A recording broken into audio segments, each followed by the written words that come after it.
Hello and welcome to Uncle Sam's Election Night Jamboree with me and Ben Chambers. Hi. Of 16 Million Rising. No. Single-minded Remainers. Rejoiners, mate. Rejoiners. Yeah, twice you got it wrong in the first 5 seconds of the show. Come this way. I will, sorry. There you go. Hello to everyone. As long as I still reach my beer. Chat, how you all doing? We're going to just bring up the chat because we need to see the chat, don't we, Ben? It would help. Yes. See what we're talking about. We've got 3 screens to look at here. We've got the BBC's coverage, NBC's coverage. I've got my laptop here as well. Your laptop. I've got my phone. 4 screens. And also the screen on the camera there. So that's 5 screens. Some wife beater. We've got some wife beater. We shouldn't call it that, should we? I thought that's what it's called. I love the fact we're still in the warehouse, but we're somehow on a couch at the moment. Yeah, I like that. Unfortunately, this couch is green.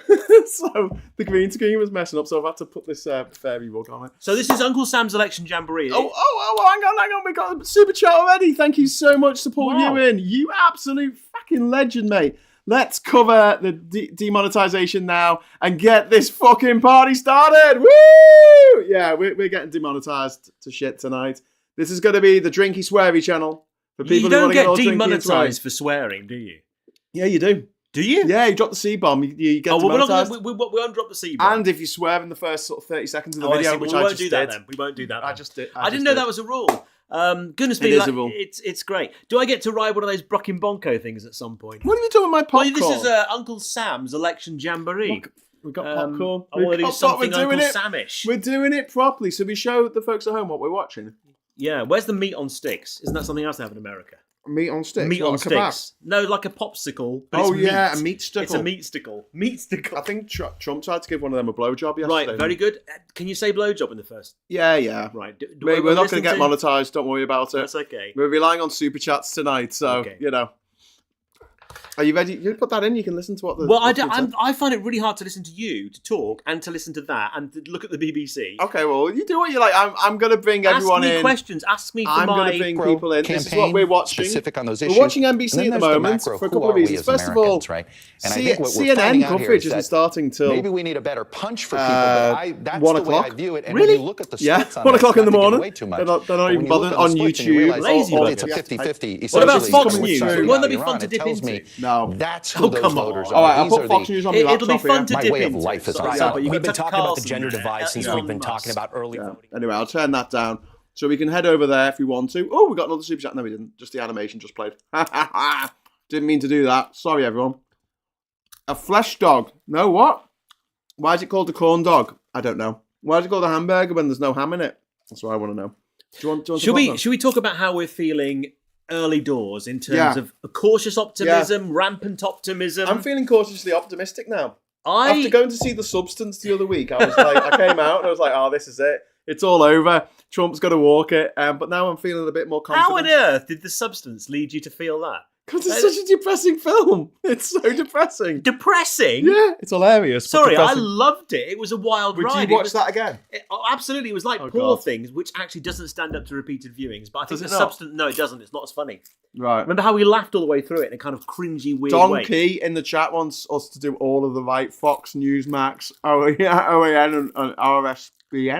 I've never even heard them. I can't sit all night with Tucker Carlson staring at me. Fucker Carlson, more like. No, absolutely not. If you'd like to join the chat at any point tonight, all you need to do is hit the subscribe button, which I don't have here. But yeah, you know what it looks like. And then you wait 30 seconds, and then you can add what you think to the chatter. But be kind of respectful. Not that we're going to be particularly respectful about Trump. But are you feeling quietly confident? We'll be. I'm feeling more than quietly confident now because I think one of the things I saw, I think it was yesterday, was that in the early voting stats that were published, between around 5 and 10% more women have voted early, which suggests that Kamala is going to be ahead in the states where they're doing that. I mean, for those people that don't know, there are 7 swing states. Can you name all 7 swing states, the battleground states? Yeah. Okay. Wisconsin. Right. Michigan. Yep. Pennsylvania. Yeah, that's a big one. North Carolina. Yep. Georgia. Arizona. Nevada. That's a little one with only 6. Is it Nevada? I think Nevada's only 6, but Pennsylvania's is that 19. Even a battleground state, or is that just going to go to Kamala? I think Arizona will almost certainly go to Trump. Pennsylvania is the one that's most likely to go to Kamala, which is great because it's got 19 electoral college votes. So that's the biggie. Yeah. But I think Georgia and North Carolina are going to call first within hours. So we may even get a result there. Yeah. But no, I'm feeling more than cautiously optimistic because my brain tells me that there'll be a lot of women Republican women married to Republican men who say they're going to vote Trump, who will tell their husbands they're going to vote Trump because they've seen the Kamala ad where they're reminded that once they go into the ballot box, he will never know. Yeah, he'll never know what you voted. So you can even come out and say, yeah, I did the right thing. Yeah, totally. I voted as the good Lord directed me. But no, I mean, there's so many things to talk about. I mean, for me, it's just like over here with the far right rally, the Unite the Kingdom rally, where they conflated Christianity with their cause. Yeah. So Trumpian. Yeah. Every time he's prayed over by Christians, you kind of think, my God. I mean, whether you believe in any faith, it's funny because he's there's nothing Christ-like about this guy. He's prayed over little girls, so you know. It's bizarre. It's bizarre. But I think Kamala's appearance on SNL will certainly help because she was bloody brilliant. She was fantastic. The mirror scene. She was absolutely fantastic. With Maya Rudolph, wasn't it, that played her? I thought that was superb. Absolutely really good. Brilliant. And she just came across as like really likeable and sound. Do you know what I mean? But also, she's literally got every celeb from every walk of life in the arts on her side. Who's he got? Elon Musk, Hulk Hogan, and Taylor Swift.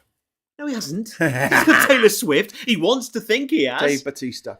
Oh God, has he really? Dave Bautista? No, he's on Harris's But side. he has got Hulk Hogan. Whereas Harris has got Harrison Ford, literally Han Solo, Deckard, bloody Indiana Jones. Yeah. She's got Willie Nelson. She's got Taylor Swift, Beyonce. She's also got Liz Cheney, mate. Yeah. Who's a big right winger. But hang on, Trump does have Liz Truss and Kid Rock. And Kid Rock. And Nigel Farage. And Nigel Farage. Mate, would you like to see my prediction? Here's my graphic prediction. Form? In graphic form. There you go. There's my prediction there. And as you can see, I've given Texas and Florida to Kamala because I think it's going to be an absolute blowout. And the reason why... Texas? Yeah. Texas? Yeah. That always votes red? Yes. How's she going to win that? Because it's within about 7 points, right? Okay. And you see Iowa, with the 6 on that. So the poll out at the weekend, really accurate, apparently, poll from Iowa, had Trump going from 7 ahead in the last election to 3 points behind in this one. So Kamala Harris, according to that poll, is going to win in Iowa. And if she can win in Iowa, then she can win in Texas and she can win in Florida. The reason why I think she'll win in Texas is it has one of the most regressive anti-abortion laws in America, if not the world. 6 weeks you get to have an abortion, and but isn't that because the people that live there, that's what they want? There were no. It's completely illegal, even in cases of like rape and incest. It is the health of the mother has to be the. She has to be dying. Yeah. But how would you say someone's dying or not? It's not like. Whenever I look at these maps of predicted the way the states are going to go. Oh, we've got a couple of super chats. Sorry, you must mention. I must mention the super chat, so we won't get any more. So thank you very much to Emma. Thank you, Emma. Good evening. It's going to be a landslide for Harris. Polls are massively out. I'm feeling quite emotional. I've followed USA politics since 2015. Yeah, Emma, I agree with you. I think it's going to be a blowout for Harris, and I might end up with egg all over my face, but it wouldn't be the first time. Alan, thank you very much for the £5 super chat. Remember, no mixing up saying there's a Trump cult and Trump is a cult. I see you next Tuesday. Okay. See you next Tuesday, Trump. That's what everyone said as they were going into the right. We won't be going all Jeremy Hunt on it. Jeremy Hunt. Anyway, so here's my map. I think she's going to take Nevada, Arizona, New Mexico, Colorado. Now, what I was going to say is, whenever I look at a map like that, of those colours, why is it that in America all the stupid people live in the middle? Do they not like the sea? It's rural. It's the same everywhere. What do you mean? Well, it's in Britain. No, in Britain, there's a lot of stupid people in counties like Essex and Kent, where Yeah, but that's seaside towns. But look, this is the coast. Yeah, stupid people don't like the coast. No, they're apart from that little bit down there. Okay, that? So let's make a difference Alabama. Here. There's a difference between Louisiana, places that just happen to be on the coast and places that are big ports. Big port cities tend to be more cosmopolitan. They tend to be more liberal Yep. because they have people visiting from all over the world, and they have done for centuries. So what about if you go to Saudi Arabia, Yeah. Jeddah is a lot more progressive than Riyadh, the capital in the middle of the desert. So where the majority of the Ivy Well, League that's not saying universities are, those are in blue states, aren't they? Yeah. So Berkeley, Harvard, MIT. Stanford, MIT. And of course, you've got California. You've got so you've got New York. Where's Pennsylvania on there? PA. You're giving that to Kamala. Oh yeah, absolutely, 100%, Fantastic. all day long. No, it's great. Yeah. Well, if it goes like that, she's going to win comfortably. You got her on 412, Trump on 126. Yeah. That's a bit of a landslide. I'm not that. You said you were cautiously optimistic. That's more than cautious, it's mate. It's within the it's within the possibility. It's within the realms of possibility. GC, thank you very much for the super chat, mate. That's very kind of you. Sorry, getting some feedback that third party voting is up. Oh, holy fuck! Hopefully, just around California. That'll be for Jill Stein, who's an idiot. Jill Stein. She's the Green. Yeah, there's been all sorts of stories today about election fraud and ballots being burned and disposed of, and all sorts of things being put out by the various parties. Thanks for the super chat. Okay, I think that's probably the landslide scenario for me is a step too far. I think she's going to win. Has to be. She's going to win the popular vote, but I think if it's this, we'll find out tonight. If it's not this, it's going to drag yeah. on for weeks. It's going to be a pain in the ass. I'm really stressful for everyone, and I want to minimise the stress. Let's just have a landslide. I think loads of women are going to vote for Harris because they want the reproductive rights. Of course they are. Of course they are. And when they're asked what they're going to vote by the pollsters, they lie. You'd like to think so. Exactly. Yeah. You'd like to think so. Yeah. You'd like to think so. And then Puninator, thank you very much for the £5. The reason for Dem on coast is most stuff imported, thus developed quicker. Middle has farmers who work off the land, thus more isolationist. Yeah.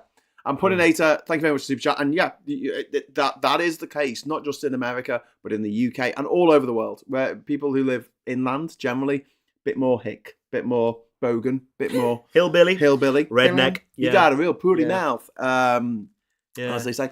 So yeah, that's my map. That's my map. A bit more sitting on the bridge over the river with the banjo. Prove me wrong. No, you've gone too far. You've gone full Dem. There's no way she's going to win with 412 to 126. 412. It's going to be a landslide. Way. It's not going to be that much of a landslide. Yeah. This is my prediction. Sorry, I'm confusing everyone in the chat. I think this is the it's the result. This is the result. No. We've come from the future. We have good news, fellow time travelers. No, I don't think that's the result. That's not the result. No. Oh look, they're going through on NBC here. Your scenario of both candidates getting 269 and one vote deciding it. Look at this. Yeah. Okay. That would be interesting. Do you want to have a listen to this? What they're saying on NBC? Oh, hang on. Look at that. Look at that. Unfavourable. For the former president. And again, unfavourable 54% unfavorable, opinions 44% of Donald favorable. Trump. And we were talking about him all night. Garrett Hake, he's finally up and ready to go. Garrett, so look, the unfavorable favorables are in. Donald Trump slightly ahead when it comes to unfavorable, so you wouldn't be ahead. I guess you'd be under. You just trust more to handle the economy.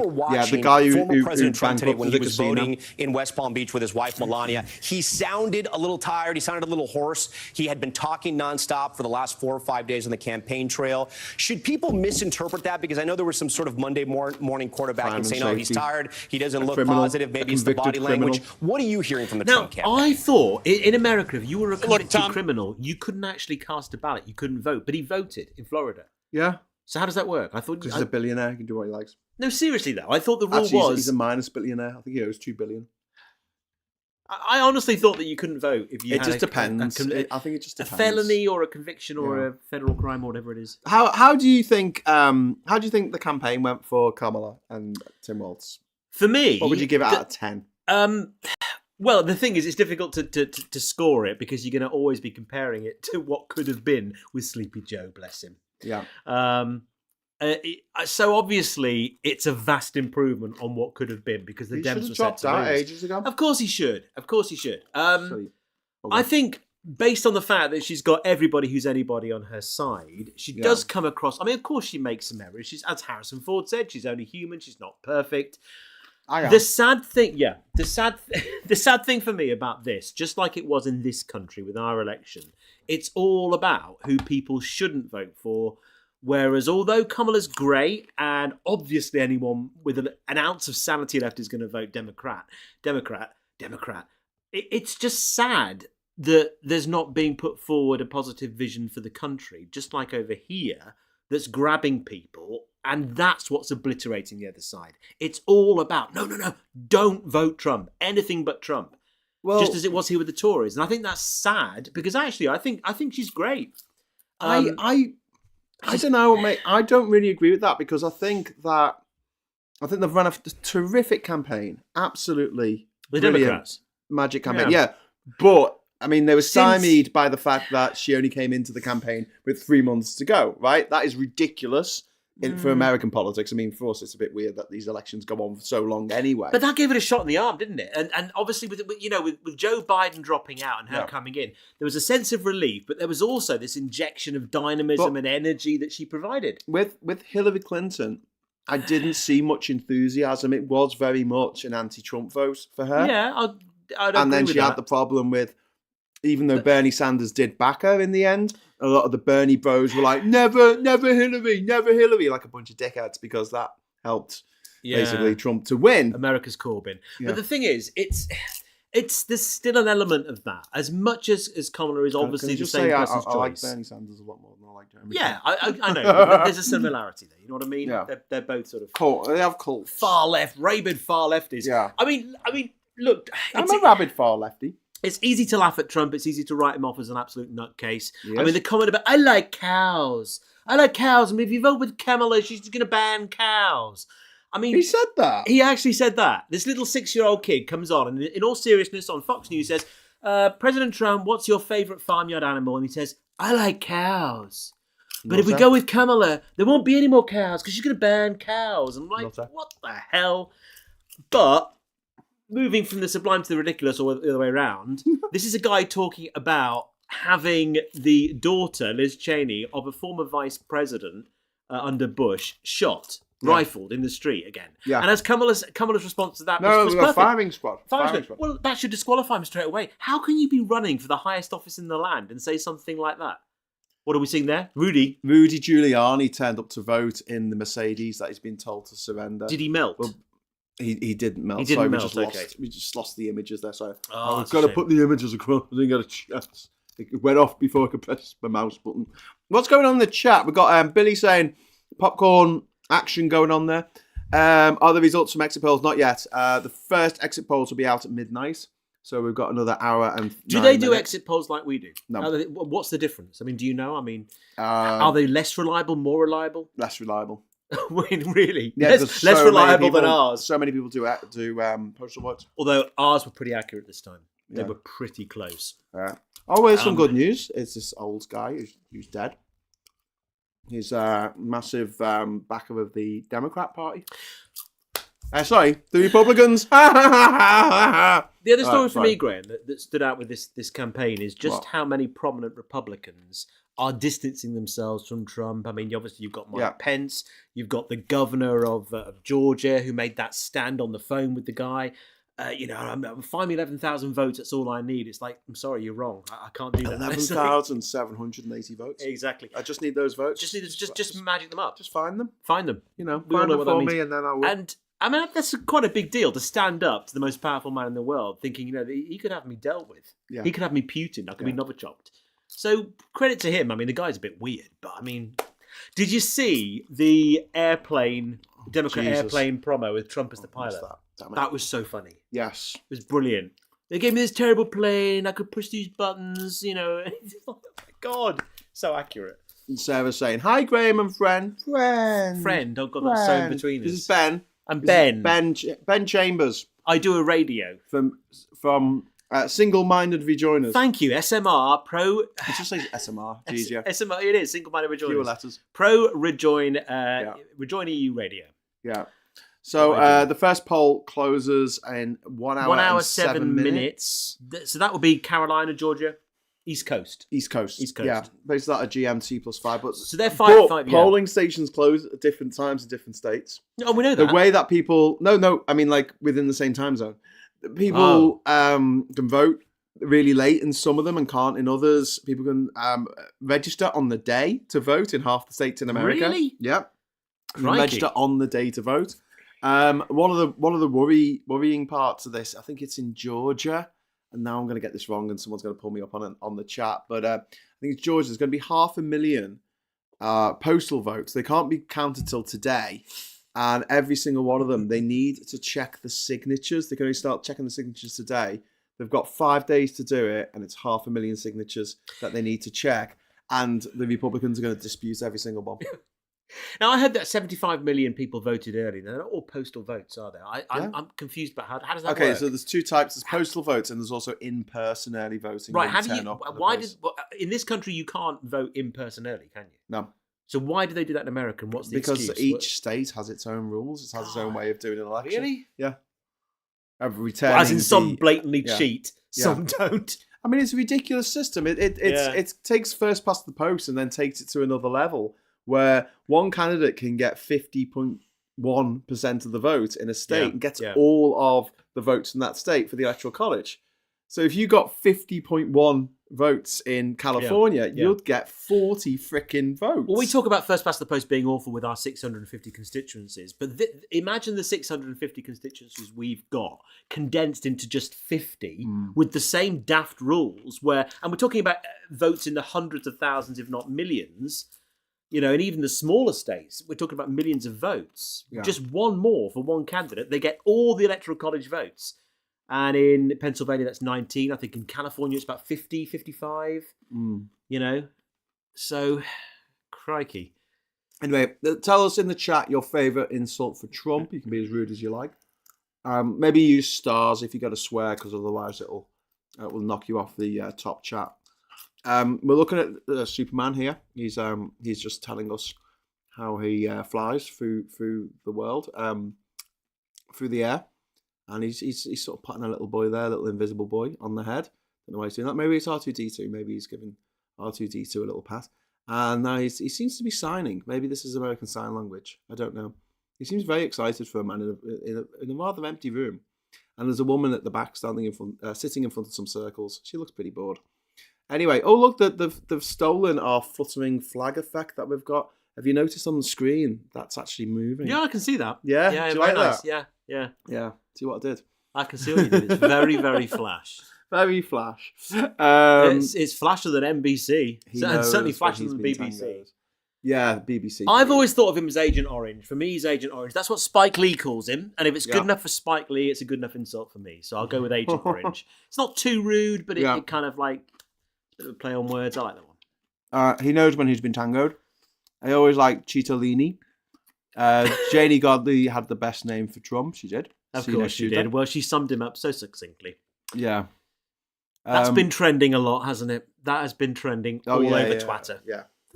Well, I don't know. I don't really go on Twitter anymore. Well, I do. I am, because it's where I've got the most followers. I want to go full Blue Sky because it's so much nicer on Blue Sky. But no. I haven't been. I don't think I've been on Blue Sky. I don't know what it does. It's growing. It's certainly better than that Mastodon, which is just that was rubbish. It's rubbish. You go on Threads.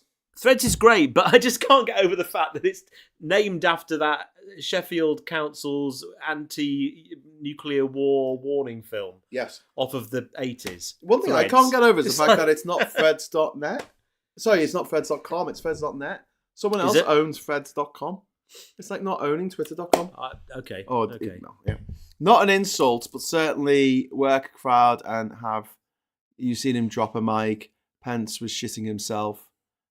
Trump can certainly work a crowd, and have you seen him drop a mic? I don't really know what you mean there, Pulinator, but okay. Diz is saying, in the sense that they are colleagues, a collection of people who represent the state and take the vote to Congress for certification on January the 6th. Oh, sorry. That was a response to someone else's question. Svak says, smaller states are hundreds of thousands. Population sides are dropping quickly in the states. Top 10 starts on nearly 40 million and ends on 6.7 or 6 to 7 million. And John wants to know, what the fuck are you guys doing on my US election? Well, I'm just masturbating frantically. That's what I'm doing on it. What are you doing on it? Well, I think we've got every right to comment on the most important election in the free. Actually, it's not the biggest He's democracy. giving your that's election India. a dirty Sanchez. That's what he's doing. No, not at all. He is. What are you on about? Saying it's rusty trombone. I'm not really following all these weird euphemisms. No, I think we're entitled to comment on. No, we're not. On the America hang on. threw us out years ago. I was going to say on the election in the country that we founded, They threw us out years ago. and then we got chucked out. And then we But said, then you'll be back. You'll be back. Just you'll see. Yeah. And if they elect Donald Trump, they will be back having a monarchy. A divine right, absolutist monarchy. Chosen by God and Jesus, baby Jesus. Who was responsible for turning him into that weird little Oompa Loompa in his high-vis vest at the airport? I don't know. That was a bloody good meme. That was beautiful. That was just It was like... a beautiful thing. Charles is saying, so That's a worried good Trump note. will not concede. He won't. No, of course he But won't. he's not president this time, and I think that's going to make a big difference. Yes, because he can't literally refuse to leave the White House. I mean, he said, actually, I think it was yesterday or the day before, he said, I shouldn't have left. Yeah. How does that work? Yeah. I mean, you were fired There you go. by the American people. Giuliani turning up. Look, what's he doing with his lips? He's had some Botox, I think, there. He's looking messed up. He's always looked He's messed up. told to surrender. Surrender, Dorothy. He'll be at the Four Seasons Landscape and Gardening Company today, won't he? No Yeah. doubt. Wow. Oh, Puninator says it was a joke. Drop a mic. Like Mike Pence. Oh, I see what you've done there. Oh, hang on. That just reminded me. Pullinator just did a pun. Did anyone else... Well, did anyone... Pullinator. Who's this? Puninator. Oh, I can only just about read that. Oh, Did I'll anyone make it else see the rally where he introduced a rapper he thought was a woman, described her as hot, Yep. and then the rapper himself actually walked up to the stage after being introduced as, she's fantastic, she's really, really, really hot, and then he's there. I mean, on so many levels, it just sums up his campaign. But it doesn't matter, though, because it's a cult. So Yeah. I think it was... He's a cult. a guy on LBC was talking to, I don't know, it was Lewis Goodall or something yesterday, about how not only do you present information as facts to a Trump voter and they'll refute it, you can now show them on your phone Trump saying something and they'll literally say, no, he didn't. It's fake media, fake news. And it's like, that's how far down the rabbit hole we've gone. And it's like, how do you come back from that? You don't. Yeah, but it's just... Well, that's been the same for years with Trump. I mean, But it's people, escalated. people love him. though. People love him more than they love their own children. They absolutely love him. Yeah, I mean, of course, after the assassination attempt, there was putting all the big tampons on their ears and all that business. And there's people wearing high-vis vests at his rallies now. We're getting It's we're getting a best of here. It's just saw Trump getting shot. It was just fun. Third time lucky, Ben. Well, it didn't happen, did it? I mean, I'm talking about him winning the election. Oh, sorry. What? I thought Did you were think I meant talking about that? something Just else. oh, No, there were Ben. two official Gotta assassination get me attempts. demonetised. The second one wasn't even a very good one. The guy didn't even get a shot off. I know. This was the golf course one. The first one, I think, Story was... of my life. Yeah. Very good. Boom, boom. Boom, boom. Has Trump's fake tan become darker, or is he doing some kind of demented, dirty protest? Yeah, I thought that. He's pooing in his hands and rubbing it on his face. It's not even orange anymore. It's not even dirty orange. It's more sort of, I don't know, mouldy brown. It's not good. Oh, okay. So we've got the polls closing in 1 hour in Georgia, Indiana, Kentucky, South Carolina, Vermont, and Virginia. And now we're going into... California's... What the hell is this? They're 9 hours behind us, aren't they, California? No. Whereas I think the West Coast is 9 hours behind us. 9 hours, is it? I think it is, and the East Coast is 5. Well, the time zones. Well, Eastern time, Central time, Mountain time. Mountain time. Yeah, there's Mountain time. And Hammer time. And Hammer time. Hammer time, of course. Yeah. Pacific Standard. Gravy Browning. Trumpers dressed as garbage for Halloween. Oh my God. Vendetta. It looks like he's been washing with Mr. Hanky. Trump will fix it. Wonder where he got that idea. I made the most beautiful picture of his girlfriend, Laura Loomer. You know, this 30-year-old woman that he's having sex with these days. What, Trump? Yeah. She's called Laura Loomer. I thought it was all back on with what's melanoma. The problem is, she turned up at one of his rallies recently, didn't I she? made this really great picture, and then I sent it round to my mates and said, "Should I post this?" And everyone was like, "No, you can't, because we don't know who she is." But that's the God. picture that I made, and I'll just show it to you on the screen there. Trump 'Cause fixed you- it for me. It says Trump fixed it for me, and you can't see what it says underneath because it's too small. But yeah, that's what caused the problems there with my friend saying, no, don't put that online, Graham, because it's not very nice. But Laura Loomer, who is a right-wing Nazi absolute lunatic, and she and Trump have been like that in recent weeks. Yeah. And yeah, what can I say? She's horrible, and she records everything. She's notorious for recording stuff and then bribing the person that has been recorded. One of the reasons I'm slightly less optimistic than you is because with Elon Musk on his side and his gazillions at his disposal, Gazillions. there are all sorts of levers he can pull, I think, nefarious deals he can do with that money that we don't, as lay people, don't know anything about. And it does worry me that actually behind the scenes, not just cheating, sort of more complex, high level, easy to get away with cheating has been going on. And it does worry me a little bit. I mean, I don't think anyone's in any doubt that Kamala is going to win the popular vote. But so did Hillary Clinton. And she lost.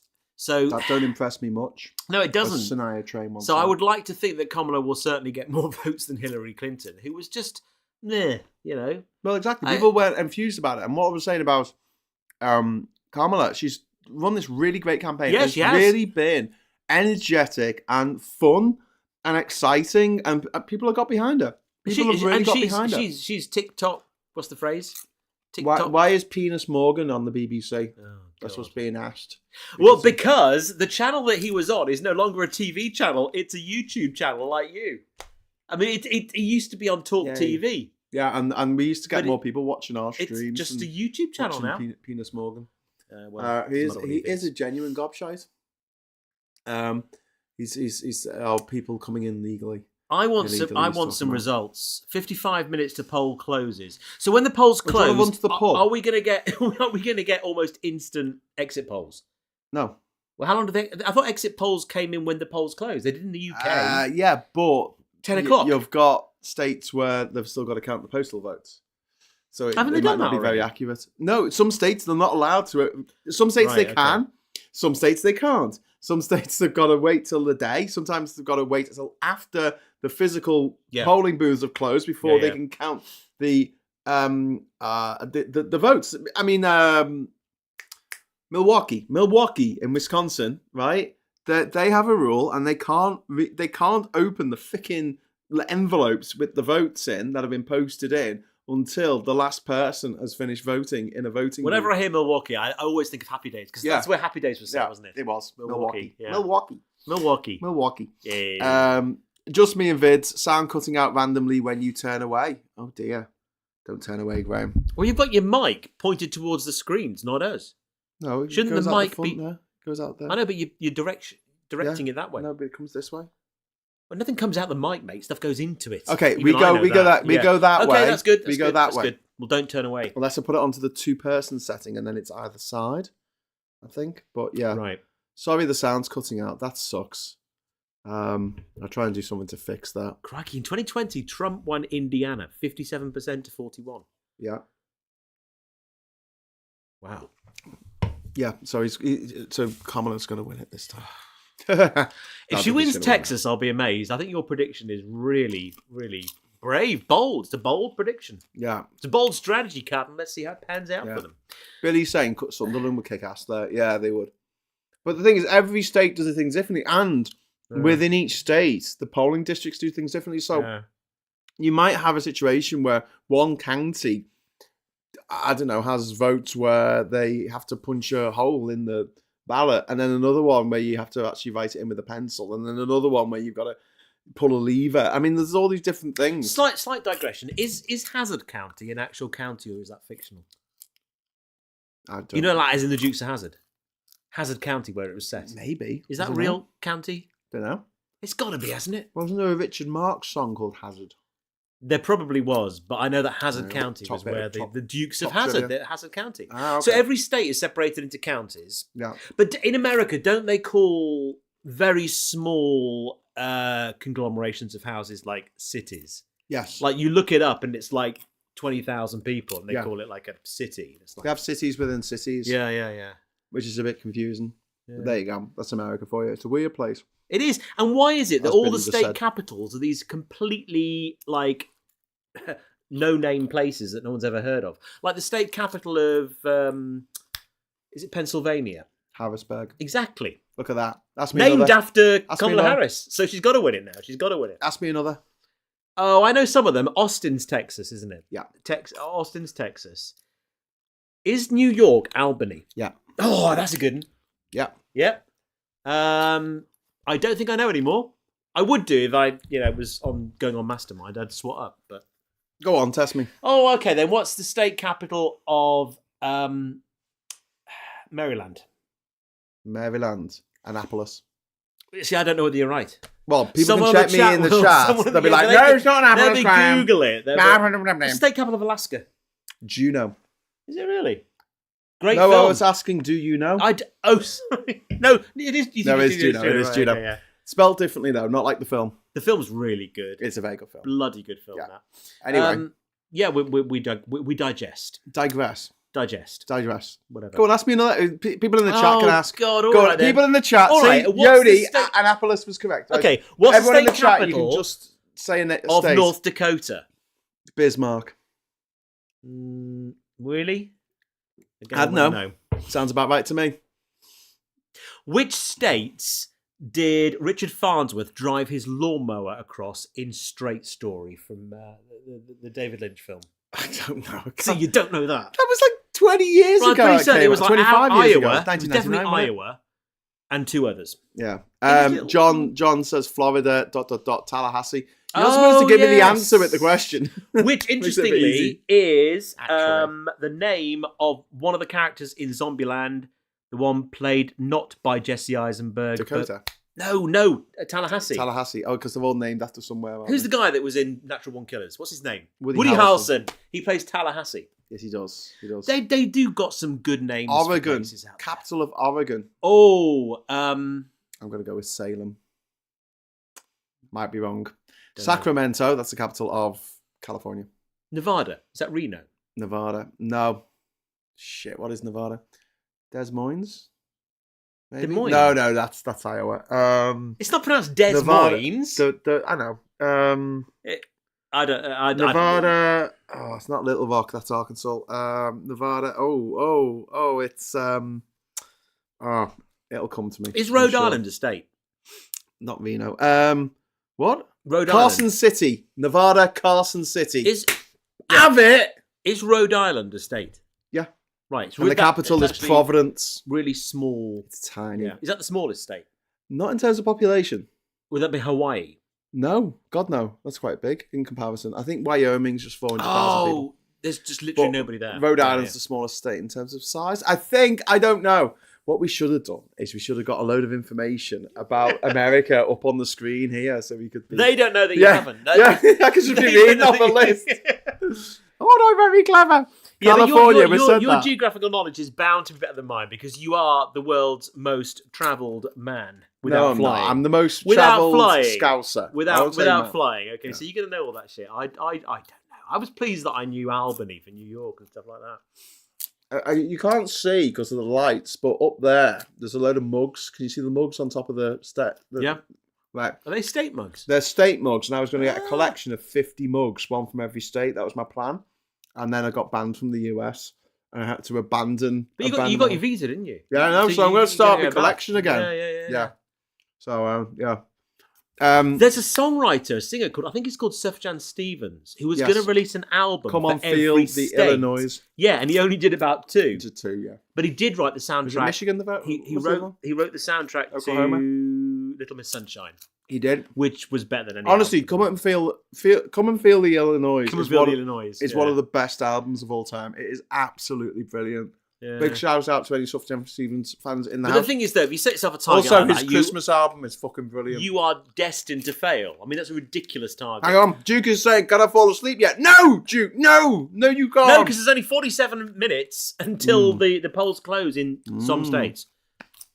Oh, here you go. Paul is asking me to name the Commonwealths in America. There's Name three, them what? 3 states are Commonwealth. I have no idea. What is that? Commonwealth's like, as in part of the Commonwealth that we're in? Yeah, they just call themselves Commonwealths. I don't know why. I don't know what the they don't know history what it is. means. I have no idea. I can't remember. I just know there's a few of them who say, yeah, we're a Commonwealth. Can I fall asleep yet? No. He's a Scouse Phileas Fogg. Yeah.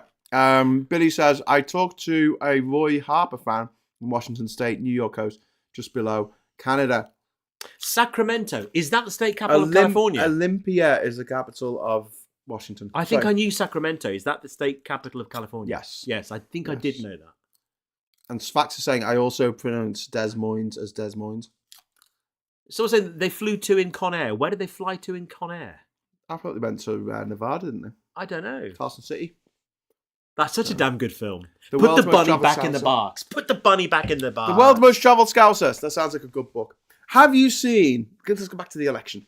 Sorry. Have you seen the Trump film, The Apprentice? With Sebastian Stan?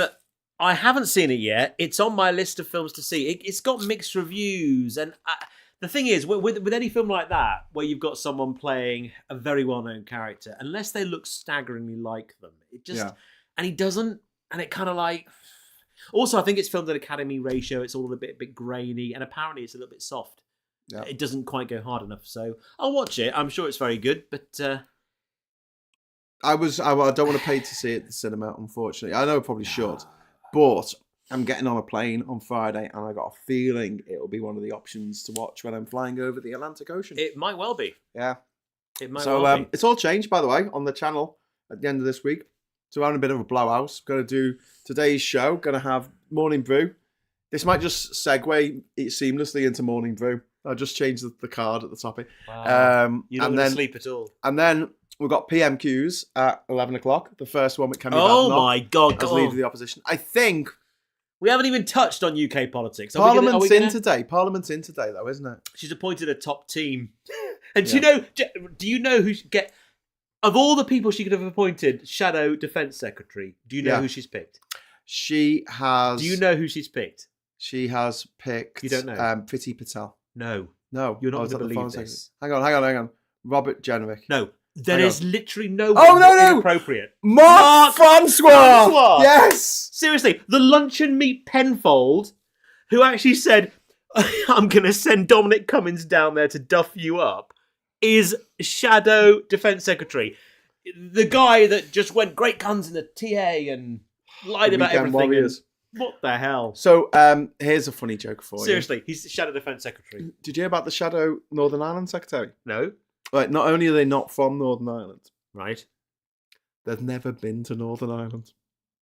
Wow. They've never been to And Northern that Ireland. epitomises the whole problem with our ministers and shadow ministers, and that they're not only are they not on top of their brief, most of them know nothing about it. They're shuffled from one post to the next, which is what I've got to say I like about what Keir Starmer did with the prisoners guy, Timpson, with Valance, and with the human rights lawyer. He's gone, you know what, I need an expert. So I'll just get an expert. You know what I mean? Tap, dancing, tossers.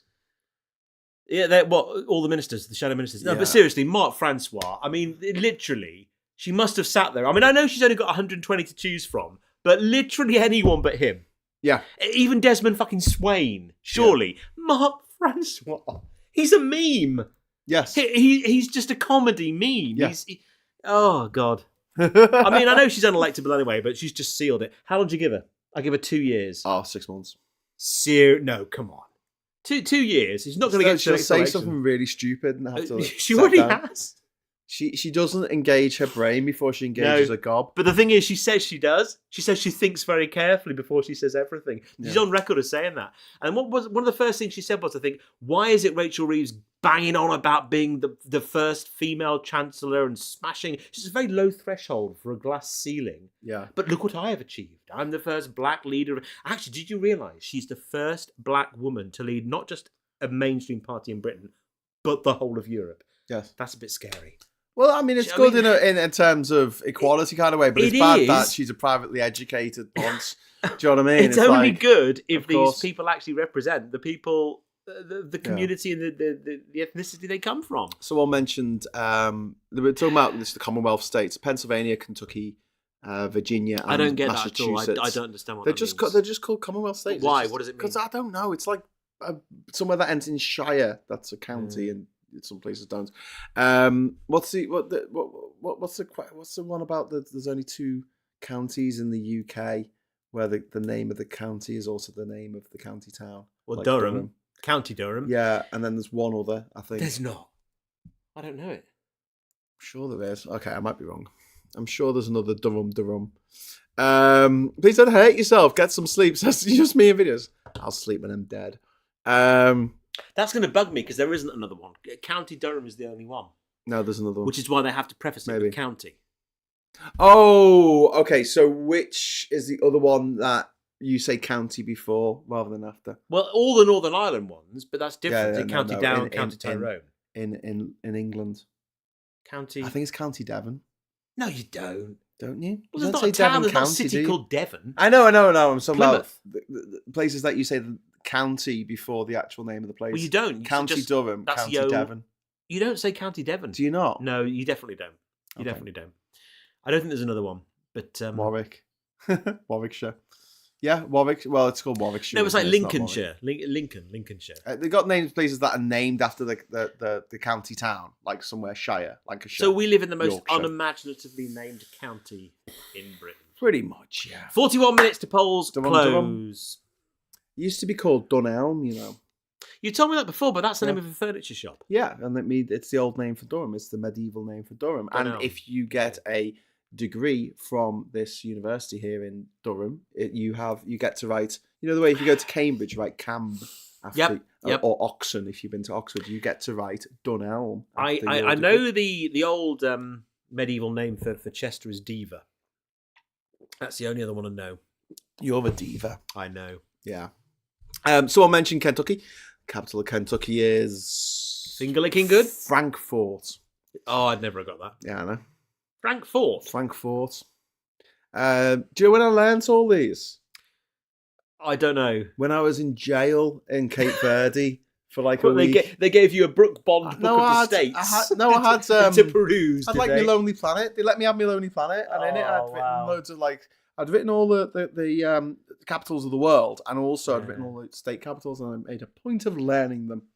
That's good to know because I'd have just spent the entire time masturbating in my own feces. Yeah, I did try that, but then I got into a bit of That's trouble with the 10 fishermen that I was sharing Oh my god! a single cell with. Were you really? Yeah.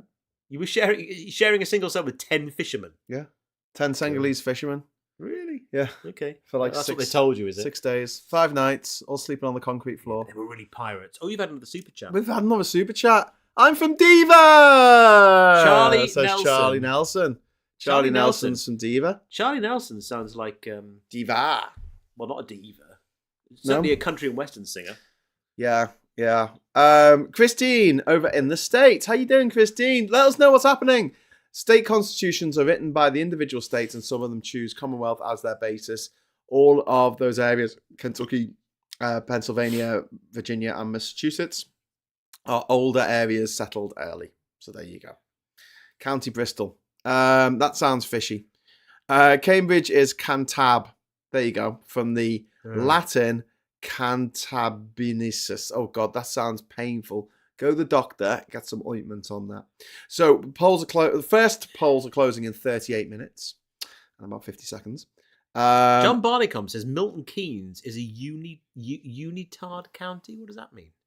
What? It means as an administrative county of Milton Keynes. It's like places like Newcastle and Liverpool. What Unitary, county not are they unitard.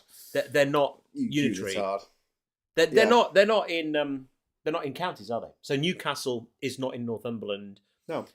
And Liverpool. I mean, Liverpool's Merseyside's the county. Merseyside's not Yeah. a county, is it? Tyneside is the county. Tyneside, yeah, okay, maybe. Yeah, right. Yeah. Puninator, thank you very much for the £10 super chat. Boo-boo-boo-boo-boo-boo. Put a bet on that Badenoch will replace Sunak last year. Won 260 quid from a £20 bet. Thank you very much for the super chat. Woo! Put another 20 on her being ousted in summer 2027, but not as good odds. By the way, Defence Secretary could be worse. It could be Braverman. And Just Me and Vids. Hey, Just Me and Vids. By the way, Just Me and Vids, your plank of wood is still there on Ginger Island. So what I'm going to do when I get over there next week, I'm going to be taking pictures of everyone's plank of wood and see how they're getting on over on the island. Has Braverman got a job? I did a plank of wood for you, didn't I? No, you didn't. I'm Did I not just do a speaking plank of of wood for Brad. No, you didn't do a plank of wood for me. Do you remember writing your name? So I've got to read Just Me in Videos. Sorry. They've Go just ahead. given €10, mate. What have you done? What have I done? Yeah. Where's your bike, by the way? My bike is locked up at the front of your house. Oh, good. Outside the front of your house. I thought you were going to put it in the hallway. No, it's a big old machine. I can't bring it into the hallway. It's a rally chopper. When do I get to shamelessly plug my wonderful radio show? In 1 second, after I just read what Just Me in Vids has written. I Just want Me in some Videos. bloody Hi. money. Show me the fucking money. Show me the money. Enjoy the beach and please get some rest on the island. All is safe on the island. Yeah. Is that a reference to the Ewan McGregor film? Maybe. Scarlett With Scarlett Johansson. Johansson. Yeah, actually, that's underrated. I enjoyed that. Yeah, that's all right. Is that It's- where it's they're grown nuts. for organs? Oh, shit. That's a massive spoiler, isn't it? Well, it is if you were going to watch it this evening. Oh, sorry. I think it was going to stay up and watch Just the forget Island. that then. Just forget I said that. It is. They're all. What was that movie we watched where it was like the when The Sixth Sense was released in China, they translated it like the title into I still don't believe this. He's a Ghost, right? Bruce Willis is a ghost. Yeah. They're just He's a Ghost. That was the title. And I feel that way about there was a movie we watched about a little girl who was a vampire. And they The trailer gives it away. Yeah, but also if you try and watch it on like Netflix or whatever, the picture of when you press on the film that you Yeah, want to watch, the she's- picture is of the yeah. little girl with chopped teeth. And There's literally, all blood all over it, and you're like, it's the weirdest thing because well, she's a vampire. it's 30 minutes into the film that twist is given away. I know. And it's like if you Thanks, Netflix. and there's no dickheads. clue that that's coming. And even Graham, whose film grammar is very good, hadn't worked that out. But it's in the bloody trailer. Well, I did get It's that it was like- her. I did get that it was her. I just Well, didn't think sort she was of, a yeah. vampire. But no, but I mean, it baffles me that.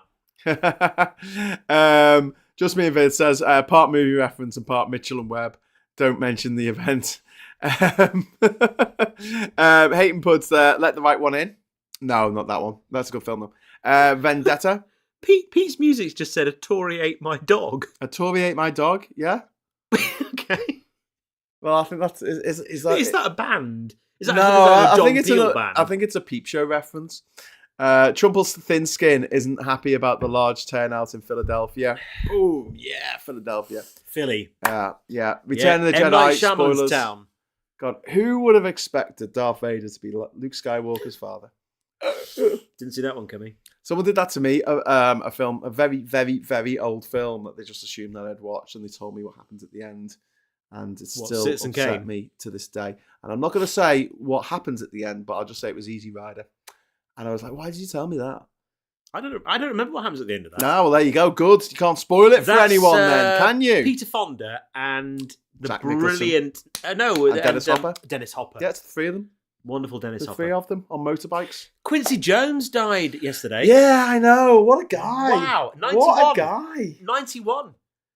Did you ever... I hadn't did you ever- realised. Did you realise that he has written over 50 film and TV soundtracks? Yeah. I didn't know that. I Yeah. mean, I know him like a lot of people as the He guy that wrote the produced the film Michael album. Jackson. He wrote it. He did, yeah, he did. did And he all the music for also it. he wrote the score for The Italian Job. Yeah. And there was another one that I didn't know. In the Heat of the Night, Yeah. Sidney Poitier film. Great film. And also, you know that da da da da da da da da that song from Austin Powers? Yeah. Apparently he wrote that. And he appears in Austin Powers. Yeah, he actually wrote that. Oh, I love it. One of the catchiest songs ever written. But he was 91. I had no idea. What an absolute legend. Well, I Have mean, you ever seen the interview we did about the Beatles? he was like- I'm not sure. Basically, he was like, they were shit. They couldn't play their instruments for shit. Oh, God. And I had to send. He was trying to get Ringo to change the tempo on one of the songs that they were working Yeah. on. And he sent him out to go to the shop or something. And he got a jazz musician to sit in and actually do it like straight away. And then they played it back for Ringo. And he's like, oh, did I do that? I was like, no, you dickhead. We got a session musician in. Oh, God. Which goes back to the old Jasper Carrot joke about what was his name? John Lennon being asked if Ringo was the best drummer in the world. He He's says, not even the best drummer in the Beatles. That's the one. Which is an apocryphal tale, I because know, apparently Jasper he didn't Carrot's actually joke. say it. Yeah, I know. It was Jasper Yeah, Carrot's Jasper- joke. I didn't realise it was just Jasper Carrot. Was. Why Come are we talking on, about just Jasper Carrot call this it week? already. Let's just cut the crap, cut to the chase, call it for Kamala. I like all these all the words like take my Pamela and we'll wear our pajamas and watch a rom-comala. It's like, oh my God. Keep Kamala and carry on. Yeah, it's getting a bit much. That was funny. Yeah, it was. Christopher Bowles saying House of the Rising Sun, massively used in Easy Rider. The Animals. That's a great cover version. Probably one of the best cover versions. Let's talk about cover versions. Which are the best? Of songs? Yeah, I think Johnny Hurt's cover of Nine Inch Nails' Hurt is never going to be beaten.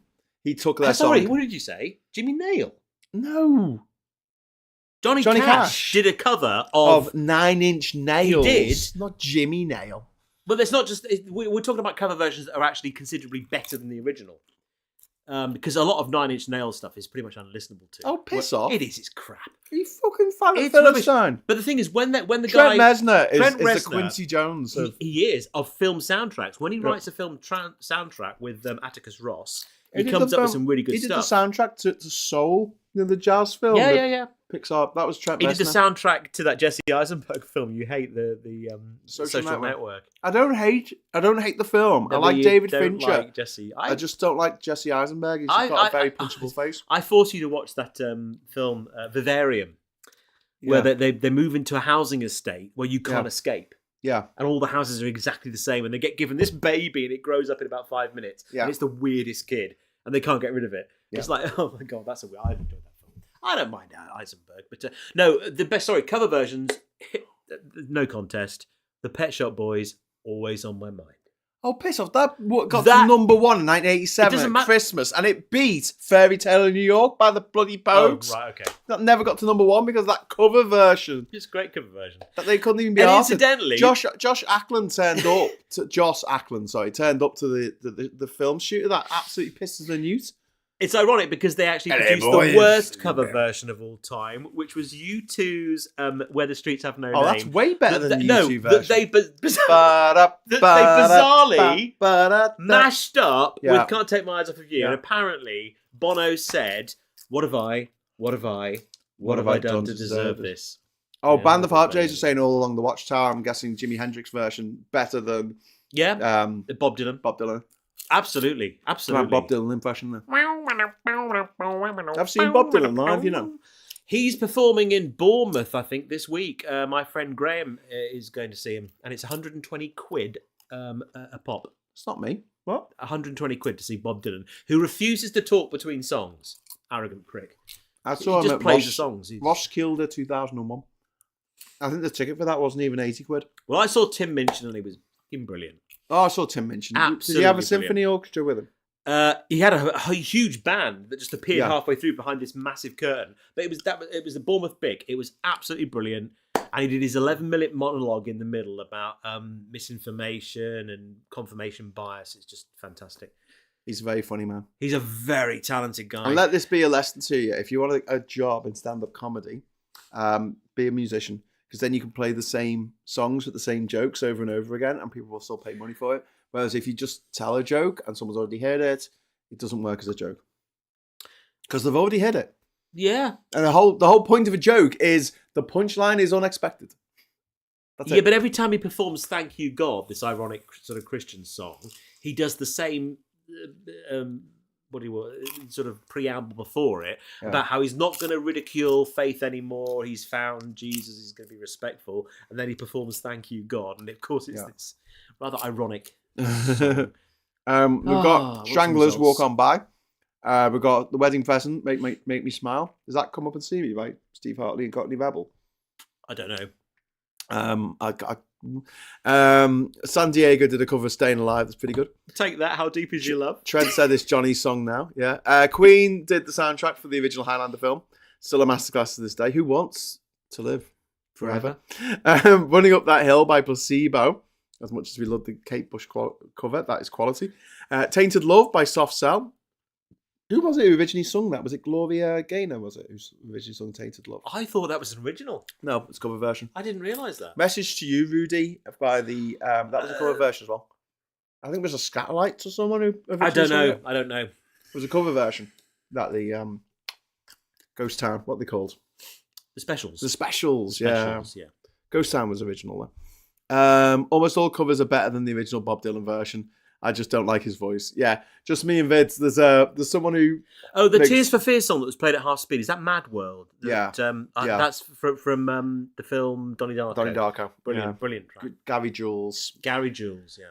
and some other Michael guy. But yeah, that have you heard the original Tears for Fears Mad World? No, actually, I It's don't think I really have. poppy, but the lyrics are like. Yeah. The dreams in which are dying are the best Yeah. I've ever had. And you're like, what the hell, 1980s? What was going on with you?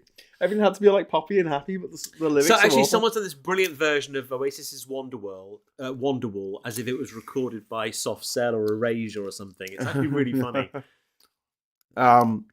It's cool that Harris can say she's the only person Beyonce opens for. That's very true.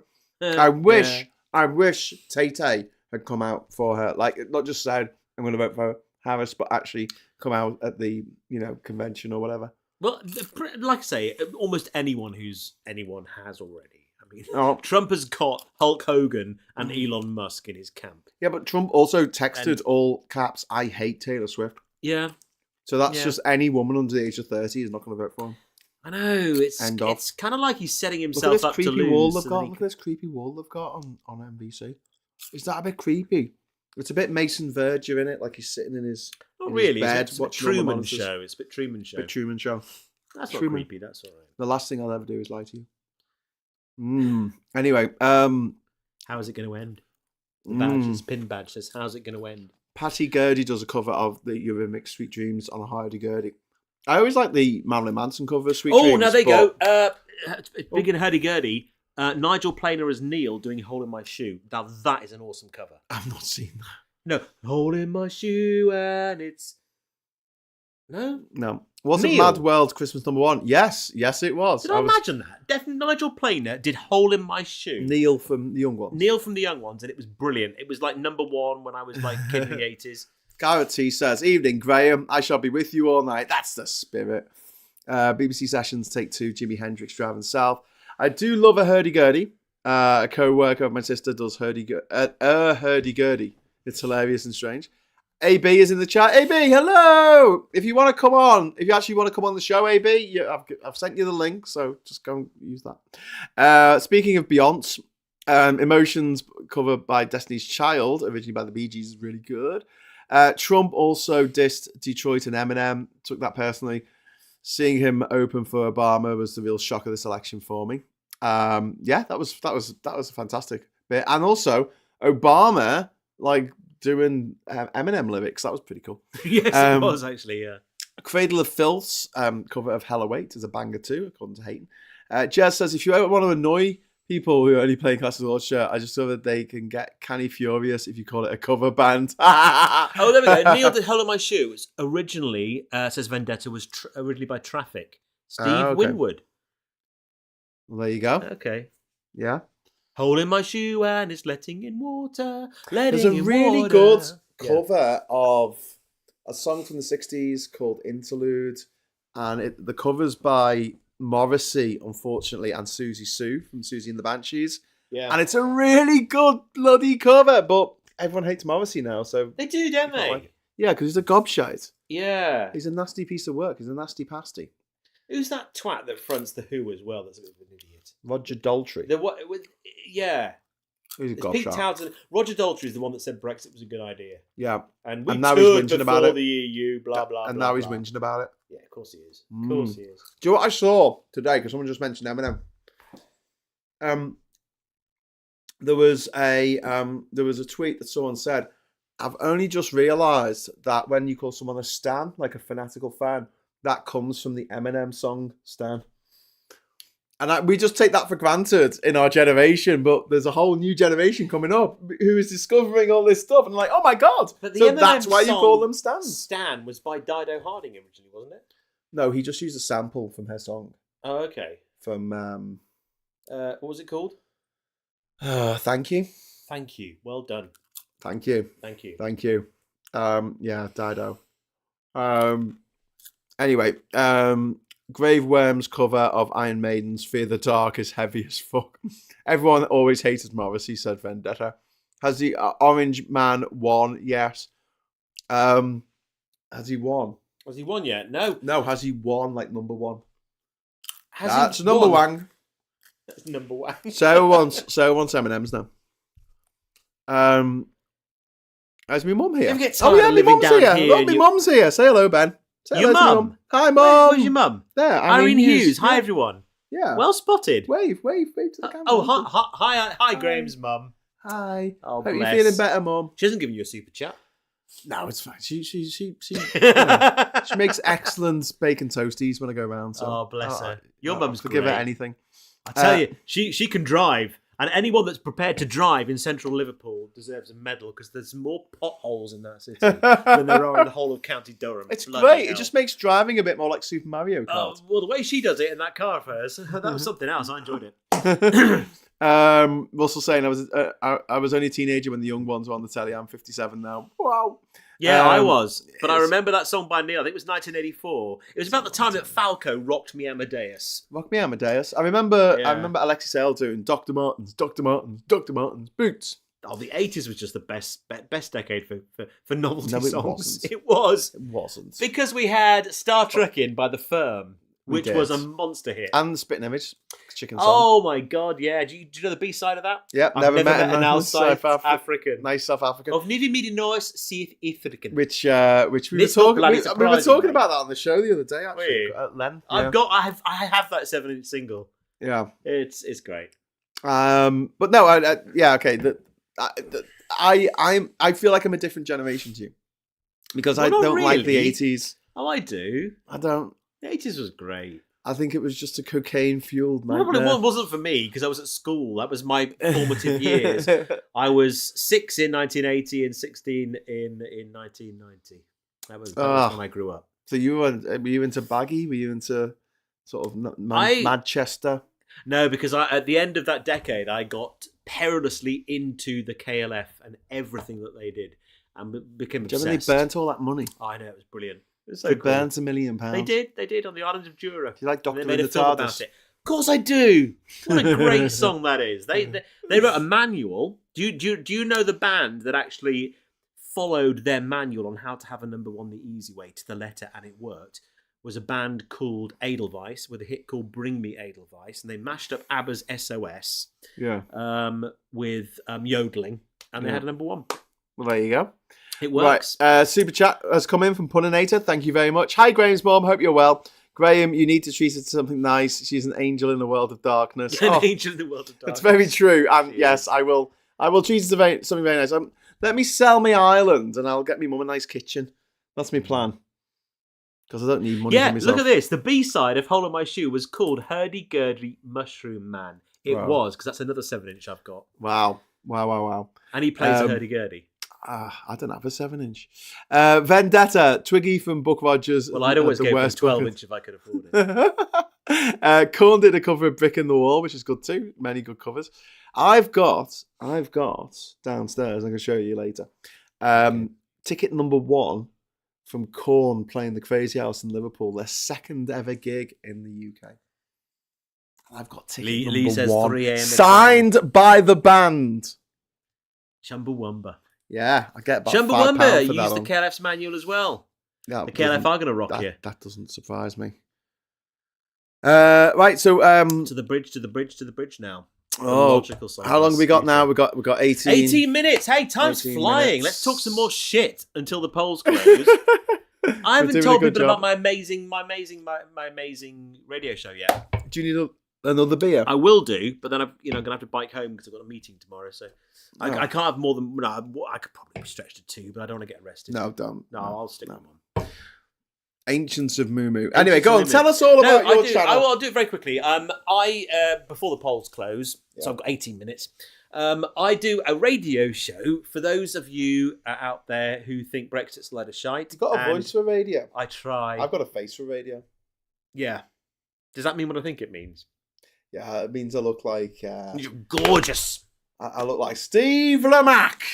Steve Lamack. Or No, seriously. Poor old Rory Stewart. Oh God, Eddie Redmayne will have to play him in the biopic of his life at some point. But It's Rory gotta happen. Stewart looks like he's wearing the mask. He's a murderer who's wearing the mask. Some people the look face like mask that he's taken their off. own spitting image puppet that's been sort of melted in an oven a little bit. But That's I always one of think them. that Noel Fielding looks like a half melted candle. He does a bit, doesn't he? Yes. Yeah. Now, can I just look? Anyway, go on. Okay, I do a radio show called SMR, Rejoin Radio, every Monday from 6 o'clock. It's a couple of hours. It's entirely free. You can listen to it on every podcast platform. Just pop in Single-Minded Rejoiners or SMR Rejoin EU Radio or Rejoin Radio. It's a couple of hours and I collate the very best news, views, rants and bants from all the trusting heads on to internet like Graham. Have I been on it? Phil Morehouse, Yay. Max Robespierre, Phil. I like Max. Truth to Power, Political X, Sunday Roast, Aid Thompson, people like that. The wonderful Supertansky. Yeah. People that basically talk common sense and do it in an interesting way. So I get their views on stuff and collect the very best. The sort of the prominent news clips from the news cycle of the last 7 days, and I put some of those together as well. I interview people. So on this week's show, I'm talking to the director of National Rejoin March, Peter Core, about something we're doing in December, on December the 28th, called Christmas Sounds Better with EU, our third online pro-European music festival. We had Terry Christian at the last one. We had Wayne Allen with his wonderful song for Rejoin. We've already got some live guests queued up for this one, and people will be submitting their 15-minute sets. But the radio show goes out on a Monday. It's entirely free. You can listen on Deezer, Spotify, Apple, iTunes. You can say to Alexa, play Single-Minded Rejoiners podcast. She'll play it. And it's entirely free. People call in, I interview people. I think the last couple of interviews I've done were with Lucy Pullin, who is the voice of the State of Trance Armin van Buuren anthem for next year. She's absolutely fantastic singer-songwriter from London. I also spoke recently to Noreen Skinner, one of the up-and-coming comics, who is just born to play Liz Truss. She's fucking brilliant. Liv Truss. She's just amazing. And I think my best couple of interviews were with, you obviously, but also Baldrick, Sir Tony Robinson, and film director Ken Loach. That was a real privilege to talk to him. So the last 10 shows are on Mixcloud and Glorious Stereo. The last 60 or so shows are on the podcast platforms. You can listen to them. For all the links to write in, to send your music in if you're a producer, you're a singer or a songwriter, just go to linktr.ee/SMR Rejoin Radio. You can still use the old address, which is 16millionrising.co.uk. It'll take you there. But you'll find a link if you follow SMR on Instagram, on Threads, on Mastodon, on Blue Sky, on Twitter, on Facebook. And it's great. Been doing it for 8 years.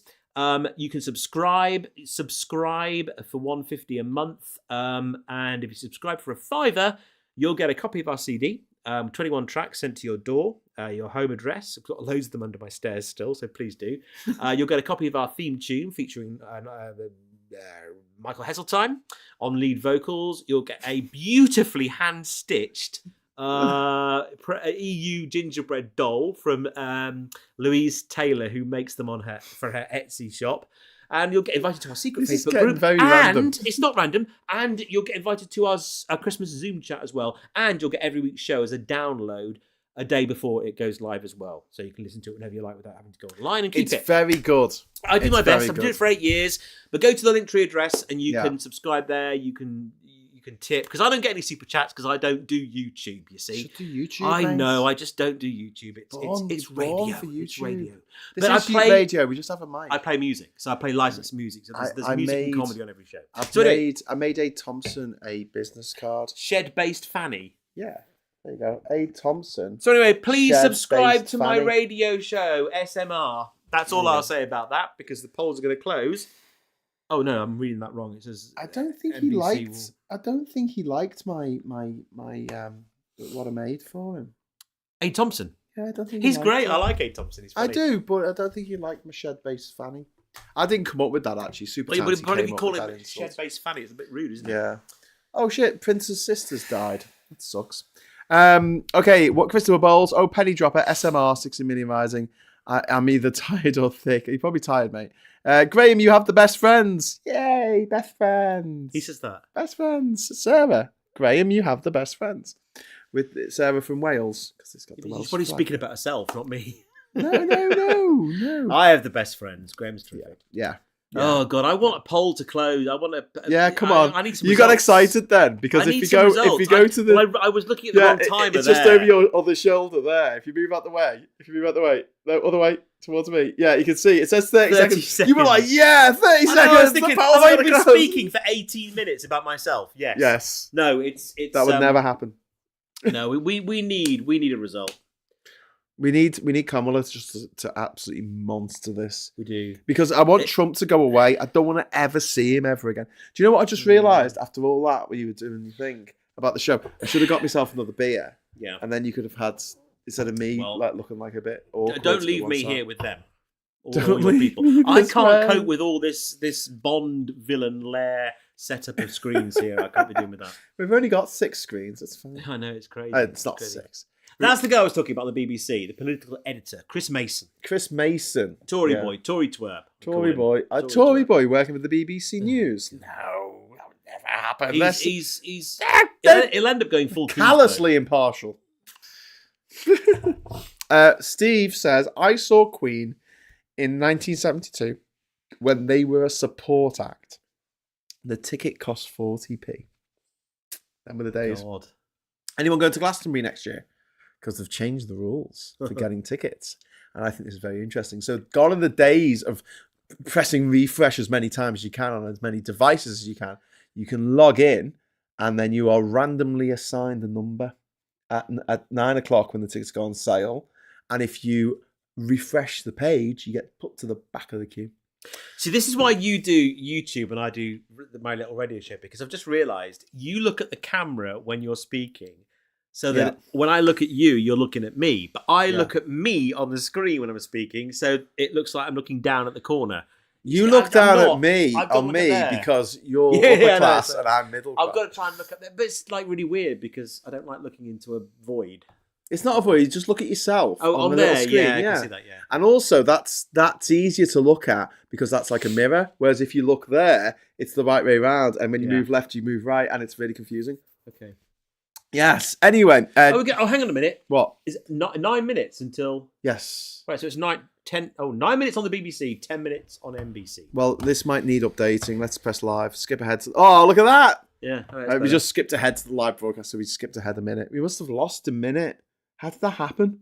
How did that happen, Ben? How did we lose a minute? Right, okay. NBC decision desk to make first projections. So is that like they're going to call it? No, they're going to make... I mean, it's a bit like the exit polls, but a load of the polling stations haven't closed yet, so it's going to be the first predictions for the first few places that close. So it's telling you here, like if we quickly go across to this, right? So 9 o'clock Eastern time, there's Arizona, Colorado, and Iowa. Kansas, Louisiana, and Michigan close, okay?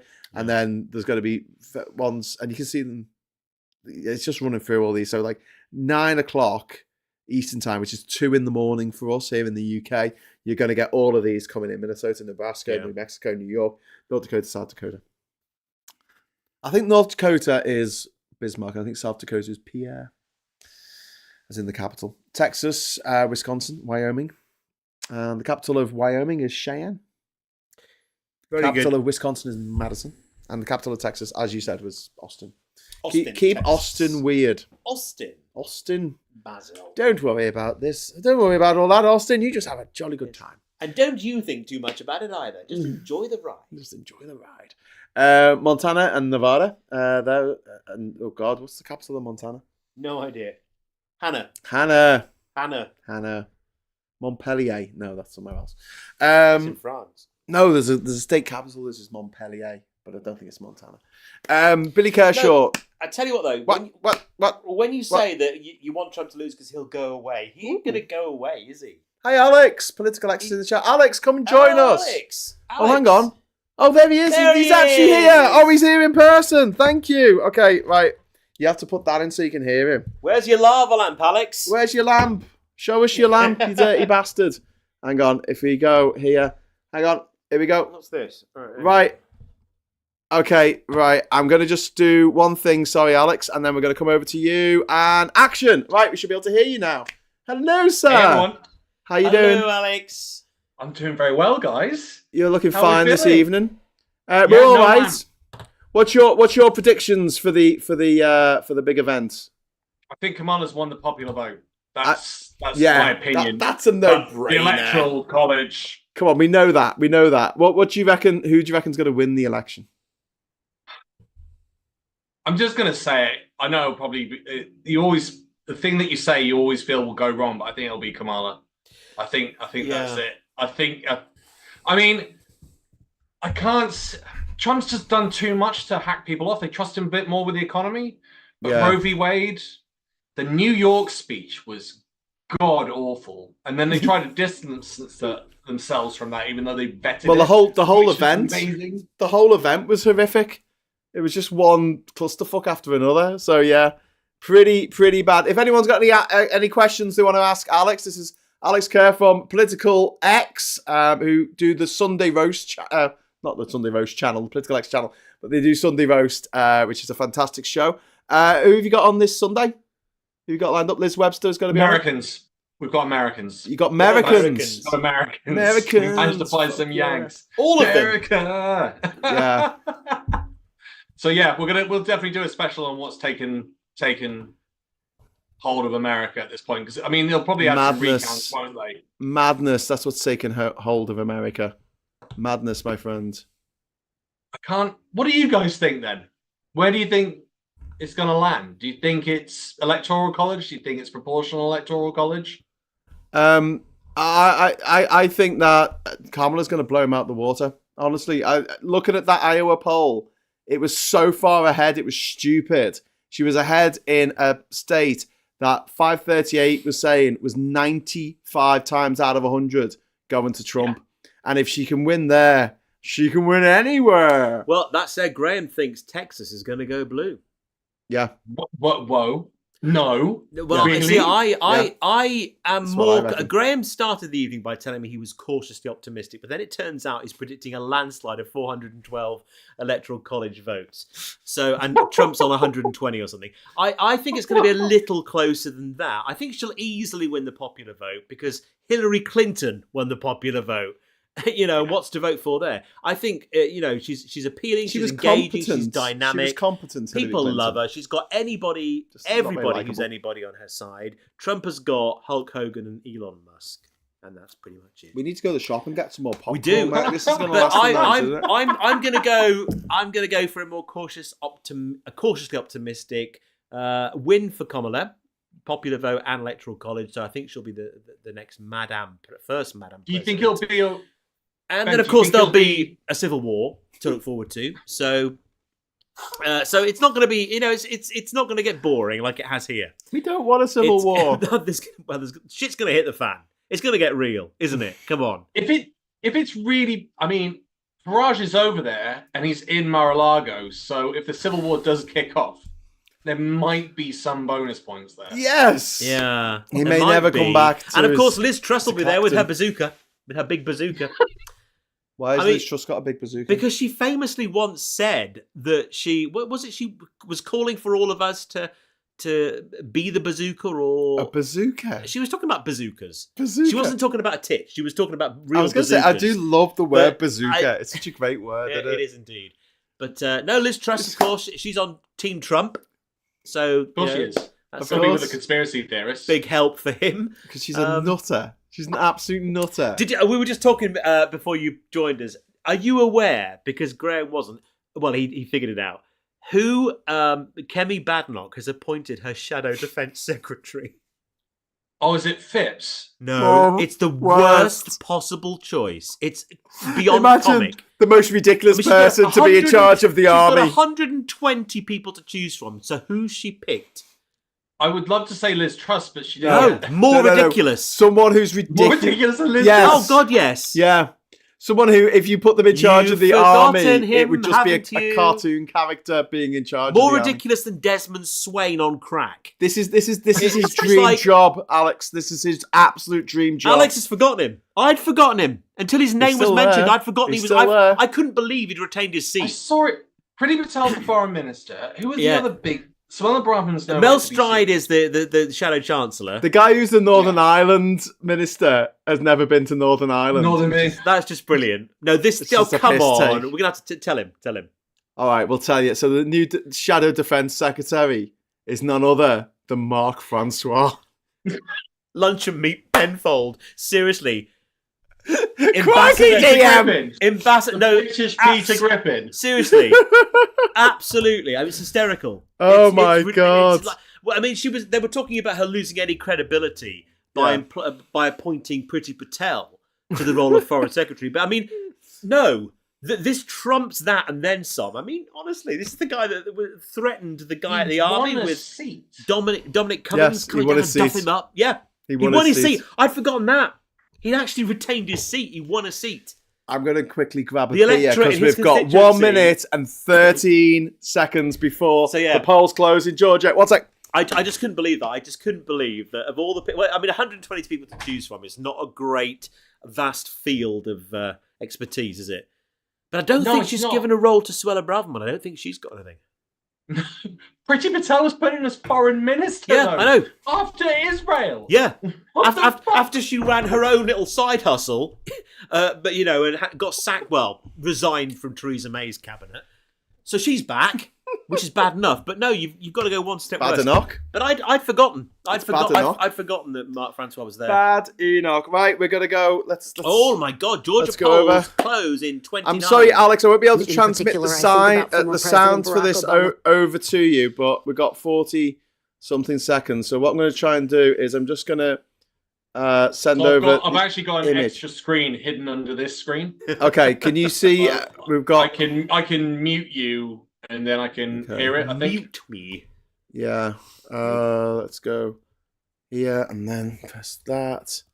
Okay. There we go. Election alert. Yeah. Oh. Here we go.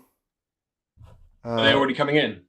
Yeah. In the East, Okay, and we will we're not just waste any turning the time. sound This is the on. moment where we move from those months of speculations to actual results. That's right. The polls have just closed in 6 states, and NBC News is ready to make our first projections of the night. Here we go. We start with the state of Kentucky. First projections NBC News coming in. projects that Donald Trump will win in Kentucky tonight. Kentucky. Move to Vermont. NBC News projects that Vermont will go in the Kamala Harris column this evening.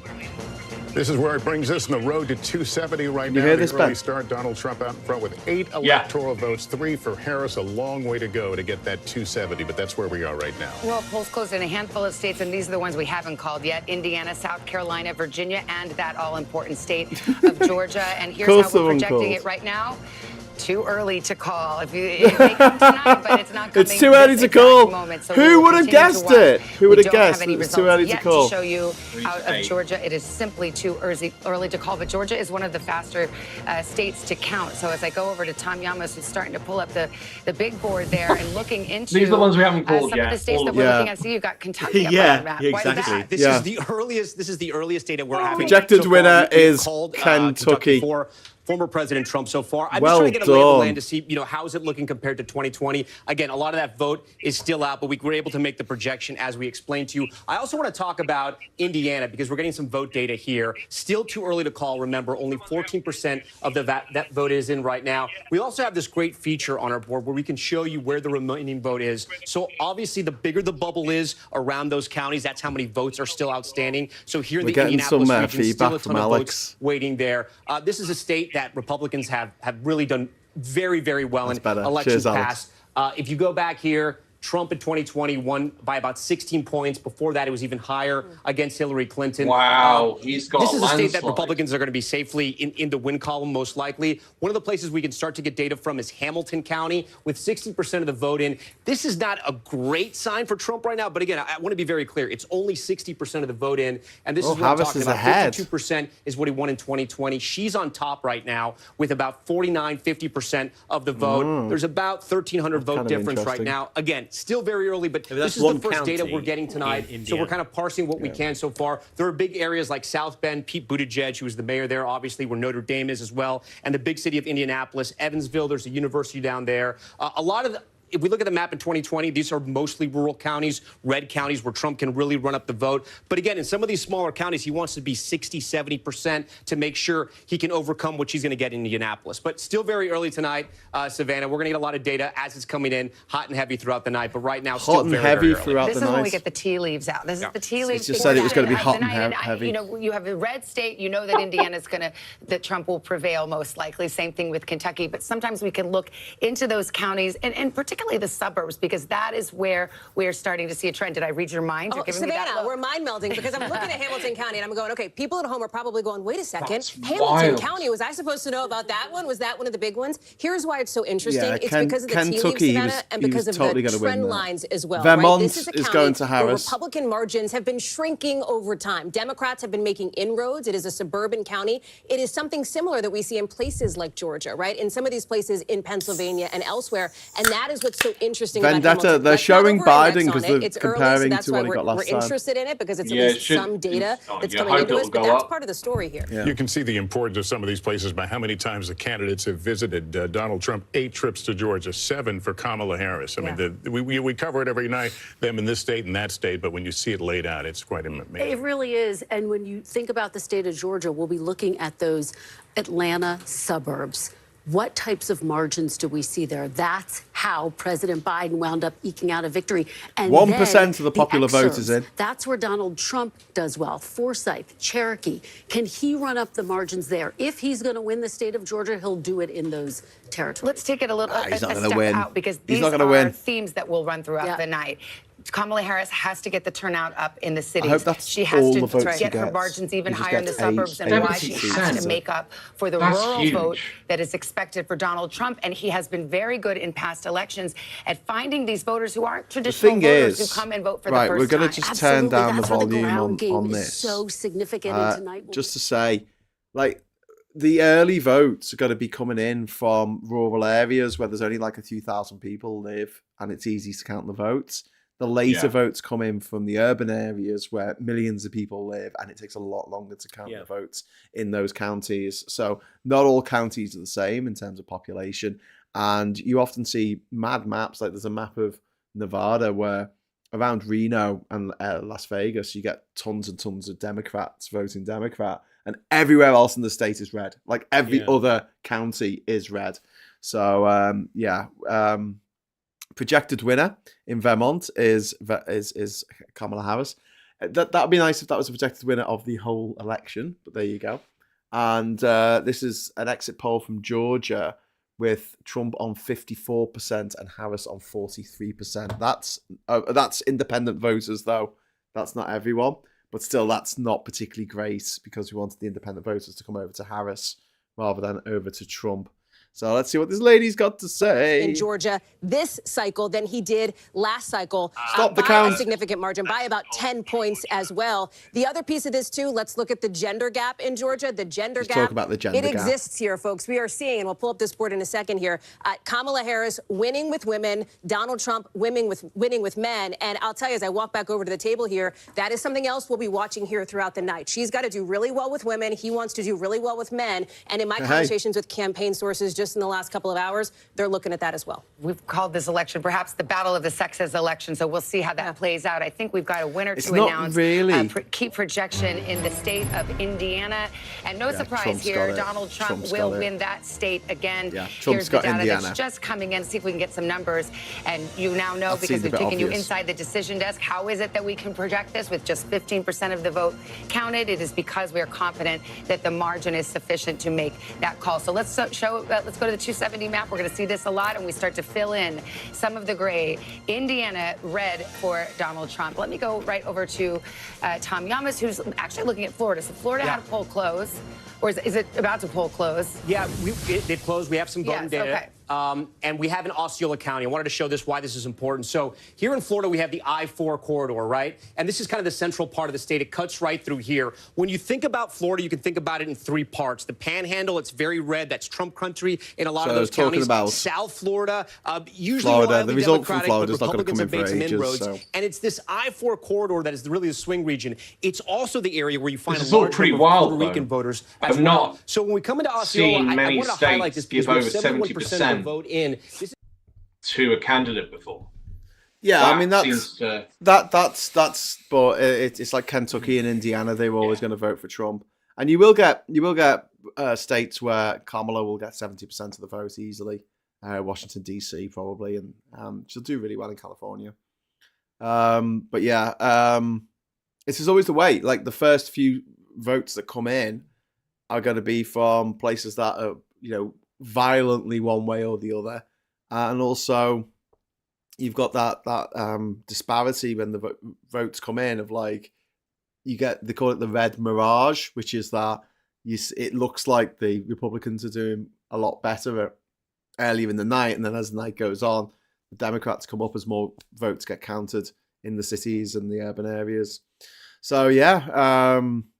We've also got the Senate going on as well, haven't we? Which is looking interesting, which is heading, I mean, long way to go, but it's moving ahead in the direction of Trump as well. Oh, the Senate, the Senate will probably go over to the Republicans.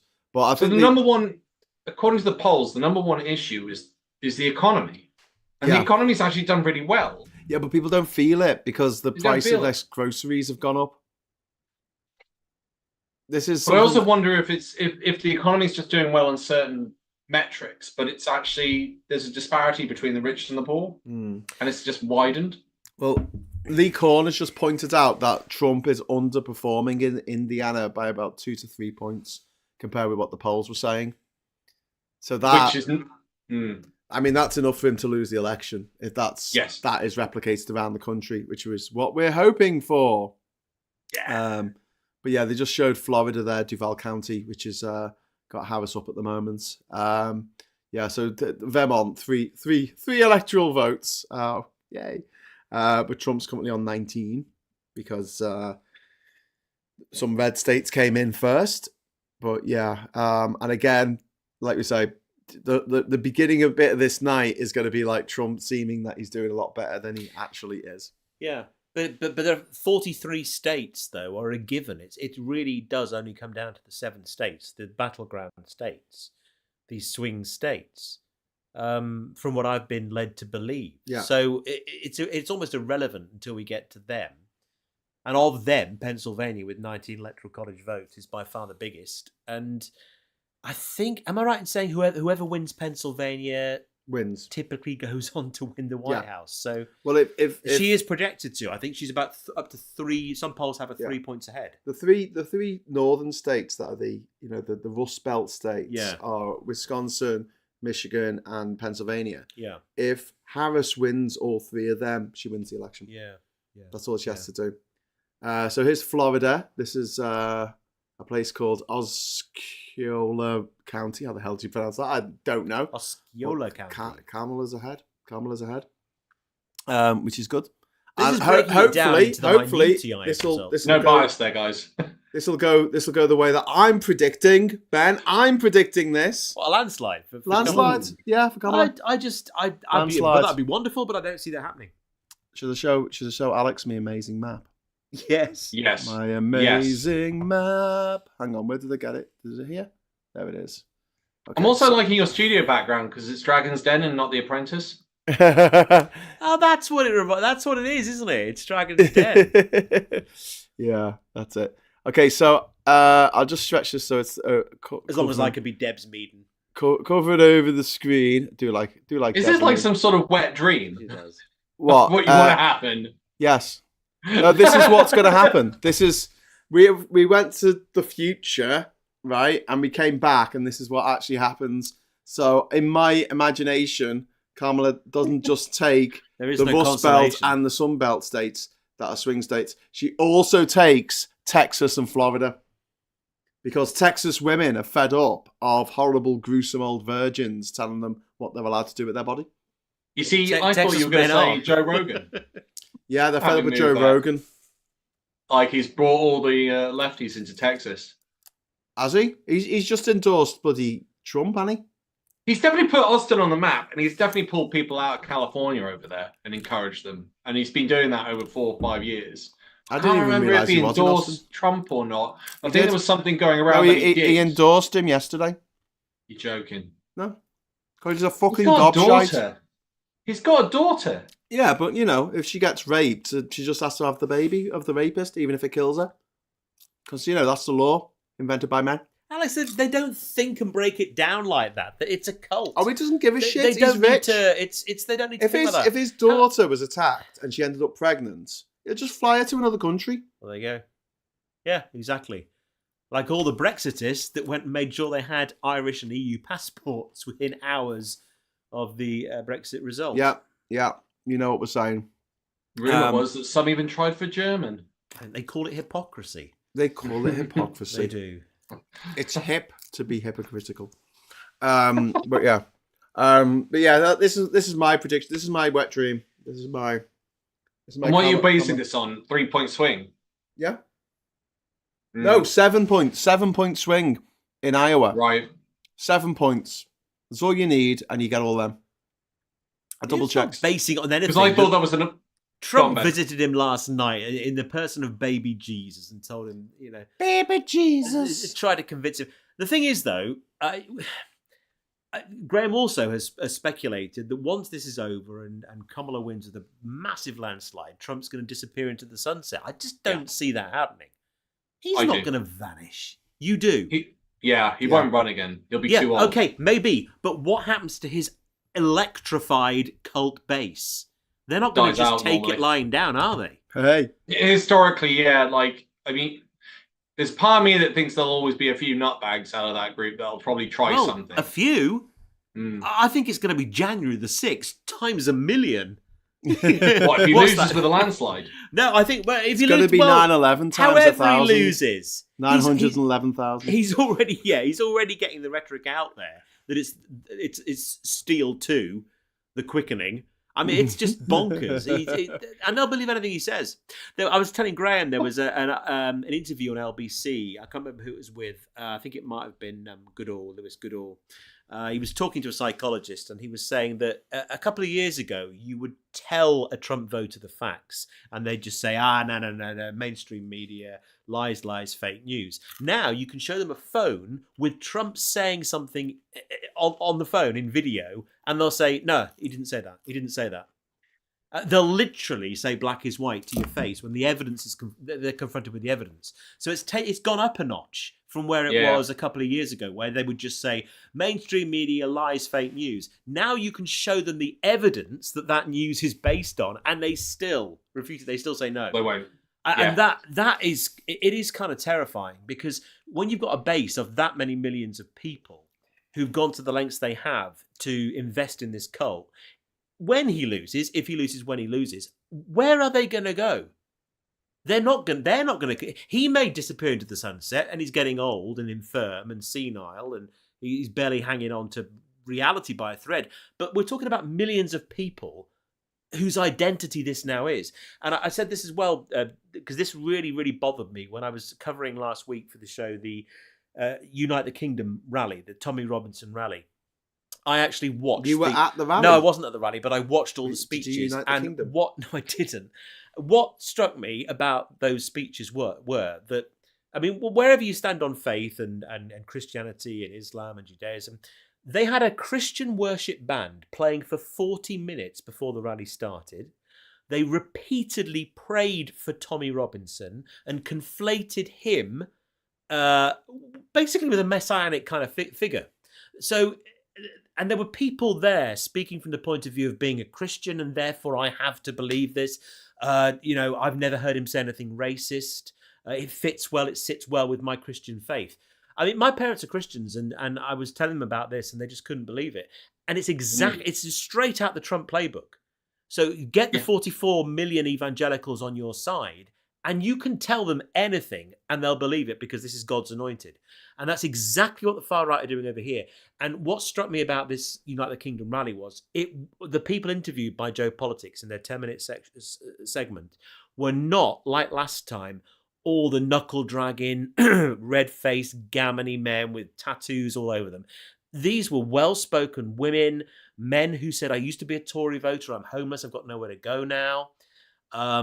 It's frightening what they're doing. But the conflation of Christianity and this Christ-like character, and praying for Tommy Robinson, lifting him up before God grift, was isn't the it? language they were using. It's an incredible grift, but it is working, and they're broadening their base. And They raised £100,000 for his kids. Yeah, and also 87,000. It may be more for his defence, which amounted to him pleading guilty at the first opportunity and not fucking needing any of it.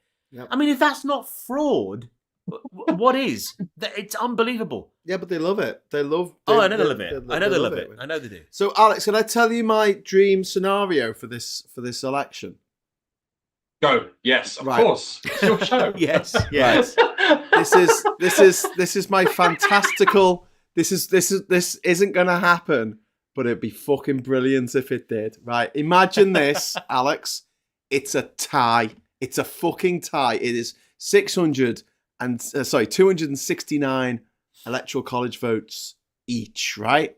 That means that it goes to the House of Representatives, which at the moment is Republican, and they get to pick the president. But the Senate, which is Democrat, get to pick the vice president. So it goes down like this. January the 6th, Donald Trump is appointed president and Kamala Harris is appointed vice president. January the 7th, Trump has a massive heart attack because he's a big fat fuck and he dies, and then Kamala Harris is the president of the United States. Yes! Just the drama. That's amazing. The drama. The dramala. The dramala. The dramala. I'm in it for the dramala. The dramala. And we can all run around knocking on our neighbour's door. He's dead. He's dead. Yay! Yeah, everyone will be dancing in the street. And would there be more satisfaction in him not having the heart attack, but just Kamala being around and just, accidents happening all the time around him? What, like him getting shot at? Like his arm just falls off. Whoops! I can sit there laughing, blood squirts out. Monty Python style. Could happen. It could happen. There's something quite satisfying knowing that Kamala's like sort of on his shadow and just any moment like these things just keep falling down and slicing me up bit by bit. That would be pretty cool. I mean, that's what I would do if I was doing the movie of this story. That's what I would do, because you got to have that all is lost moment, don't you, in a movie where everything's gone horribly wrong, and you're like, how are they gonna get out of this one? And he has a fucking heart attack. Yes, that's what he wants. Trump falls down the stairs was the ending I was hoping. Yeah, he falls down the stairs because he goes to grab the banister and he misses. Like he missed the handle. Yes, he of did. The garbage truck. Yeah.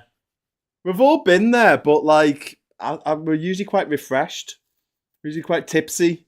What do you mean? When you when you missed the handle of a garbage truck. You must have missed the handle of a door at some point. Yeah, everybody has. When you're like bladdered. Yeah. And like things aren't quite where you think they are. Yeah. This is why, right? Meg Ryan in When a Man Loves a Woman is a terrible drunk. Because she's all like this. Oh, I'm really drunk. Look at me. No one who's drunk behaves like that. I tell you who plays a really good drunk. Nicolas Cage in Leaving Las Vegas. Oh, no. Because drunk people try to make it sound like they're not drunk. So they try and do things quite meticulously, but they fuck it up because they're drunk. I don't think you'll beat Richard E. Grant in With No Other Eye because, of course, he's teetotal. Am I shaking my leg? You're shaking the camera, mate. Oh, sorry. Yeah. Richard E. Grant in With No Other Eye is teetotal, Dirty. but he was a brilliant drunk. Shaking. I mean, he convincingly drunk. He was very drunk. Very drunk, but not. But he's allergic to alcohol. Yeah. Hashtag irony. Incredible irony. Use your acting, Richard E. Grant's allergic to alcohol. Use your acting, Richard.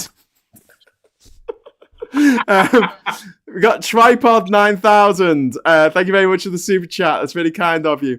I have a bottle of port waiting for the day Trump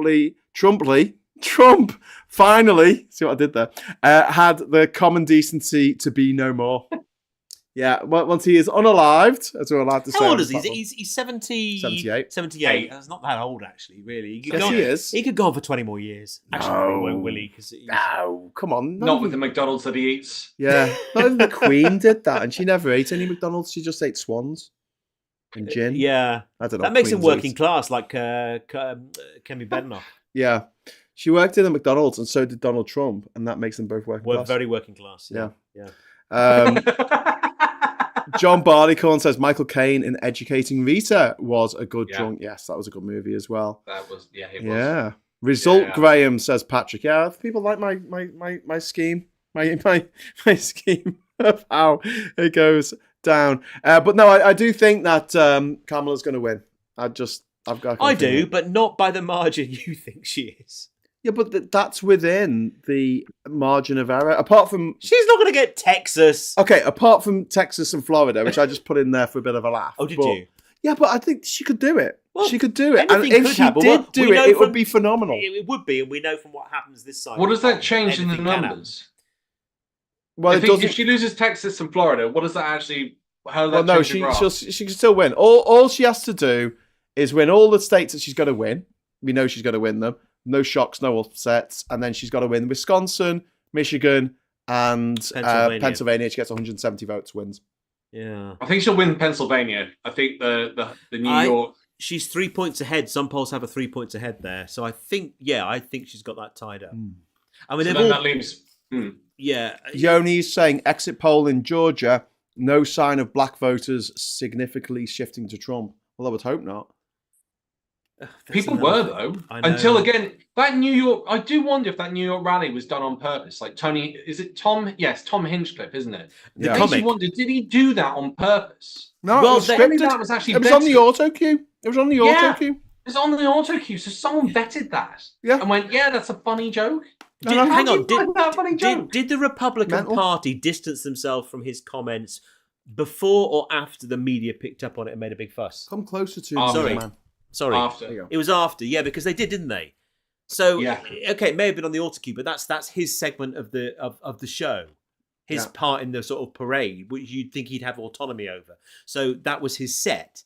I mean, what's staggering about watching that is you can see in his face and his eyes that even at a Trump rally, some of his gags aren't going down very well.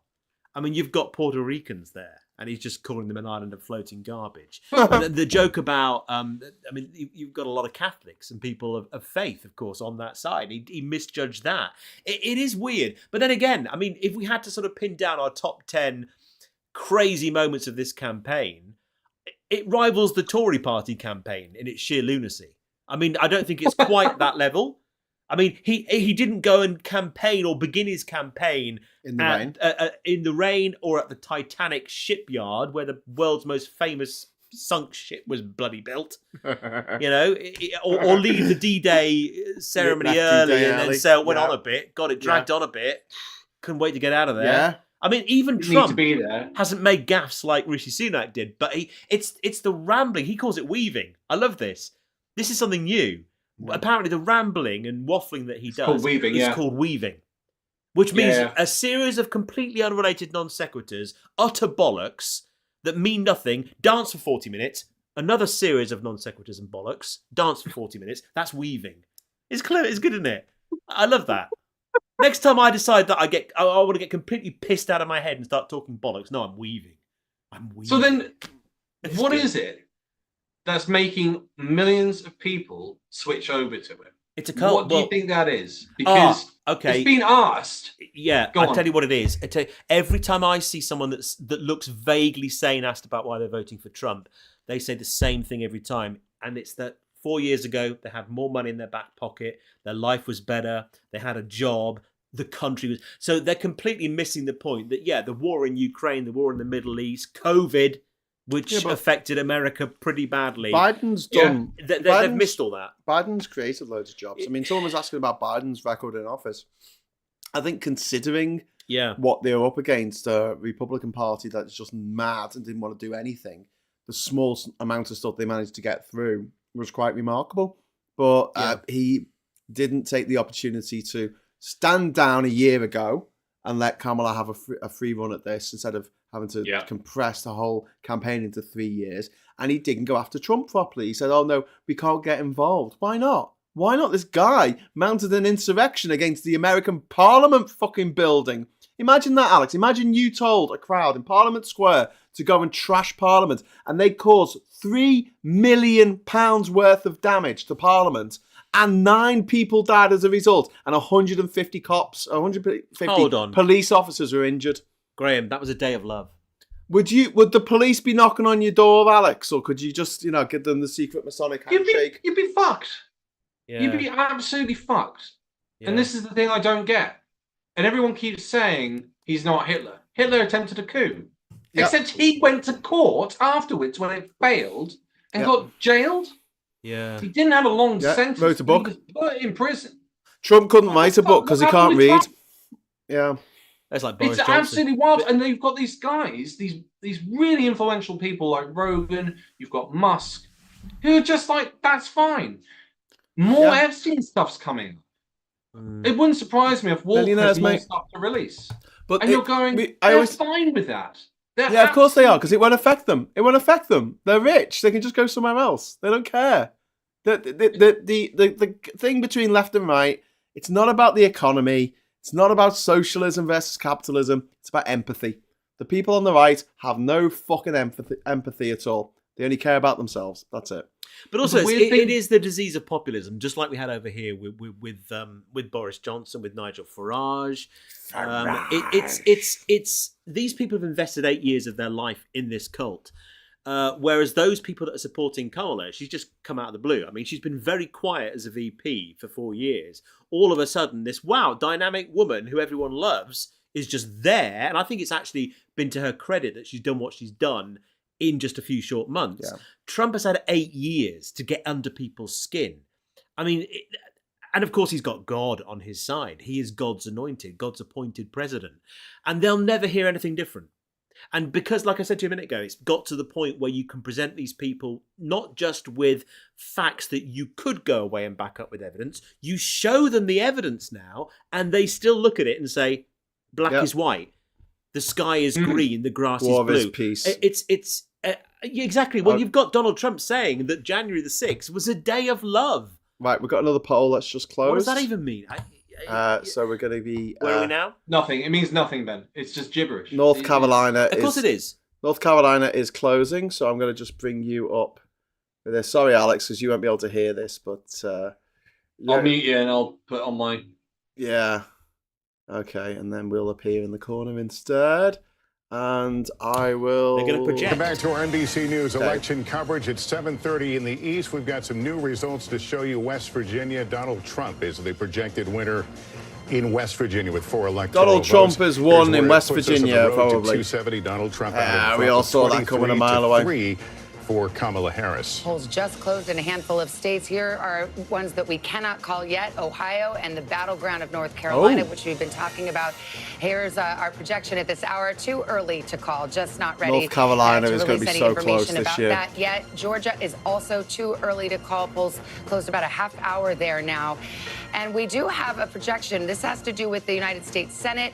West Virginia, the winner is Jim Justice. As expected, he will go to the Senate. This is a pickup for Republicans. This was a long-time held seat by Senator Joe Manchin, who was a Democrat, then an independent, but still caucused with the Democrats. Well, now the Republicans have picked up one Senate seat. As I turn to the table here in Kristen, just so people understand, right now it's Democrats who hold a very narrow lead in the Senate, but they're looking to, the Republicans are looking to flip that tonight. They need a net pickup of 2 seats. They just got 1. They just got 1, so it is significant. We are looking at, and this was expected, as you say, Governor Jim Justice winning that seat. So they now turn to the state of Montana. They turn to the state of Ohio. Sherrod Brown looking for a 4th term there. He has gotten a pretty fierce challenge from a Trump-backed former car dealer, Bernie Moreno. So we'll see how that pans out. But one of the things, just zooming out a little bit, a lot of these Senate races have gotten a lot closer. 6 million remaining. In recent weeks. Democrats who felt somewhat comfortable as we've gotten closer to Election Day have seen Jim that Justice, margin not a really nice narrow. man. And again, He this does look brings like us a nice back to man. this discussion of split ticket voters. In 1988, 17 states had different people vote for president versus Senate.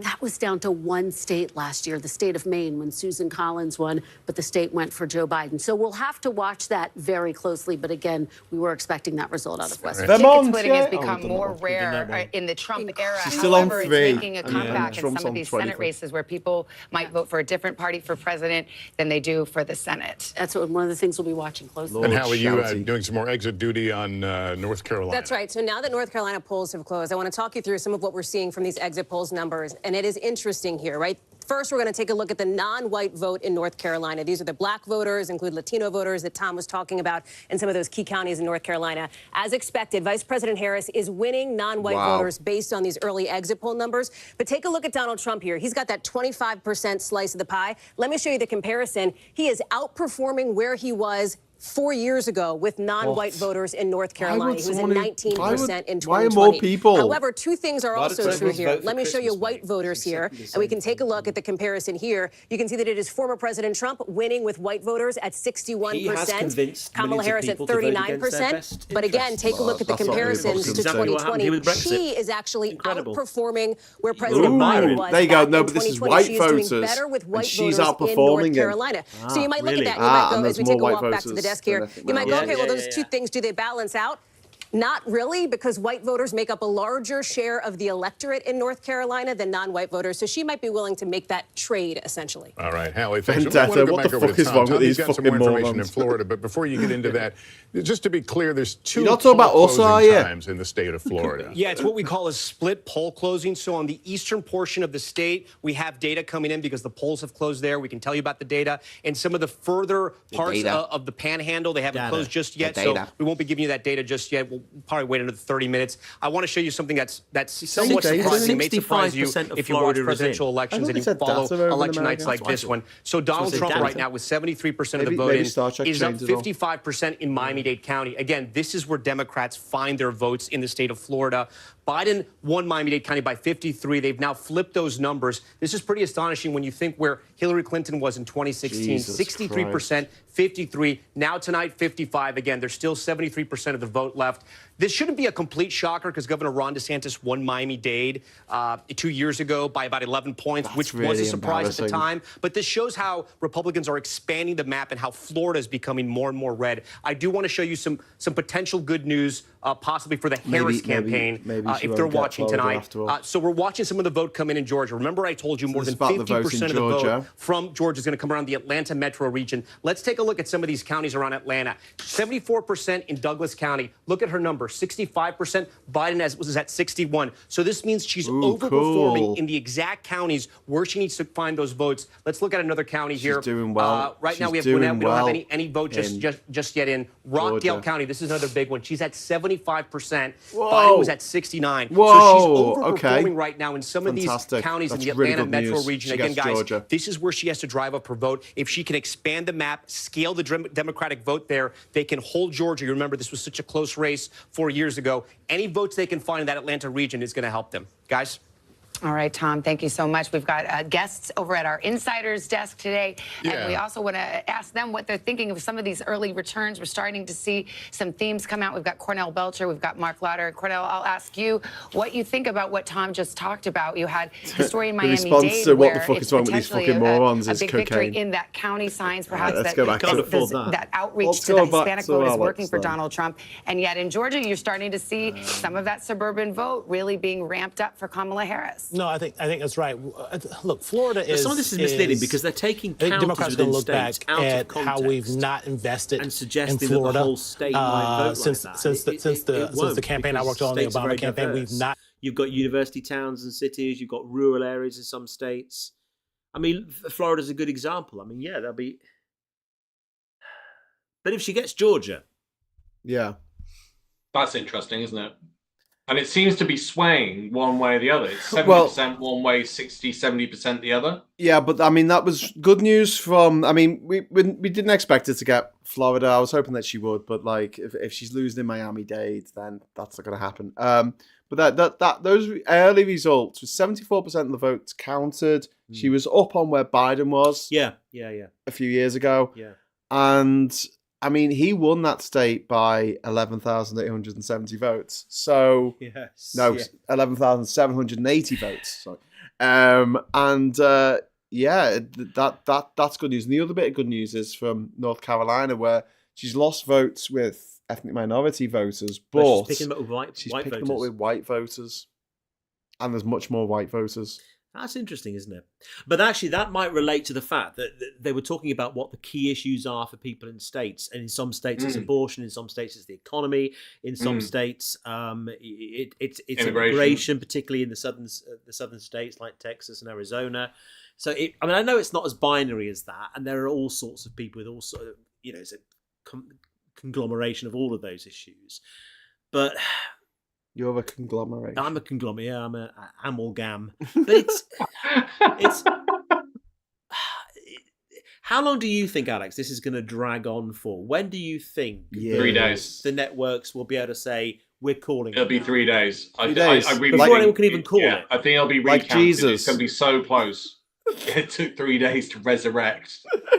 God, it did, didn't it? But also, some of these swings to Trump are worrying. But how much do you think Elon Musk and his billions upon billions that he's pumped into this campaign will be responsible for that?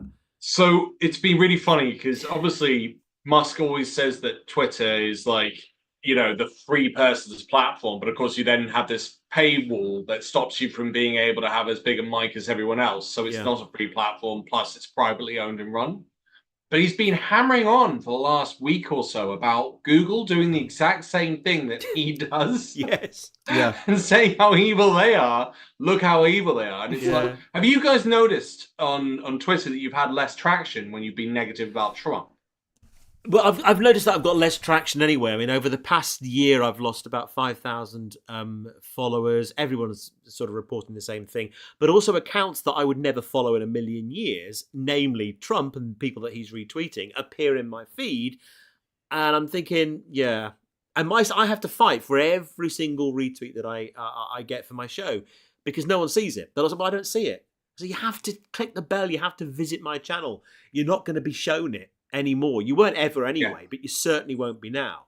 And it is a huge worry because, God knows what will happen. I mean, Trump said, I think yesterday, that Kamala will want to go after him if Trump loses. I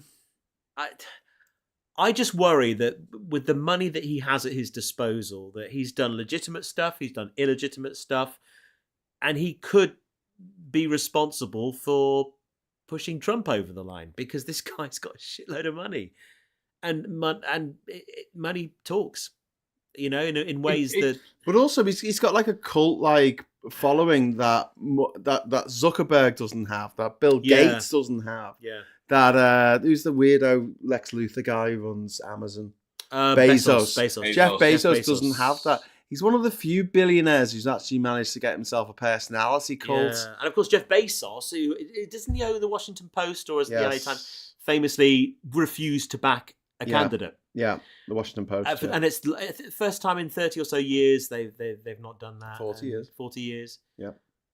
So but they can. That's all meaningless because Harris got the Avengers. Did you see that? Harris has got everybody good. I mean, I've listened to the Harrison Ford little VTs that he's done in support of her, partly because he just sounds so bloody gorgeous and it makes my heart melt to hear him speak. I mean, God knows how old the guy is now, but it's Han Solo. Harrison Ford? He's like 90 so or cool. He's just so effortlessly cool. And she's got everybody. She's got everybody. And I think it was you or Graham just said that Kamala Harris is the only person that Beyonce would ever open for. It's like she's got Beyonce as her support act, which is pretty damn cool. But no, my worry would be what Musk has been doing over the past few months to swing it for Trump. I mean, because he's got the money, he's got the resources. There's a lot of millionaires, I wonder again, like what you said earlier about Harris not being able to come in until the last 3 months with the campaign and really just have to hit the ground running. I also wonder about their comms.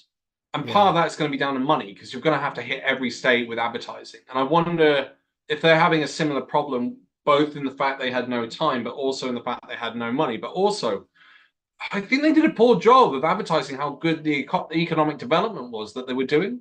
Yeah. I mean, it's not something that they talked about. Even comms. Same with Labour in this country. The comms are shite. I knew you were going to say that, and he's right. They all are. All the good ad men, mad men, are on the right. Is the money. I'm pretty damn good at it. Saatchi and Saatchi campaigns of the 1980s won it for the Tories. Like the Labour's not working. The famous poster with all the people queued up. That was Saatchi and Saatchi.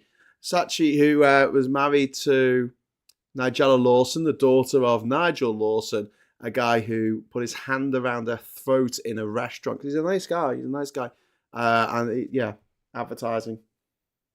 It seems like if you can come up with the right slogan and you know how to push forward.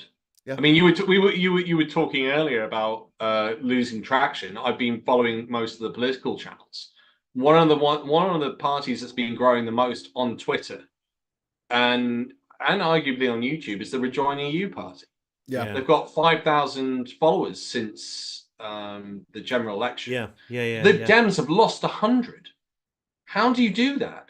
How did Lib Dems lose 100 and they've got 71? That's crazy. Well, I know, again, but I've lost subscribers since the general election. But it's also because everyone's sick of politics. There's only Hi everyone watching. You're not. You're the best. Stay with this. Stay with this channel. There's only so many ways that Ed Davey can think to kill himself repeatedly live on TV. He can't keep doing it. And also, as they've always been, once they're out the spotlight, they seem quite content to stay out the spotlight. What they should be doing is what someone like Dawn Butler was doing all the way through the campaign and before, constantly making viral videos and getting them out there. Yeah. They've got young, trendy people in that party. They've got 72 MPs. But it's all very easy to moan, we're not invited onto Question Time, we're never asked onto these panel shows. But you've got to make your own media and get it out there. They've got a platform. They can do that, but they don't. One of the most interesting things is trust and congruence. And I think there's a huge level of mistrust, especially in youth generations. And interestingly, the stuff that we do on here builds trust because you get to see who we are. We're not reading from a script. We're not reading from a teleprompter. We're interacting with one another. We're able to take questions and think on our feet about answers, about problems, about solutions. And take the piss and make jokes.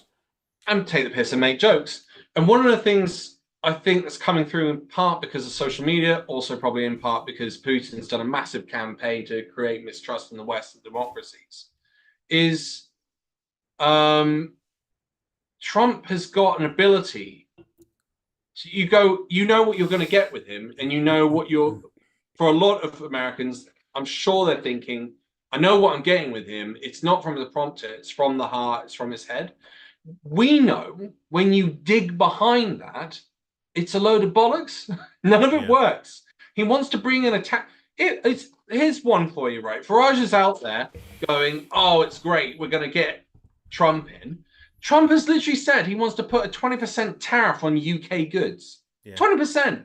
And Farage is out there going, yes, this guy's great. And it sort of says something about, it feels like he's got congruence. What he's saying is what he's meaning. But actually deep down, when you look at the detail, you know what he's saying isn't what he's meaning. Because even he doesn't know what he's saying. It's the way he presents himself and sells. Stop. We have to say hi to Tansky. Hi, Super Tansky. Hi, Tan. And also, big thank you to Alistair Kerm, who says, Graham, Super Tansky's in the chat. So by ignoring, well, I was just waiting for you to stop speaking, but by being polite and waiting for Alex to finish, we earned a couple of quid. There you go. He's got £2 super chat just to tell us that Super Tansky's in the chat. That's lovely. That's lovely. Okay, anyway, what were you going to say? No, I can't remember now. It wasn't important. No, what I was going to say is... You've ruined it now. No, what I was going to say was, and we've not actually mentioned this yet, but of course, Trump has got the T-shirt, the hat, the slogan, and he's had that all along. And just Take Back Control... Jim will fix it. It's a good one, and it resonates, and it's incredibly catchy. Make America great again. It's 4 words, not 3, so it's one more than we've had. But Harris hasn't got any of that. Kamala hasn't got any of that. You know, and it's like I said, it's to her credit that she almost doesn't need it. And I still think the fact that she's only had 3 months to get where she is, she's just been thrown into this. That injection, that like firework, has had a positive effect. Rather than just have her from the beginning campaigning, we'd have got tired because she hasn't got some of the assets that Trump's got at her disposal. She's just come in with her natural personality, effervescence, dynamism, a smile, positivity. She's saying all the right things, making all the right noises, and she's condensed that into just 3 months. And actually, that's worked in her favour. And of course, you could argue that it hasn't because she's had to do it all so quickly. She's just been thrown in the deep end. But a lot of people are tired of Trump. They've already experienced what a Trump presidency is. Yep. And although, maybe they did have a bit more money in their pocket, a lot of them have realised that that might not be anything to do with bloody Trump. They also have seen that when he says, I'll get the wall built by the Mexicans, they'll pay for it. That was a lie. He's not said that this time. No, because it was a lie. It's been incredibly he knows policy Mexico light, won't pay for hasn't the it? wall. Yeah. He's going to round up all the immigrants, From which both is of them. impossible. He's going to slap 60% tariffs on everything coming from China, which is and impossible. of course, he's going to replace Obamacare with something that's... He's got a plan or a concept of plan. plans. And I think a lot of people, because it's very easy to say all Republicans are thick, stupid idiots in hillbilly states. They're Can not. I say that? But All a lot Republicans of are them, thick, stupid idiots not. in hillbilly states. A lot of them have seen through it. And a lot of them... There was a brilliant interview, a 4-minute thing I put on this week's show. A Christian Republican guy who spent 4 minutes really concisely and succinctly and incredibly powerfully demolishing Trump as this paragon of Christian virtue, as a Christ-like figure. How he's anything but. And he talks in there about how that's cutting through with people. Of course he is. That's cutting through with people. He embodies the 7 deadly sins. I mean we there's should make the another ultimate film irony. called Seven, in which he's all the victims of 7. Oh, God. There's something to be said. It's quite interesting you've been talking about how the Christian right, it's even interesting to talk about them in those terms. In the Nixon era, there was definitely this huge pushback. Oh, I've got my history hat on everything that took place with the hippie culture. And frankly, from what I've read and understood, the Christians at the time tried to avoid politics. They didn't want to get involved. Yeah. But they were also somewhat left-wing. They were like the nice ones who were like, oh yeah, you need some food, here's some food. Oh, you need some charity, here's some charity. You need a house built, let's go and build a house for you. And what I think happened from the Nixon era on was that Nixon's group just went, we can't have that happening again. Yeah. It's even interesting. Some of the policies that Nixon went and put through are still actually, there's some decent ones, like the environmental standards stuff that he put through was actually quite, if you were to try and push that today, you'd be called left wing. Yeah. Which is fascinating. But the stuff they started putting in place, especially after Nixon and Reagan as well, because what did we have? We had Nixon, Ford, Carter, Reagan, Bush.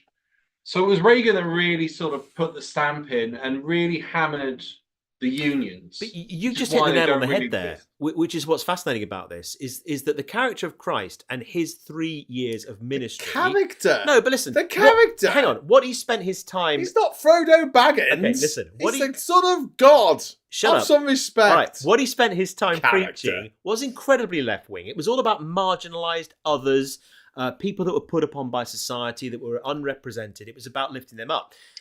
And it's weird that the right, who believe everything opposed to that, have hijacked Christianity and kind of made it their own and warped it and manipulated it to be something that it's not. 33 years old. But it's not so weird. No wife, no but kids. it is Hung around that. with sailors and prostitutes.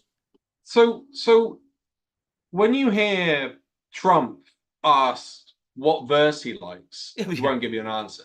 Yeah. Then they'll go Jesus wept. Old Testament or New Testament. Yeah. And he'll always go, he always go, oh, both. They're equally great. It's a great book. Yeah. Great book. It's a great book. Yeah. Great book. Let me sign your copy that I've made for $60. Tim Waltz had a great response. I would say that actually, as a piece of literature from its era, and if you looked at it as a piece of fiction only, it's an amazing piece of work. Actually. Yeah. Oh, the King Charles. If The you King looked at Charles. it- The King Charles if you Spaniel. looked at it through those The King eyes. John Bible is incredibly well written. But Got what some I get the beautiful feeling turns of phrase in it. that the 60s, 70s large Christian movement was more New Testament, love, peace, equality. If your house is burned down, we'll build you a new house. And what I get the impression of now is that for some reason, there's been a shift. I don't think it's necessarily the numbers. I think there's actually been a shift towards Old Testament virtues. Oh, absolutely. And I think that's where we've got this coming in. And we've also had the issues with the unions. And they were stomped out as well under Reagan. I mean, they just shipped the jobs. Sfax just said that in the chat. Before you said that, Sfax said Reagan didn't have a union, he shafted them. Yeah, he was in a union. He was in the fucking Actors Guild. He was Screen Actors Guild. Yeah. Which is handsomely paid, by the way. Yeah. You're talking 40, 50K a year until your death. Like, you are sorted if you're in the Actors Guild. And yet he was going around stomping that out and shipping off jobs abroad. All the problems we've got now across the world started with Reagan. The reason why we've done nothing about climate change is because of Reagan. Because he put the mighty dollar and corporations' greed above everything else. They started in the 1980s regarding corporations with the same kind of like legal status as a human being. And once they started doing that, it was like, well, you got to prosecute them for being a psychopath. I'm like, no. We're not going to do that. Don't be silly. Come on, it's going too far. But yeah. John Barleycorn saying the Film Actors Guild. No, that's something else. But, I mean, it's true. Like, it's been a slow dismantling because they didn't want this hippie generation coming back through. And yet, interestingly, this hippie generation is now having quite an effect. Yeah, damn hippies. Nixon! But that said, Kamala has repeatedly said that she has a gun, and if you break into a house, you're going to get shot. So there's a little bit of the Republican in all of us. Well, not me. Oh, come on. I've never shagged a Republican, I don't think. Do you know what the percentages of people that own guns are in the United States? Oh, God, I don't know. Well, there's more guns than people, but that's because people own more than one gun. Exactly. It's about 28% have guns. Sorry? 28%. 28% have guns. 28% of the population that could own a gun have a gun. Have guns. Yeah. In America. And the 70, and the rest don't. I think it's 72%. They're expensive. You can't believe that, can you? No, I thought it would be a little bit higher than that. Yeah. You kind of get the impression that my God, but the thing is, though, with just that 28%, the amount of school shootings that take place, imagine the carnage that there would be if it was the other way around and it was 72% had a gun. Yeah. Jesus. I didn't know It's that. wild, I isn't it? really didn't know that. But there's other stats. So actually, they're quite left wing. I mean, that makes you go, that hippie generation's actually come through and brought up a bunch of people that actually. So they want an NHS. If you had that as a policy, they'd back it. But of course, why would you do that if you're. I mean, there's all sorts of things going on there. Their military budget is just way over the top. It's totally unnecessary. To which you go, why are you doing that? And it makes you go, is it because of capitalism and wanting to have a war every so often in order to create this industry? Or is there something else going on that we don't get? It makes me wonder, because you're sort of like, you could cut that. I think there were two crazy stats. You could cut that budget and you could have an NHS in the United States. So you just reduce the size of that and still have a mega powerful army and you get an NHS. But the other one, I think if for $1 billion, right, you could give drinking water to the entire world.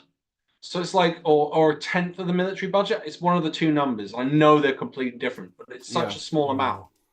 And you're going, if you gave free drinking water to the world, who the fuck's going to start a war with you? I think that might be one of the greatest gifts you could possibly give to the world. But people wouldn't appreciate it, Alex. People don't appreciate clean water. That's why we put up with water companies pouring shit into our rivers. I might be wrong about this, but I think Armando Iannucci, when he was on the last leg last week with Adam Hills, and actually, what's the name was Carol Vorderman was on it as well. But he said towards the end of his segment, I think he said that people would rather the penny on the pint was put back on, and that money was used to alleviate child poverty, and people would be okay with that. I don't know if you can infer from that what he meant was the amount that the Treasury will raise by adding a penny onto a pint is an amount that could alleviate child poverty. That can't be very much, though. I don't know, but it's not though. It's not very much. 7p of I 10% of the population a year. I don't know. You see, but it's that's a really interesting thing. And then what you've actually done is you've sold really good comms, which is better than what Labour have done. Well, so you've said if you take that penny away and then sell it to kids and use it for kids to feed them for free school meals. Yeah, that's a solid policy exchange, and most people would accept that. But it does come back to comms, because when we were talking about that, the first thing that hit me was you got the winter fuel allowance, you got pensioners. There was a rumour they were going to take away the 25% reduction in council tax, but then they've put up the price of bus travel by 50%, raising it from £2 to £3. Now. It's always each way. It's always struck me that whenever you see these Kirsty Allstop and all these very, very, very, very Nazi these property programs on Channel 4, where they're saying so and so's got £900,000 to spend in this property in this beautiful little home counties village. Oh, and it's on the bus route. If you're spending £900,000 on a house, you ain't travelling to work on a fucking bus. You've probably got a car. Your cleaner will. Your cleaner might be, but your butler will. It's kind of like. Wealthy people don't go on the bus. This is why I don't understand why Labour is it the comms or is it shy?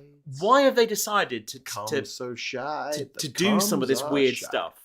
It doesn't make any sense to me. The first group they go after was the pensioners, and now they're going after people that travel on buses. It's like, just tax the fucking wealthy. Carla Denyer was right.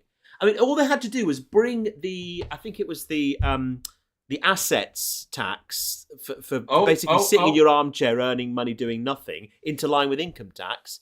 They could have done that, and you couldn't really argue with that. This is money you make just sitting there in your armchair. Yeah, on investments. We'll have to come back to this, but I think Graham's put on the. So you're getting that feed, and Brenna's here. Sorry, what? Yay, Brenna's just arrived. Hey, Brenna. Hey, how you doing? This is Brenna over in California. Wow. We've got 55 seconds until the Pennsylvania polls close. Yes, I was coming on so that we can all in for this. Okay, we're going to turn the volume up. You won't be able to hear it at your end, but we'll be able to hear it at our end. Hispanics there. We're going to see what happens. And we're so honored to have both. Will they call Kristen it? I don't and Hallie, people who know about. I don't think they will. I think they're going to call it for Kamala. Come on. I think she's going to be that far ahead. Always. So Tom, you forgot to ask. 90% of the votes, and Trump's got 10%. They hate Wiz him. without, Bib. Okay. Wiz without. All right. Well, we have a lot of time just to do Philly talk. Come on. We won't leave Pittsburgh out. If she's got this, we can just go to bed. 21 seconds until pretty much. the They're not going to call this this because we're going to hear it's a from very about popular 17 state. states here. Election alert. And there's a election alert as we stand by the drama building. It will be too now early to because call. As we've been talking about, we're going Yeah, to it's see definitely gonna be too early Pennsylvania, to call. Alabama, It's a big Connecticut, state. Delaware, poll DC, closings are Florida, about to Illinois, occur Maine, in Maryland, just about 1 Massachusetts, second, and we'll be able to get some Missouri, characterizations Mississippi. for you. They're only going to call in the just a states that moment. basically just Hampshire, one great Poll big closings. farm. Here's an NBC News projection. Okay, here we They're go. not going to call. All right, where do we get? Florida's. Florida. Donald Trump will win Florida and take bollocks. its That means my 34 map votes. wasn't right. The state of Massachusetts, Kamala Massachusetts, Harris, the that should be projected fine. winner tonight with 11 electoral obviously. votes. Donald Trump, the projected winner Tennessee. in Tennessee tonight. 11 electoral votes there. In the state of Maryland, Maryland. NBC News Sounds right. projects No that we'll shock go in the so far. Kamala Harris column. Nothing We unusual. move on to the state of Missouri. NBC Missouri. News projects that Trump. Donald Trump is the victor Dickheads. in Missouri when all the votes are counted. Here's what Alabama looks like. That will Alabama. also go You got a to real Donald pretty Trump. mouth. One of the State worst Oklahoma, states this in the will country. be projected to go Oklahoma, to another one of the All the worst poor, states in all the the poor country. places. And in where- D.C., District of Columbia, 3 Yes. District of Columbia, Three that's votes. NBC News easy. projects that Kamala Harris will win there. So where does that leave us Good, now? very On the excited road over to some very 270? small numbers, Graham. Here I it do. is, 90 for Trump right Story now. of my life. 27 for versus Harris, 90. 270, of course, Yeah, the but he- magic number and the keys to the White No one House. lives in these But we places. await calls in those Yep. all-important battlegrounds, and Francis. there are Thank you. still How many no Puerto states Ricans just as Jersey, polls closed at 8 Rhode o'clock. Island, We will wait Delaware, for New Jersey, Maine, Illinois, New Hampshire, Connecticut, and of course Pennsylvania, as we said, Pennsylvania is as well. going Let's to show you what we be, can right now too in close Pennsylvania. for a No while. surprise here. Too early It to is call in too early to Pennsylvania. call. North There Carolina, you same go. story. They do count fast there, but Didn't see that not coming. fast enough to call it. It's still too early to call. Just 5% of the vote in, and in Georgia, we're seeing a lot 5% more of of the the votes in vote, but still Pennsylvania. too early to make a So projection. remember that the Let's go to reason John. why I'm some of starting to look at these some of are the too numbers early here, and I is see you've because got the votes Virginia in the up there, larger which is a cities potential take bellwether, longer to something that count. And Yeah. usually larger cities equal a Democratic base. Yeah. So mostly it's going to be a lot more Democratic votes coming in on these larger cities. The red mirage. Yeah, which of course naturally takes a lot longer to collate because there's a lot more people. Yeah. So I'd imagine California will be one of the later states to, well, obviously because it's on the West Coast California, as well. Oh, we got a super chat. Thank you very much to Alistair. Thank you. That's why you need to follow Scotland income tax 6 bands. The extra money goes to fix things, in my opinion. Yeah. There you go. Yeah. I mean, for council tax, you get to see where the money goes. I don't see why you can't do that for other taxes. Unless you're the king. It all goes on 7 Unless you're different the kinds king. of bins. That program Dispatches, that was quite some revelation to me, actually. Did you watch that, Alex? Some of it I had no idea about. I have not, but I knew most of it already because I've been doing loads of research on it. I've been wanting to do a documentary, because I found out about 6 months ago that the king gets, if you die in Cumbria and you have no heir, then the money goes to the king. And if you die in Cornwall and you have no heir, then the money goes to William. And you're like, even better, Alex. So mental. If you die in Liverpool, because it's historically the county of Lancashire, and you've got no next of kin and you leave no will, the money goes to the king. That's mad. And talk about, this is really bad comms. And we all for hate Prince the king. William's I'm going to end homeless documentary, isn't it? I mean, my God. Yeah, you could if you wanted to, William. Yeah. You could just end homelessness. I you don't need us to help. You don't need the documentary. I decided not to. Just do it. I made this documentary about how I couldn't be arsed. God. It winds me up. My mum and dad love the Royals. So, Brenna, over in California, how are things down on the ground over there? What are people saying? Are they positive? Are they negative? Are they in between? Well, right now, again, like it's nothing's really happening right now. And so once I get to the party tonight and once I start seeing more people, and especially the people that have been doing the get out the vote efforts this past few days, we'll be able to see a little bit more. Yes, California is a really, really late state in the process because of where we are on the West Coast. And again, because of our population, it does take a long time to count votes. I'm going to already call it for Kamala Harris just because that's the nature of California. But it really is, as I said, it's the other things we're voting for over here that need to be also looked at, including my county, Orange County, is where the neo-Nazis like reemerged. This is where they found refuge. And so it has been predominantly a conservative area. It has been pro-Trump.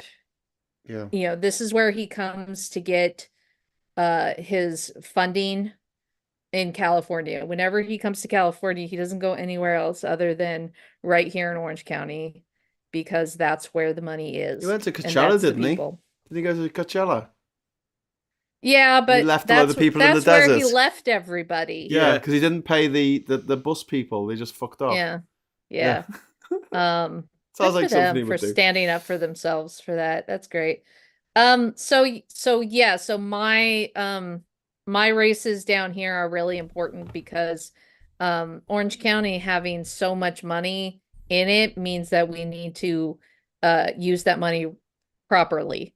And when we did turn all Democratic for 2 years, it really helped. We got a lot of money in. We started working on our homeless issues. We started working on our drug addiction issues, our roads, the things that needed to be done.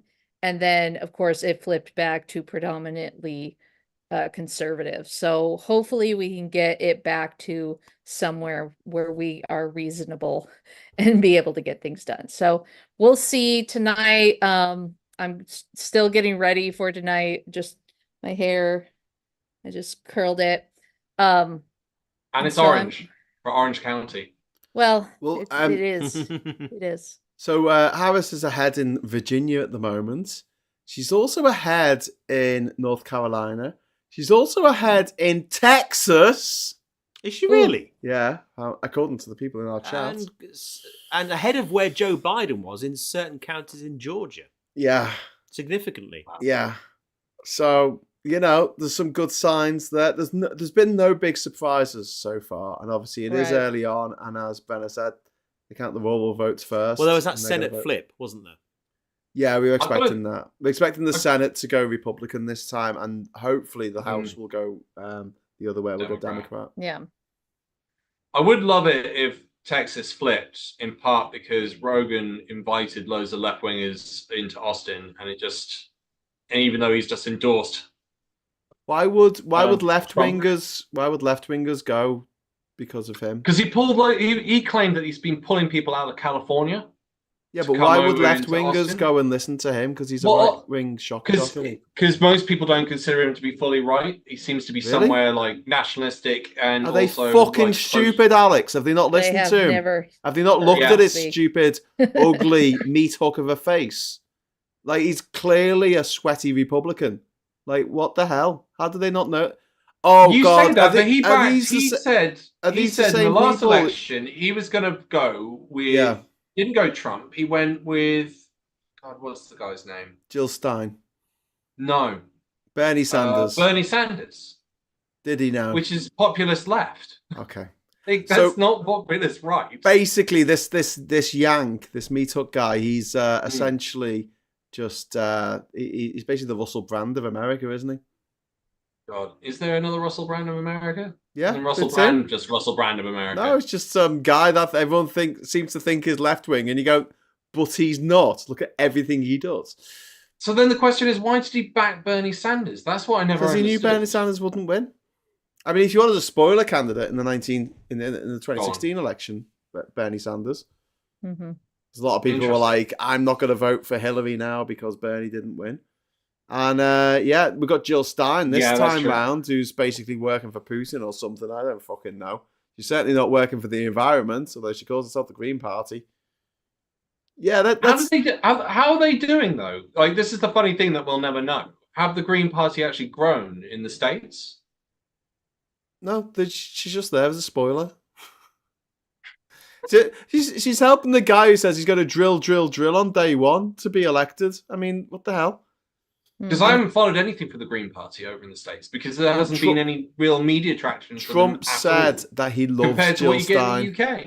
So Trump, in the same rally when he was saying how much he hates Kamala, he said that he loved Jill Stein. And Vendetta saying Meat Hook guy who? Meat Hook from Secret of Monkey Island, the guy with two hooks for hands in Secret of Monkey Island. He looks like Joe Rogan. He looks like... Anyway. Does he really? Has no one put this together before? Anyway, so yeah, I have to go and rewatch that. Yes, no, Monkey Island, the game on the Amiga. You're too young. You're just a little whippersnapper. I do remember Monkey Island. You must have been like 1 or something when it came. Doesn't out. matter. It's like the games are still kicking around. God, I even got to play around with the Amiga. Yeah, it was on the Amiga. Amstrad. Yeah, it was. Yeah, it was the Amiga 500, which was the one that everyone had. Yeah, and it was better than the Atari ST. Although Phil, who does a different bias and he's on this channel a lot, he was an Atari boy. When I was growing up, everyone wanted my friend had a ZX Spectrum, and that was cool. That was really cool. Yeah, Jet Set Willy. Ghostbusters. Kong. I had something you plugged into the TV, and all it did was play that tennis game where you Pong. And the little dot moves across the screen and you have to block it. That's all it did. But no, back in the day. Florida's getting projected for Trump now. God damn it. Yeah. God damn it. Not too shocking though, is it? Yeah. North Carolina. She's monstering him in North Carolina. That's interesting. 53.4%. Not in Georgia though. They just flashed up Georgia. That's not looking good. Well, it's looking good in North. Yeah. The other one, that's all right, Ben. We can live with that, can't we? As long as she wins, if it's by one vote, I mean, that's all that matters. It is. It only takes one. Just one vote. If she gets that 270, yeah, Madam President. Madam President, it's going to be good. So, Yep. Brenna, I don't really want to ask this question, but if Trump wins this, what are people going to do? Are people going to leave the country? Are they just going to get the hell out of there? Well, what are most sensible people going to do? I don't know. I've always, I've said this, especially here in California, we're fairly safe right now, at least for if he does get in, at least for a little while. Yeah. And I mean, we're safe here. The real hope is that if he does win, he will not be in office for very long. Because he is not a young person, he is not a well person, and if that could be the kind of the saving grace of that is it will not last very long. But also, the last time that he was in, am I right in thinking that he was surrounded by people that were making decisions for him? Because the White House was so chaotic and incompetent and a shambles, and his entire regime was just all over the place. And the big decisions were being made for him by people that probably had the majority of Americans' best interests at heart, sort of. I don't know. I'm kind of just thinking, I mean, how much damage did he really do in 4 years? I mean, had he been more competent, he could have done presumably a lot more. $3 million worth of damage I think to the Capitol building. What happened was that the people who put him into the office were normal Republicans that wanted just to get things done. They were sick of the Obama policies. They wanted to change, and the only way to do it was to back Trump. And they did keep him very much down. They pushed him down. He doesn't have those anymore. They all left him. They're either not backing him, in jail, or they were fired by him because they did keep him and keep him at bay. So this is the scary part about this, is that he does not have that anymore. He's going to only have the sycophants behind him, which means they're not going to stop him from, let's just say, the nuclear launches. They're not going to stop him. He's gonna go after Ukraine. He's gonna go after Palestine. Yeah. He's gonna go after, Taiwan, and he's going to, World War III is going to be based solely on Trump's trigger finger. So you're far more anxious about what potentially he could do in the next 4 years as compared to the previous 4, because he's only going to be surrounded by these sycophants. Yeah.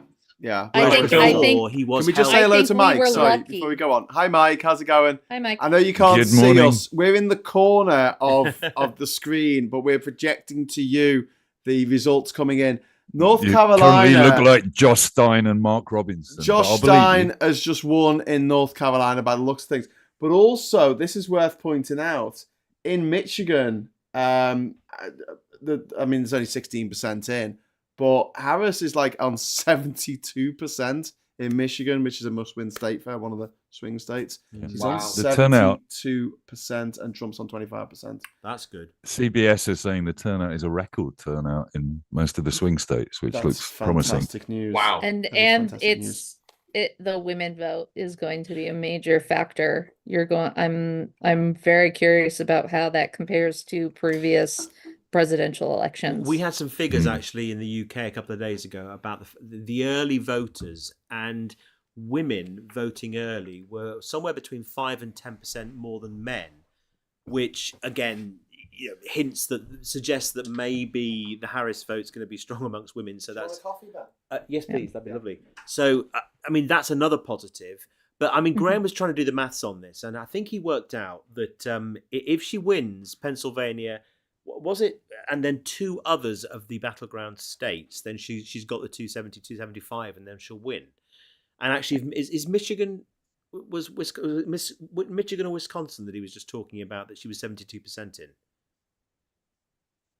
I mean, I know Which it's one too was early it? to call. Michigan. I think he Michigan. said I mean, Michigan. the latest figures that we had that I saw today from the sort of the polling, again, it's only polling in Pennsylvania, put her about 3 points ahead of Trump. Now, you would think if that's accurate, then she's probably going to get those. There's 19 electoral college votes there. And that's the that big 3% is within that margin of error. Yeah. So it's Yeah. very, very close. It is very, very to what could close. happen. It is hugely close. But I mean, as I was just saying before both of you came on to Graham, my big concern about this, even though my heart and head now tell me that she has to win, is how much someone like Elon Musk has been doing behind the scenes over the past few months with the money that he's got. Firstly, legitimately and legally, and secondly, illegally, that we don't know about, and how that will pay off for him and for Trump over the next couple of days. Because Kamala Harris's response to that comment that he made about lining up riflemen in front of Liz Cheney should be enough to disqualify. I mean, there's been so many things he said that should be enough to disqualify him. But that one, you kind of just think, we're immune to it now. We're frogs in boiling water. Anything he says, of course, it's water off a duck's back to his base. But, I mean, even I hear it now, and I'm not as shocked as I really should be. And, of course, if Kamala Harris was saying some of this stuff, the media would be all over, and she probably would be disqualified. Yeah. And that's I think it was, I can't remember, I think it was Van Jones, I can't remember, a political commentator I was listening to called Van Jones, said they're playing by different rules. They're sitting a different exam. Yeah. Trump gets to be lawless. Kamala has to be flawless, and that's the difference between the way they've both had to approach this whole campaign. But the electorate, I mean, when Hillary called Trump supporters basket of deplorables, that was it for her. Yeah, she absolutely. didn't have to do anything else. No, yeah, she just called them deplorable, and they ran with it. Yeah, and it was like Trump wants to kill his opponents. He wants to put them in jail, and he wants them to rot. And the yet press that's fine. The press just have not learned. No. From the last two elections. They still give him exactly the same level of exposure, and they treat everything that he says credibly, but they don't, they have these two sets of rules. Absolutely. And actually, going back to something he said much earlier on in the campaign, he said, just vote this one more time, and then you'll never need to vote again. Literally telling his base and the whole of the American public that I'm going to be a dictator. I'm going to transform this democracy. And very few people in the media picked up on that and scrutinized it. But the major benefit with Trump is you can take any 20 seconds of anything he ever says, and it sounds like gibberish.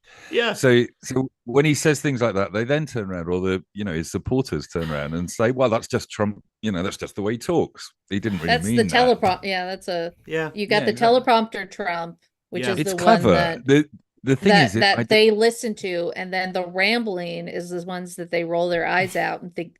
They think it's fine. They think it's perfectly acceptable to have a president who can read off a teleprompter, but then also ramble on and on about Hannibal Lecter. But I also think when someone tells you who they are, you should probably believe them. I mean, he spelt that out. Maya Angelou. He spelt that out. I want to be a dictator. I want generals like Hitler had. I mean, we've got over here. I mean, I don't know. Well, we do. I mean, he does want some generals like that. The ones that carried briefcases into meetings and tried to kill Hitler. Those ones. Those are good generals. They would be good generals. That'd be good. Yeah, let's get some of those on his team. I've seen that movie. Oh, God. What, Inglourious Bastards? Yeah. No, it was Valkyrie. Valkyrie. Oh, Valkyrie. Yeah, right, sorry. Valkyrie Ben, you got the quiz question. Inglourious Bastards is a lot more fun. Yeah. Slightly different motivation. Yes, just a little. Yeah. I'm not sure it was entirely accurate either, historically. So our NBC News coverage has gone to adverts. So we've appeared. Hello, everyone. You can see us now. But I was on the. I was just making Ben a cup of very coffee. much. I hope you didn't want sugar in that. This is great. I like this mug. It says Tory Tears. Where's mine, Graham? I have a late night too. What? You have a coffee? Where's my coffee? It's a long way to California. Throw it to California. I just got to put. Now you can. Now you can stop in the U.S. There was a film called Orange County. I'm pretty certain there was a film called Orange County, and Meryl Streep was in it. Was it called Orange County? It was Osage. There was a TV show called The OC. Yeah. There was Orange County, and that had Colin Hanks and Blackjack and Jack Black and oh my God, there's so many. Bob. But yeah, so there was one called Orange County, and that was a pretty good representation of Orange County. I keep telling everybody the best representation of Orange County in media is Arrested Development. Right. Yes. Okay. Because Mitch Horowitz, the creator, actually lived here in my home city, and actually is accurate about how people in Orange County. So build don't the wall. Not build the not wall, Brenner. OC, That's where we got the idea. OC. That's where Trump got the idea. Was Arrested Development. Build the wall. He was going to build a wall. Arrested Development. Don't watch the OC. Watch Arrested Development. Okay. Yeah, indeed. Anyway, Mike, are you all right, mate? I haven't said hello yet. Hello. I was too busy making coffee. Like a good I had intended to try and join you at 10, and then what happened? I thought I'll have 3 hours sleep before I. Oh, fair Graham, enough. And I had 6 or 7 instead. Okay, even better. So, did you have any nice dreams? Yes, I had very pleasant dreams about Donald Trump. It was about Donald Trump. Was he dying? Probably. Don't we all just have beautiful dreams featuring Donald Trump every night? Yeah. So Ohio is too close to call, and it's really, really close. Ohio is really close. That's We're talking a swing 49, state right there. 50. No, but Ohio's not a swing No, state. it's not too close to call, too early to. Oh, some of them say too early to call. Some say too close to call. Oh, okay. I'm just reading that. Yes. It's different. Maybe it they changes. had, like, So 2% too early is when they're waiting for more votes to come in, Yeah. especially from the big cities. Yeah. And then too close to call means that the percentages are not. You have to be within a. I've got pretty solid- CBS on in the background here, and they're making sort of estimates as to who's going to win at like 56.7%, etc. And then it says 7% of the vote in so far. Yeah, I know. Statistically, these things mean nothing at this stage, basically. Well, I mean, that's still 7% of the electorate is still a lot more than would ever be in a poll. No, that's in the New Jersey seat. Yeah. It's like the equivalent of a vote in Sussex or something. Well, have they called North Carolina yet? Have they what? Sorry, No. Alex. No, it's really close. North Carolina? It's really close, but North It's too Carolina close. at the moment, Kamala Harris is ahead in North Carolina, which is a really good sign. And how are we looking for Georgia? I think Trump's ahead in Georgia. Yeah, Trump's ahead at the moment in Georgia, but that's because all the red states they vote for. But yeah, and but Atlanta is actually a very, very huge populous city, so they are probably waiting for that. So it could get either closer or flip when they start getting that in. You might be able to answer this. Is the number of electoral college votes based entirely on the population of a state, or is it also No. sort of the geographical, It's- the area? I can answer this one. Okay, I was just Sorry, asking Perry. the expert A who's little there. bit of both, because it's there's A little bit. How does that work? Has it a there's- little bit of both? How does that work? well, because there's 538 electoral college votes, Right.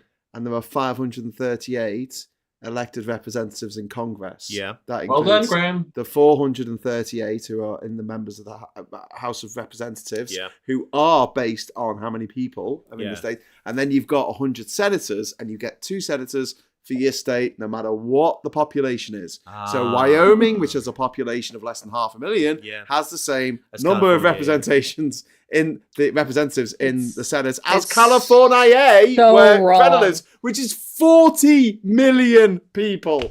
I also want to say that sort of representation is still not what it's supposed to be, because our population is so big, we should almost have double the amount. That's how big California is to other states. Yeah. You can actually see they did like just Los Angeles County, the population of Los Angeles County is bigger than about like 17 states in the Midwest, because the It's wild, isn't it? population is incredible. So if we were actually doing it based on population and representation, California would blow everybody the water, and Yeah. there would be absolutely no chance for a Republican ever to be president. And then they'll get rid of the Electoral College. So Pennsylvania, this is only with 8% of the vote in. Kamala Harris is on 71.5% of the vote. But it's only 8% in so far. Yeah. But do you know what I say? I say, stop the count. Yeah. Stop it now. She's miles ahead. Just stop it. Just stop counting them. You know what? You got 8%. That's all you need. That's a bit Trumpy, Graham. You can't just stop the can't. count when you feel like it. How very you can't dare do that. you come on my channel to my house. I make you a cup of coffee and you call me Trumpy. Oh, that's a bit Trumpy. Gonna... Stop the vote now. We're winning. Bit Trumpy. You just have to talk. It's only one lot, step Graham. from that, Graham, for you saying, "Oh, just find me 11,700 votes. Just find me." You know what? Graham, start talking about Hannibal Lecter. Well, it's an amazing thing. How white Hannibal your skin Lecter. is. Yeah. Nobody's heard of him. Nobody's thought of him. Silence of the Lambs, Hannibal Lecter. He was in an asylum, but what a guy! Yeah, Graham, and you did hand movements. And he said, Graham, you run the best politics channel. What a great guy! And I was like, thanks, Hannibal Lecter. Guy. And then he fucking ate me because he's a fucking cannibal. Let's all do the Trump dance. Depends. Just looking at how is this the real life? How is this not just fantasy? looking at the CBS? How? No, in a Graham, landslide, how no is escape he from a reality. possible contender for president? I With don't the way that he know. speaks, the way that he acts. the Listen, way it's that your Brenner- country. You make the rules. Brenner, Come on. We'd Brenner, never let these are the anyone of that questions. caliber Change the become Prime Minister of Great Britain. We have higher standards over here. You won't find a populist like Trump taking over our land. Yeah, no way. Yeah, that would we wouldn't get happen like here. Bovish, Never happen during Johnson COVID. type. You know, worst possible person in charge at the worst possible time. Oh God. But there are genuine questions in the CBS exit poll, right? 51% of people think that Donald Trump would be a better person to handle a national crisis than Kamala Harris. On what planet are they from? I would let him look after my dog. These are people largely who, went through COVID with Donald Trump. But they're invested in a cult. A million Americans died of COVID. A million. Yeah, a million. A million. Only they still 300,000 voted died in. in the fucking According Civil to War. Florida, nobody died of COVID because they did I was mark going it to say, down. I can only assume that they're sitting there thinking, well, if Kamala was in charge, we'd have all died. Yep. Yep. It could be. You know what? We'd be in a better place. And also, Makes right? no Okay, sense. I asked. Graham's response to this was, "Well, he's rich; he'll do whatever he wants." I thought a convicted felon in America couldn't vote, but Donald Trump voted in Florida. How does that work? The rules don't apply to. Yeah, but That's what I said. Is That's that what true? I said, Mike. The So- rules don't apply to him. Because his residence is Florida, not New York. Yeah, where he's a convicted felon in New York State. He's Oh a my convicted goodness. felon in New York, so that's Right, why okay. that's why he right. got his federal cases Trump's pushed. got ahead in Ohio. Because if he was tried and Yeah. convicted in federal charges, he wouldn't be able to vote. But Also, because he okay, then lives in Florida, it's different. if Kamala Polls wins, closing. Polls is closing. is he going to 7, prison? Arkansas. 6, 5, 4, 3, 2. It's gonna go to Trump. It's Arkansas. It's Arkansas. Come on, people. It's gonna go to Trump. Little Rock. It's Trump. Little Rock, Arkansas. NBS projection. Yes, Yeah, wow, that's but not even 6 a- fucking votes. By the way, when we talk about North Carolina, Georgia, they both have 16 electoral college votes. We have Yes, the they same, do. same number of electoral. If she wins Carolina, Pennsylvania, and Georgia, that's still the swing states in her favor. She doesn't. Michigan, Nevada, and Arizona don't matter, do they? Yeah. If she just She wins has the an Rust easier Belt, path. if she wins Wisconsin, Michigan, and Pennsylvania, that's she doesn't need anything else. God, That's it. that Yeah. really is Pennsylvania. But that's I only think Pennsylvania will do it because of the rally, the New York rally, the Puerto Rico comics. Yeah, I think yeah. that's done it. Oh my God. Anyone who was like on the edge would have Yeah. gone, yeah, enough of that. I mean, we were talking about comms earlier. That's insane. I would have just pumped that out as an advert constantly across TikTok. Yeah, but you see, the thing is, and though, Facebook. you're assuming, Alex, that everybody who's on the edge has your level of understanding and literacy and decency, and they don't. They really don't. And There's they've a already number of convinced people themselves. that still are. Oh, Yeah, you're they're being walking into the- look. You're almost up there with the Puerto Rican No, but comments it's by saying that. true. If you're Puerto Rican and you've had that comment made about you, Right, but they've already you're twisted less it. likely to vote. If I did put the caveat Paul, if you're on the edge of who to vote for, and that comment came out, that was my caveat.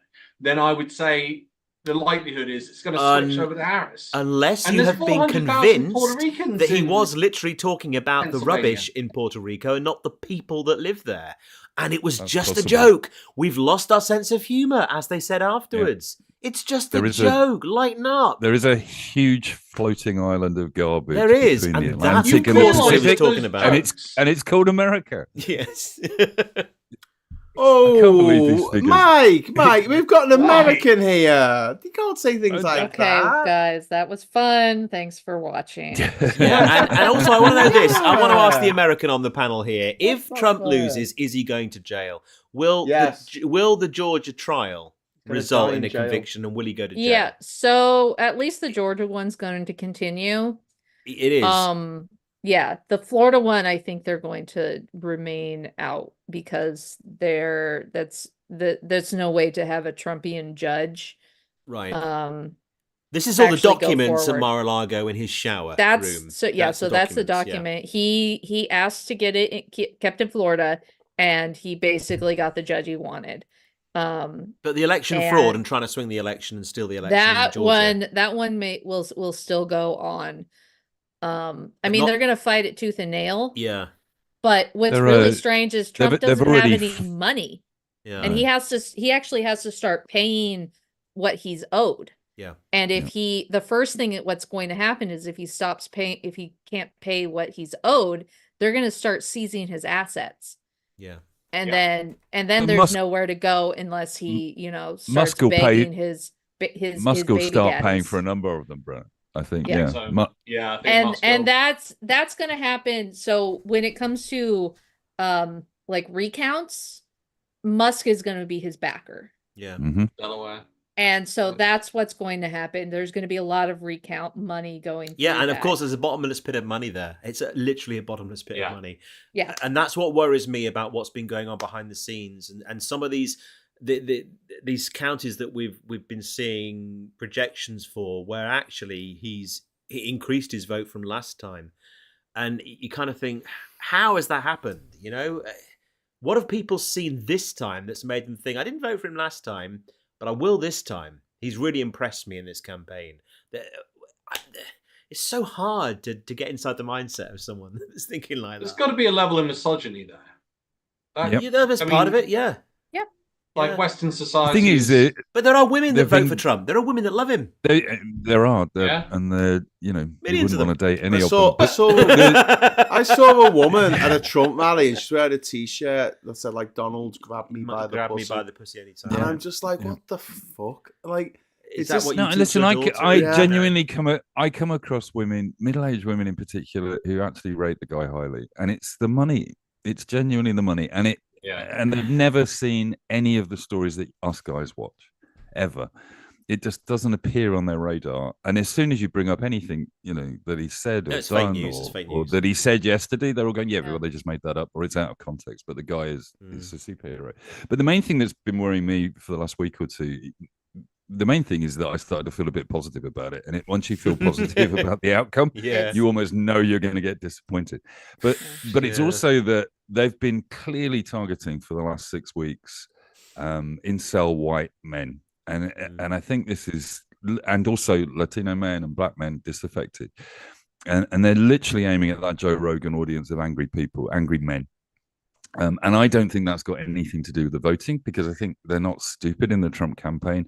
And they know that those guys will not have put the paperwork in to register to vote, and because they just traditionally don't. And there's no way that they've forced them to do this, even with Elon giving away stupid amounts of money. So why do it then? So because they literally want them storming these polling stations. They want them messing up the count, and they want their guns. They want their guns to be pointing at the enemies, and it's frightening because it does put people at risk, and they're already having problems. They had the kid with the machete just waving it around. There's been that's just a machete. There's been bomb threats all over the country. And that's just the beginning, because we're only at the end of polling stations. We don't even know at the moment. It's pretty close. Once they start doing counts, that's 14% in. 14%. I mean, Yeah, I know that's a lot more than any poll, as you've already said rightly, but it's still only 14%. But I'm quite buoyed up by the fact that Kamala's ahead this early on in North Carolina. Like, she's only ahead by like a couple of thousand votes, if that. But normally, do we know traditionally how that flips though? Because in North Carolina, are they counting the in-person ballots first and then the postal votes, or is it the other way around? I don't know off the top of my head. I think it's in person and then it's the postal votes last. It just depends on states do it the other way around. The other way around, yeah. Yeah. So California, our first votes will be early voting. It would be the mail-in. It would be the early voting. They have to release that. And then the votes that come in later are the ones that the mail-ins, the provisionals, and Trump will have learned from the last time. Sorry, Brennan, but Trump will have learned from the last time, because the last time this is when he started to swing the votes been stolen. Yeah. Because he could say for 3-4 hours we were ahead in the polls, and then suddenly it flipped, and you go, well, that's the way it always works. Yeah. You know, America would be a lot better off if it didn't cover this as a live event. Just went, right, everybody shut up for 24 hours, and then we'll tell you what the results are. Because Make America great. Sorry, I just muted the mic and Ben saying "Make America great again." When was America great? When was it? All right. Are there any last questions? I got to get ready for my. Okay. You're going to a party. Yeah. Oh, fantastic. So I'll be changing into a nice dress, and I'll have makeup and stuff like that. Hang on a minute. minute. I'll be able to do. That's some serious optimism. You're going to a party already. Yeah, because there's state elections. Right. There's people in California who are standing for office. Okay. We have city. Oh, okay. I don't know we how that have works. county. We have so we have congressional representatives. So I'm actually going to his party. Cool. So I'm really excited about that. And then of course my city council is going to be there, which my city council member for my area is up for re-election, and my mayor, who I've been campaigning for, is both of them, and donating to a bunch of other representatives as well. We also have our senator, which is it's going to be the Democrat in this case, but we really have some, and then of course the propositions. Like I said, one of our propositions is to enshrine marriage equality in our Constitution, because that is always a possibility now that we know that that's one of the next ones the Supreme Court is going to try to remove. So we want to enshrine that right now. We have some random property stuff. We have minimum wage increase. So those are ones too. When you get a chance, make sure that you look for the propositions about abortion and which states those are in, so you can monitor those ones as well. Because I think those ones are important, because that is the ones that are going to turn out the women. And that could seriously do a lot of good for the Democratic base. Yeah. So, Well, anyway, have a wonderful time, Brenna. Don't worry, you'll see me. Best of luck. I'll try to do what I can. Yeah, I'll drop see if in. I can get We're here all somebody nice. to say hi or something. But I will show you what a party looks like. That'd be great. I hope your down ballot goes well. Will you now? Brenna, the only thing I'd say is that during our last general 1999. election, in our last general election, we had a party in Brighton for Tom Gray, the candidate that we were all supporting. Yeah. And I've never been to a more depressing party, because he lost and Labour won in a landslide. Oh. And it was the worst experience ever, because everyone's going, "Oh yay, we." That's why it's nice to have a bunch of joint election parties together, because then you're not directly disappointed in one person. Because if something does happen, at least you have more to root for. So that's the fun part. So yes, I'm gonna go get ready, and I will see you guys later. Yay! Thanks, Brenna. As long as you're still awake. Bye. I never sleep. I never sleep. I've seen you. It's weird. Sleeping is for losers. I have to admit, I did. All right. Bye, everybody. See you, Brenna. Bye. So yeah, you know where Tom Gray came on the Friday Night Social once. Yeah. And Cozy spent the whole time just saying to him, "I've never heard of Gomez," and he was like, "Okay." And then she said it again, and I was like, "Okay, let's get a bit back." And then she said it again, and I was like, "Stop saying you've never heard of Gomez. We get the." Yeah, it was a bit. Yeah, Tom's very good at dealing with stuff like that. Though. But we went door Really, knocking, and like we knocked on this one door, and one of my neighbours across the road, and Tom's standing there with me, and the guy just comes to the door, looks at Tom, and goes, "Oh my God, Glastonbury 2006," and gets down on his knees and prays to Tom. Oh wow! I said, I don't think this is appropriate behaviour for a political candidate. That was really cool. Yeah, no. I just noticed that Nigel Farage is heading to Mar-a-Lago. Is that an ominous sign or a bad sign? Good sign. It's an irrelevant sign. Yeah. At the last rally, Trump called out Nigel Farage by name. He but did. then the camera swings around and points to him, and you can see all the empty seats up behind Nigel Farage, which is awesome. Which is amazing as well. No one's interested. No one's interested. So I mean, this is. I know it feels like we always say this, but this is it really for America. If they vote Trump in, it's the end. Like, I can't see how America comes back from this. Is it though, Graham? I've been having an existential crisis about all of this. Right? Does it actually matter? Yes. In the great in the greater scheme of things, I'm playing devil's advocate here. Does it? Okay. Even it's if like, it does it matter who wins the premiership? Anything does it matter? matter? Okay, but even if it doesn't matter and it's inconsequential, it is staggeringly depressing. Yeah, and that's enough to just call it quits. Very much. If I use my analogy of the premiership, like caring who wins the premiership, does it matter who wins in the end? Probably the one with the most money. That's the way it works out. And is it staggeringly depressing to watch football? Yes. Oh no, I like football. My team lost today, and I don't. 50% of the time, if you support your team, it's staggeringly Your team depressing. Ipswich. No, it's Norwich. Is it Ipswich? Norwich. Oh. Is it Ipswich? I guess the difference. I thought of that analogy as well with winning the Premier League, strangely enough, today. But I was like, they don't have the ability to press the nuclear button or start a war. Well, I don't know. Stick on tariffs. Man City, I'm pretty certain they've got nuclear weapons somewhere in their ownership. Build concentration camps or kill the media or imprison the media. Now you're just going for details in my analogy. Talking of Ipswich, wasn't Ipswich the team that had real footballers in the escape to victory along with Pelly? Yeah. It was Ipswich. Good knowledge. Yeah. Thanks, Alex. Not you, Alex. Different Alex. Alex the Sixth. Thank you, Alex the Sixth, for £20. That's really kind of you. Wow. For the end of Not Quite Democracy. There we go. We just got 20 quid for the end of Not Quite Democracy. So cheers to that, Alex. Legend. And apparently Liverpool beat Bayer Pharmaceuticals this evening. Depressing. I'm a big Bayer pharmaceutical fan. Well, they invented heroin. In fact, it was a trademark. It was a trademarked name for their drug that they created around the same time that they also made aspirin.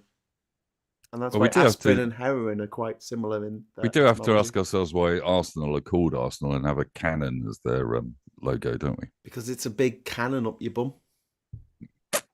Hey, that's not. I thought we promised not to do the. Where is Wayne? I thought we promised not to do the up your bum jokes at this. Oh, sorry. How did that all go this week? Did you go and get some more bum stuff done? Should I say this publicly? I don't know. Yeah, you should. Yeah, does it encourage other people to get their bums looked at? Go and get your bum looked at. If you've got any concerns about your bum. Okay. So I'll tell you exactly how it went very quickly. Stage 2 cancer that I'm calling Donald Trump. And I have to get him removed, which is what we have to do tonight as well. Excellent. And when's that happening? Sooner rather than later? December because of waiting lists. I could go private and get it done next week, obviously. Which is a bit depressing. I know, but do it. No, I'm not paying 10 grand to get that done. It's not worth it. Oh, okay. All right. Will it not make any difference? Anyway, on that cheery note. Get Get your bum looked at. Do you really big know what worry- Arsenal's called Arsenal? Mike, here's my big worry, right? I am red-brown colorblind, so I could shit blood and I wouldn't know. I would just be like, yeah, that's I'm normal. telling you, hey, listen, for what good it does, that was the indicator that made me go to the doctors. Well, exactly. Well, I'm fucked because I'm colorblind.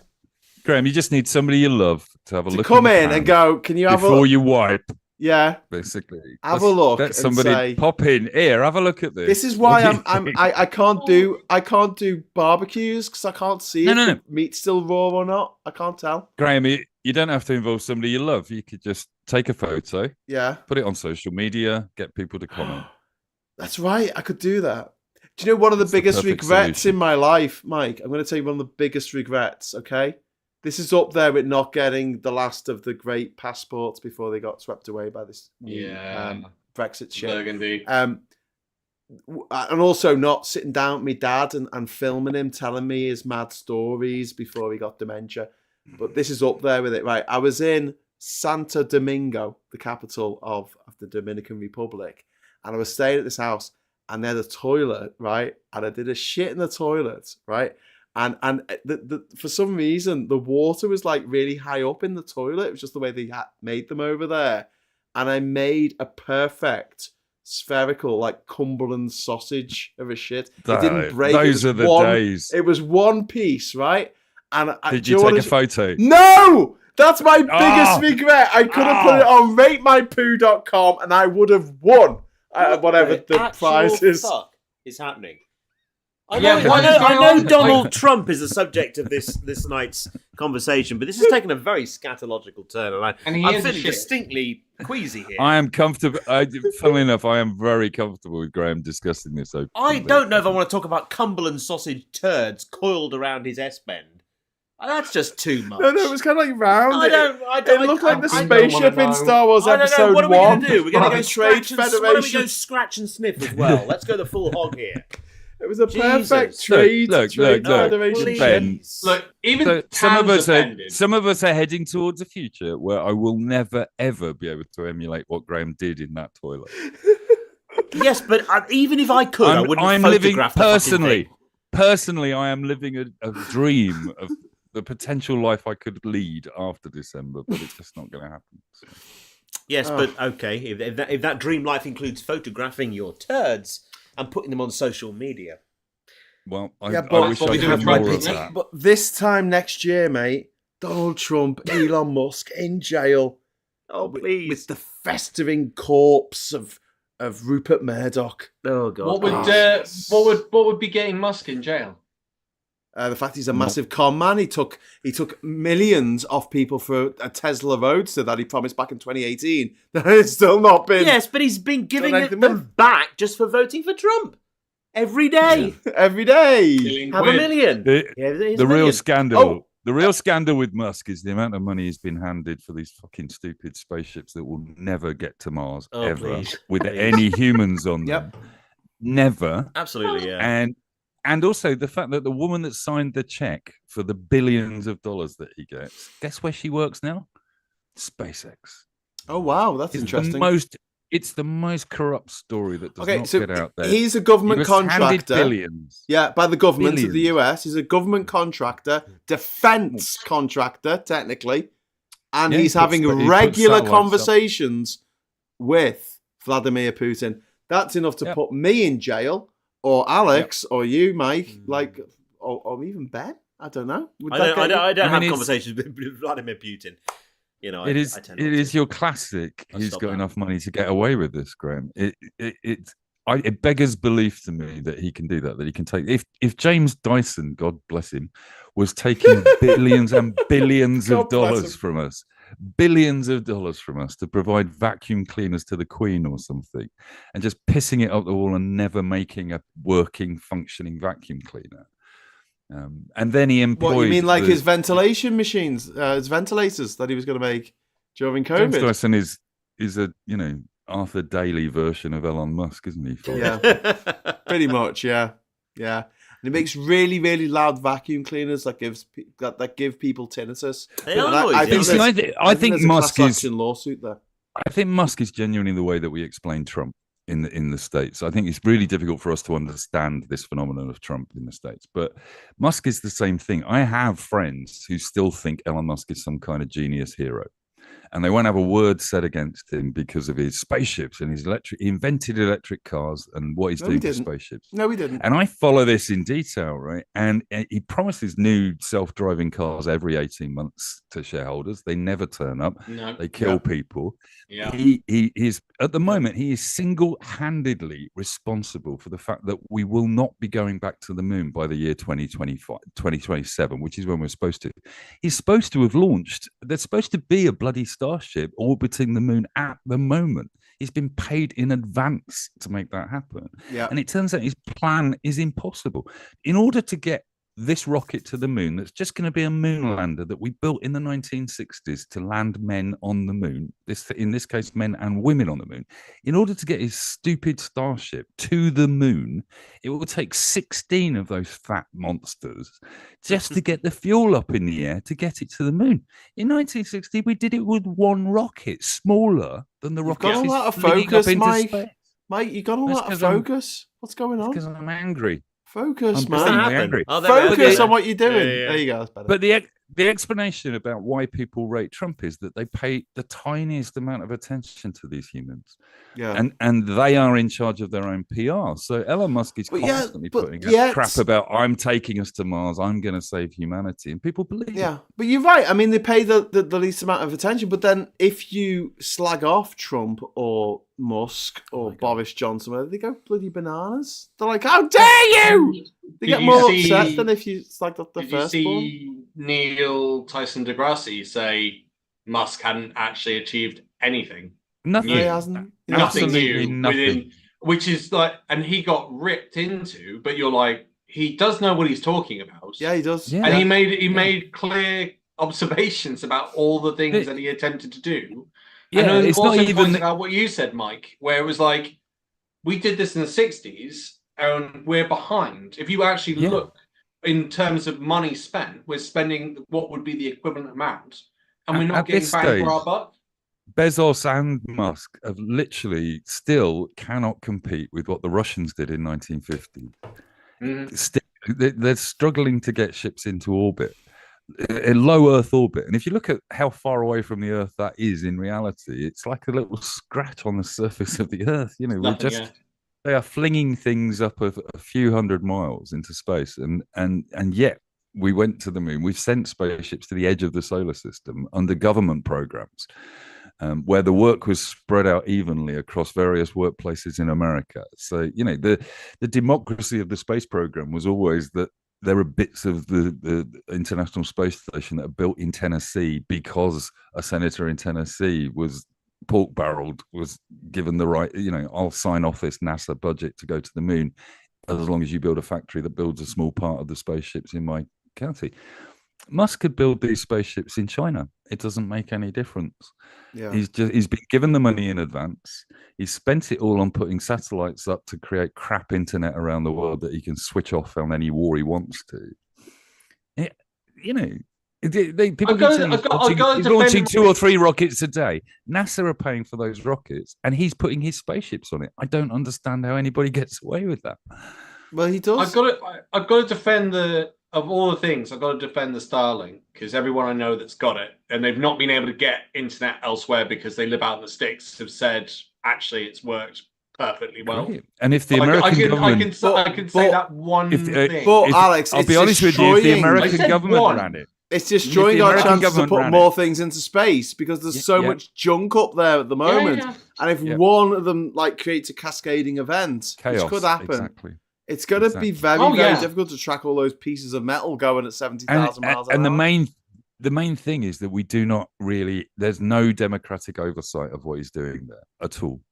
And it's the same for all of these clusters of satellites. You know, there's virtually no democratic control over what we're doing to our planet, which is the potential for in the next 100 years we will not be able to leave this planet. And don't forget, he turned off his Starlink satellites that he said he was going to let the Ukrainians use to fight against the Russians who had invaded their country. He turned them off over Ukraine. And not only that, the soundbite that you get from Musk is we're giving free internet access to Ukraine, and then a couple of months later he switches them off in certain areas. Yeah, but also he sent a bill for the subscriptions to the American government. He didn't give anybody anything. He just got a bunch of subscriptions in Ukraine that he wouldn't have got otherwise. Yes, but there's no historically there's no different with that than the Ford factory. Have you heard how Ford was a famous Nazi? Famous Nazi Ford. Yeah, exactly. Yeah. So here's a kicker. Ford had German factories or Nazi factories operating during World War II in Europe, and he had a contract with the American government, which basically said that they would not bomb those factories, even though they were producing the parts of the V2 rocket that were landing in the UK. And the main reason that a lot of it wasn't as effective as it was at killing us was down to the fact that they were using slave labor. So I think it's been calculated it's like 35% of the rockets failed because basically they were using slaves who were urinating in the gyroscopic mechanisms. And IBM was still servicing the international business machines that were being used to count the Jews in the fucking death camps. They were still servicing them up until the end of 1941. It's wild, isn't it? And now we have oligarchs that back Trump, Bezos and Musk. Bezos, you could say not overtly backing him, but the Washington Post decision was Bezos's decision, and that's because he's trying to get the contract to replace Musk's failed lander on the moon. So Bezos wants to get a political party that supports him, and he wants to not pay tax for Amazon, as he continues not to do in most countries in the world. But these two oligarchs, these two new American oligarchs, have intercontinental ballistic missiles. They own them themselves. Yeah. We've never had the wealthiest men in the world that run a country, which is what will happen if Trump wins. Yeah, we've had 60 years of James Bond movies telling us that that is a bad thing. Like, that's exactly what we now have. Two rich men. Guys, I'm going to have to call it a day now. I've got stuff to do tomorrow. Call it a night now. But it's been lovely talking with everybody. And I shall certainly I'm gonna wake up at some point tomorrow and find out, hopefully, that we're a little bit closer to a result. It's been lovely seeing you guys. I'm going to see Ben out. There's more results coming in a moment, in 56 seconds. But Ben's going to get enjoy the rest of your evening, guys. It's been lovely sharing these last 4 hours with you. I'll be back in a bit once I kick him out. Oh, hang on. I pressed the wrong button. Shit. I left just us. Damn. God damn it. No, don't go that way, Ben. You'll destroy everything. He's knocking everything over it. It's knocking over the lights. Oh, shit. It's so slick. Right, there you go. 2 o'clock in the morning. You've pissed everything up and talked about shit. It's funny, I'm seeing entirely the same coverage on CBS at the moment as this. Having the same technical problems, talking about shit. Well, when you have the main subject matter being Trump, or one part of the main subject being Trump, it's not can't help yourself. It's just going to be that way. Interestingly, I've still got on the screen, if you might, the results and the polls that are coming through at the moment. Yeah. It's closed. So I assume they're about to declare, right? They're going to make a projection, aren't they? Which is different to the declaration, apparently. Texas. Yeah. I was hoping North Dakota, shock.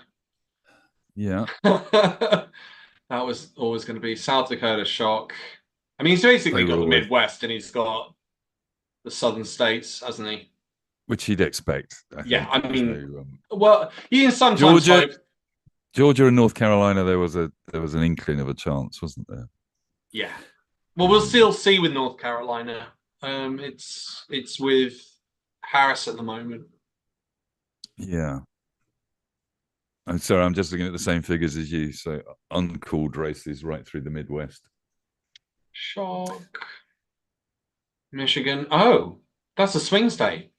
That is a swing state. That is a swing state. And Arizona is a swing. Too early to call. Arizona is a swing state. Because I was saying earlier, okay, is Wisconsin a swing state? I don't think it is. I think it is. Yeah, they're going through the swing states. Oh wow, too early to call. Pennsylvania. Yeah. Well, that's double the votes in, and she's still got a healthy lead there in Pennsylvania. 39. Yeah, so they're just going through all the swing And states. Pennsylvania is the one that in... Pennsylvania is the one that the polls have been saying has always been on a complete knife edge, and then everybody I've been watching recently has been saying just ignore these polls. They mean nothing. Because if you look at the trajectory over the last 3 elections for Pennsylvania, it's gone up in Democrats. And then, of course, and I keep bringing it up, it's what happened at that rally. I'm absolutely certain Puerto Ricans, maybe a few misogynistic men will go for Trump, but the vast majority are going to switch. And there was 400,000 in Pennsylvania, from what I've understood. And so also, I think the timing was important because it was too late to register to vote. So even if you wanted to go out there and defend the racist comments, you didn't have time to go and register. So, and the Puerto Rican community were more than likely pre-registered already. Yeah, more likely. You know, they were going to vote anyway, basically. Makes you wonder, though, like how important that rally is going to be, and whether or not it's actually going to be some sort of defining point in what rectum. Would you want to be that comedian? No, but I mean, he's like he. No one says no. I've not heard anyone say this. He is literally Bernard Manning. Yeah. Fucking Bernard Manning. Which is they totally really knew what creepy. they totally knew what they booked. But would you want to be that comedian or his agent if Trump loses and the Puerto Rico issue is the one that people blame? I'm not sure. Oh, he's going to get death threats. I am 100%. Not sure how long that guy's got. But then, I mean, you're going to have to wait for the nuance of the polling results to come out. It might be quite a while before they figure out whether or not it was the Puerto Rican switch in Pennsylvania that gave it to Harris. I think so. That's he's got a bit of extra time. I love your optimism that Trump followers will care about the statistical analysis of the polls to find out why they lost, rather than just hunt down anybody they can blame for it. Basically. Well, do you think I've got a hope if it is a big win for the Democrats? I'm hoping that might put off the MAGA supporters going a bit wild and mad. I think I think they will. They're just going to try. I think they'll be badly coordinated. You know, the thing that really struck me this week, just from a personal perspective as well, is that I went out. I'm not going to dwell on this over and over again, but I got a pretty literally a shitty diagnosis on Sunday morning at the hospital, and well, it looks like I may well be entirely on my own here now. Oh no, I'm still here. Great. I don't know where Alex has gone, but I'm still here. Hang on, I think I started talking about poo again. So talking about bum cancer, and then exactly. Alex just no. So yeah, so Sunday I went out canvassing with the local Labour councillors, and the idea was we were just knocking on doors to find out what people had got, what issues people had got. Leader of the council was there. There was about 20 or 30 of us volunteers going out door knocking, just asking people how things were, how they were coping with the cost of living, what they thought of the budget. There's no election going on in the next few months. Everything was just let's just keep a dialogue. Sorry to interrupt, but Alex has just left a message saying his battery went. Oh. So then, go on. So then I see this story of Elon Musk. Not paying, but offering to pay people and ship them from state to state to go and canvass and door knock. And you think, well, the difference here is if you're paying me $20 per door or $1 per door to go and knock on doors around Brighton and get abused by various Green voters and Tory voters for whatever Rachel Reeves did. I'm not sure. I'd definitely fake it. I would just make up. No, I'd wander around those doors, have my GPS pretend that it knocked on the doors, and make up rubbish. But because I actually cared what people thought, and I'd got counsellors with me that could do something about it, and we have a system that means that we can actually do some democracy for people, we stuck with it, and we had a good day. Yeah. The difference in the Trump campaign is it's all being paid for. The groundwork is all being paid for. There are people that probably don't even vote. There's no passion. There's no passion in it, is there? Yeah. And I think that's the difference with the Democrats, is that the Democrats have got people like me out there knocking doors because they want to for their community, not because they're being paid or they but can win $1 this million. is something that the other side can't comprehend. They're just kind of like, why would you help you must be being someone? Paid. Yeah. You must be being paid. And there's that rather strange woman on the internet. Hello, I think it's Charlotte Gill, her name is, and she's trying to put all of the different like left-wing commentators together in a group, and it's like, yeah, we do talk to each other. Like you see us appearing on each other's shows. Like it's not like we don't know each other. Here's a picture of us all partying, you know.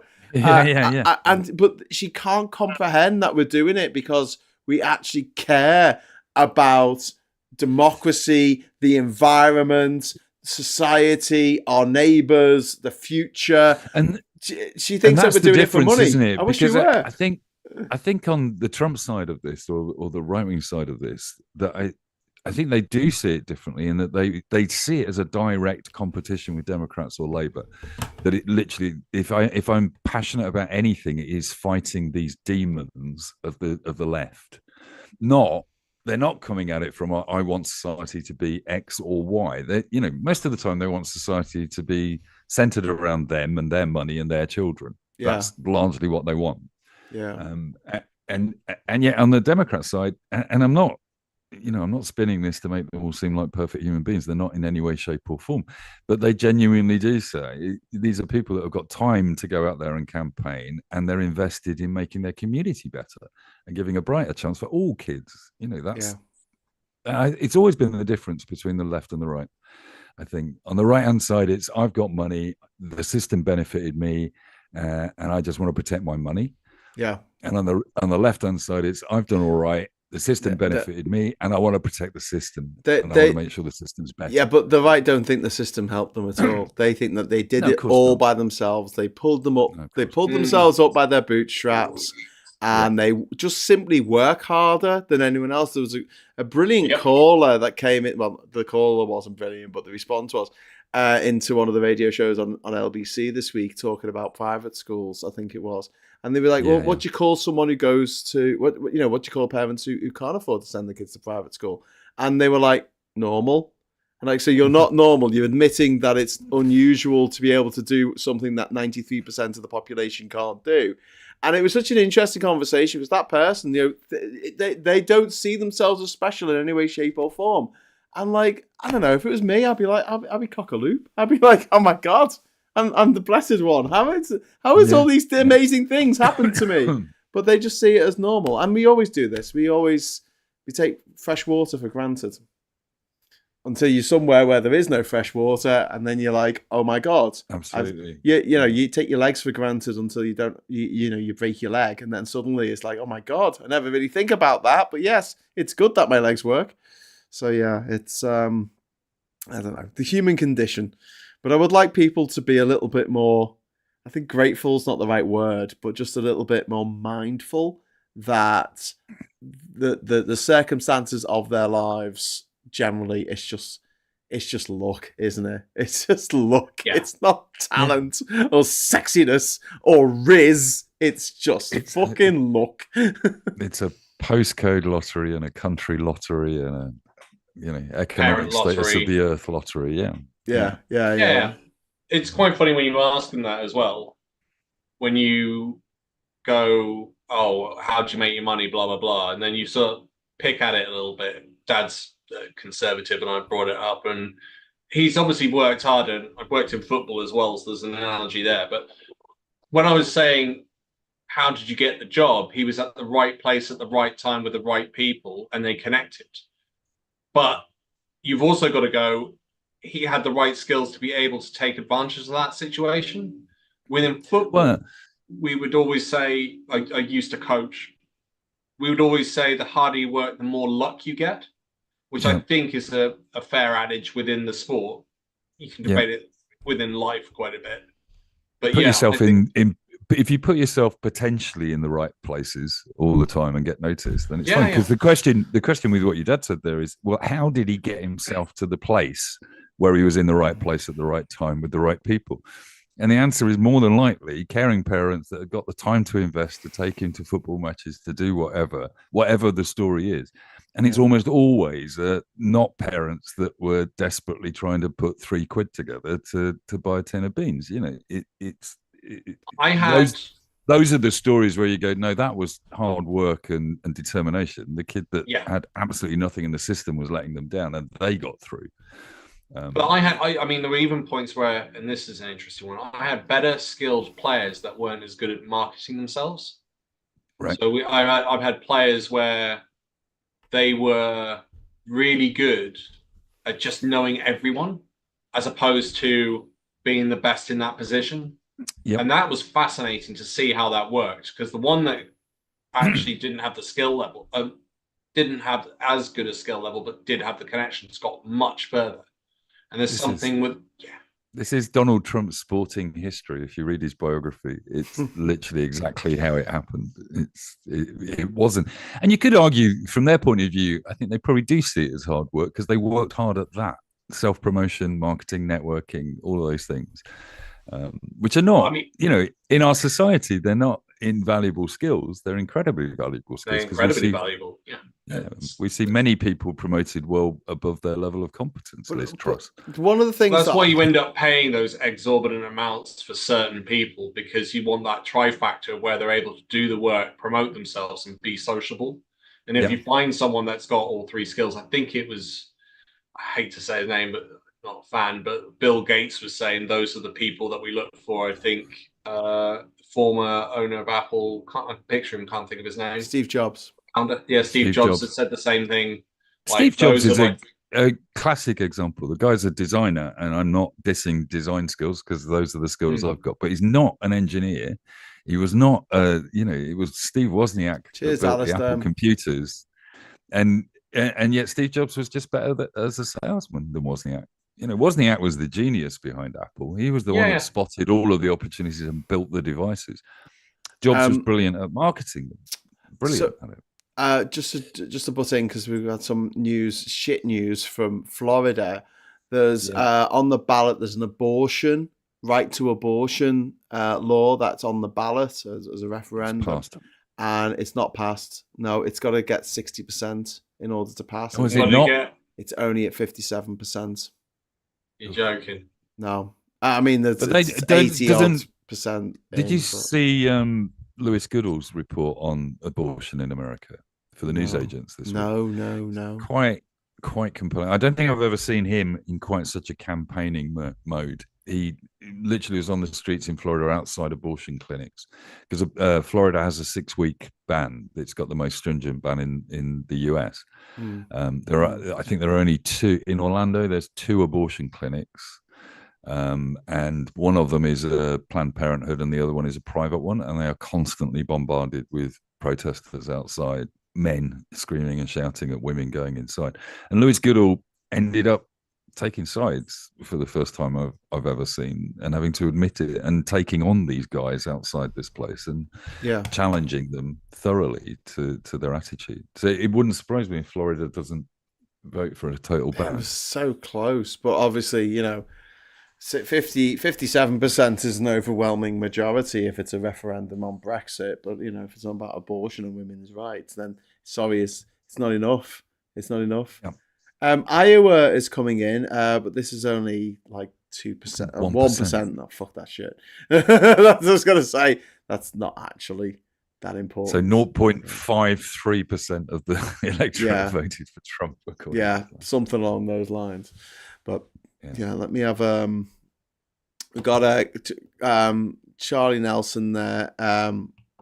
Kamala's on 99 electoral college votes, and Trump's on 177 according to Google. So that's just because some states were absolutely bound to go for one or the other.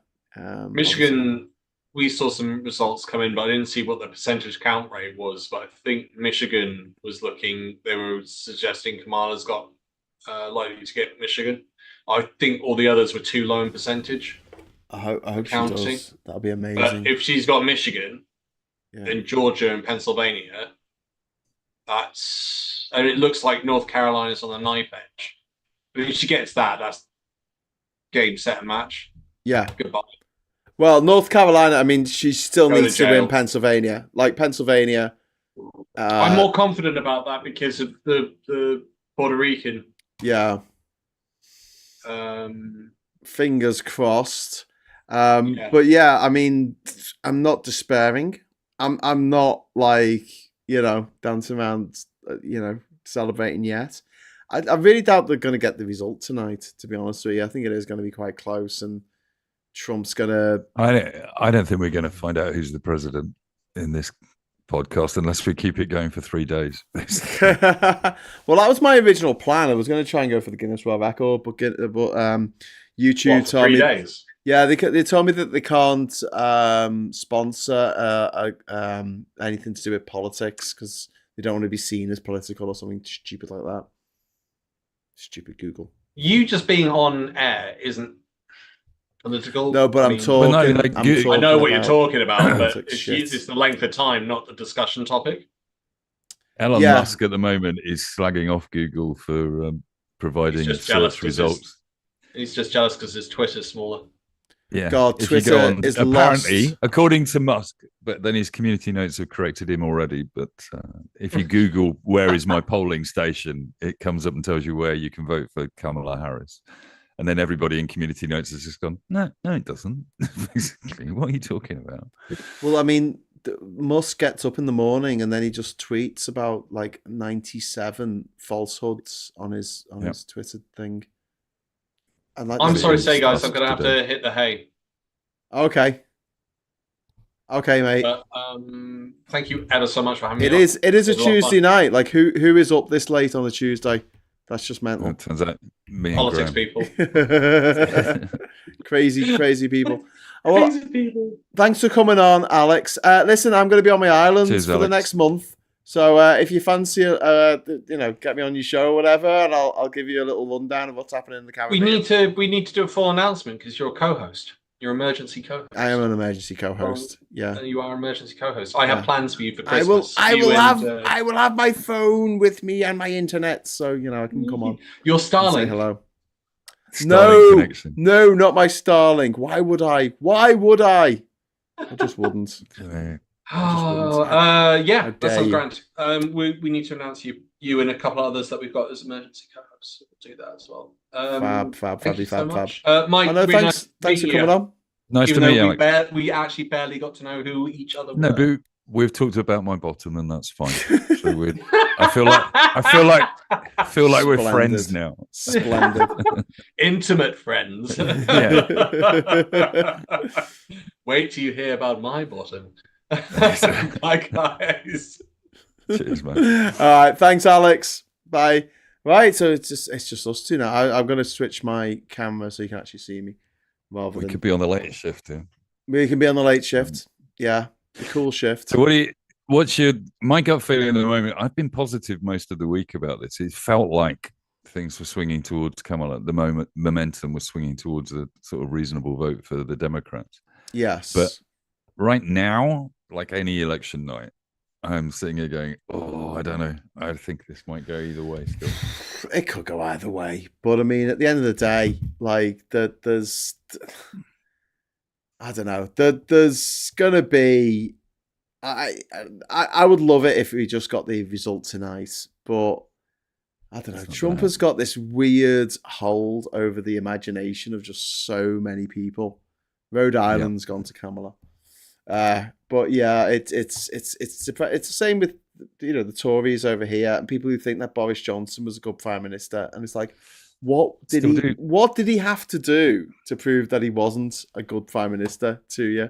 Yeah. He clearly wasn't in any way, shape, or form. I come back to it to look at as we've got hours and hours to talk, mate. I genuinely, maybe it's a perspective thing in the last couple of weeks, but I'm genuinely sitting there going, does this actually matter?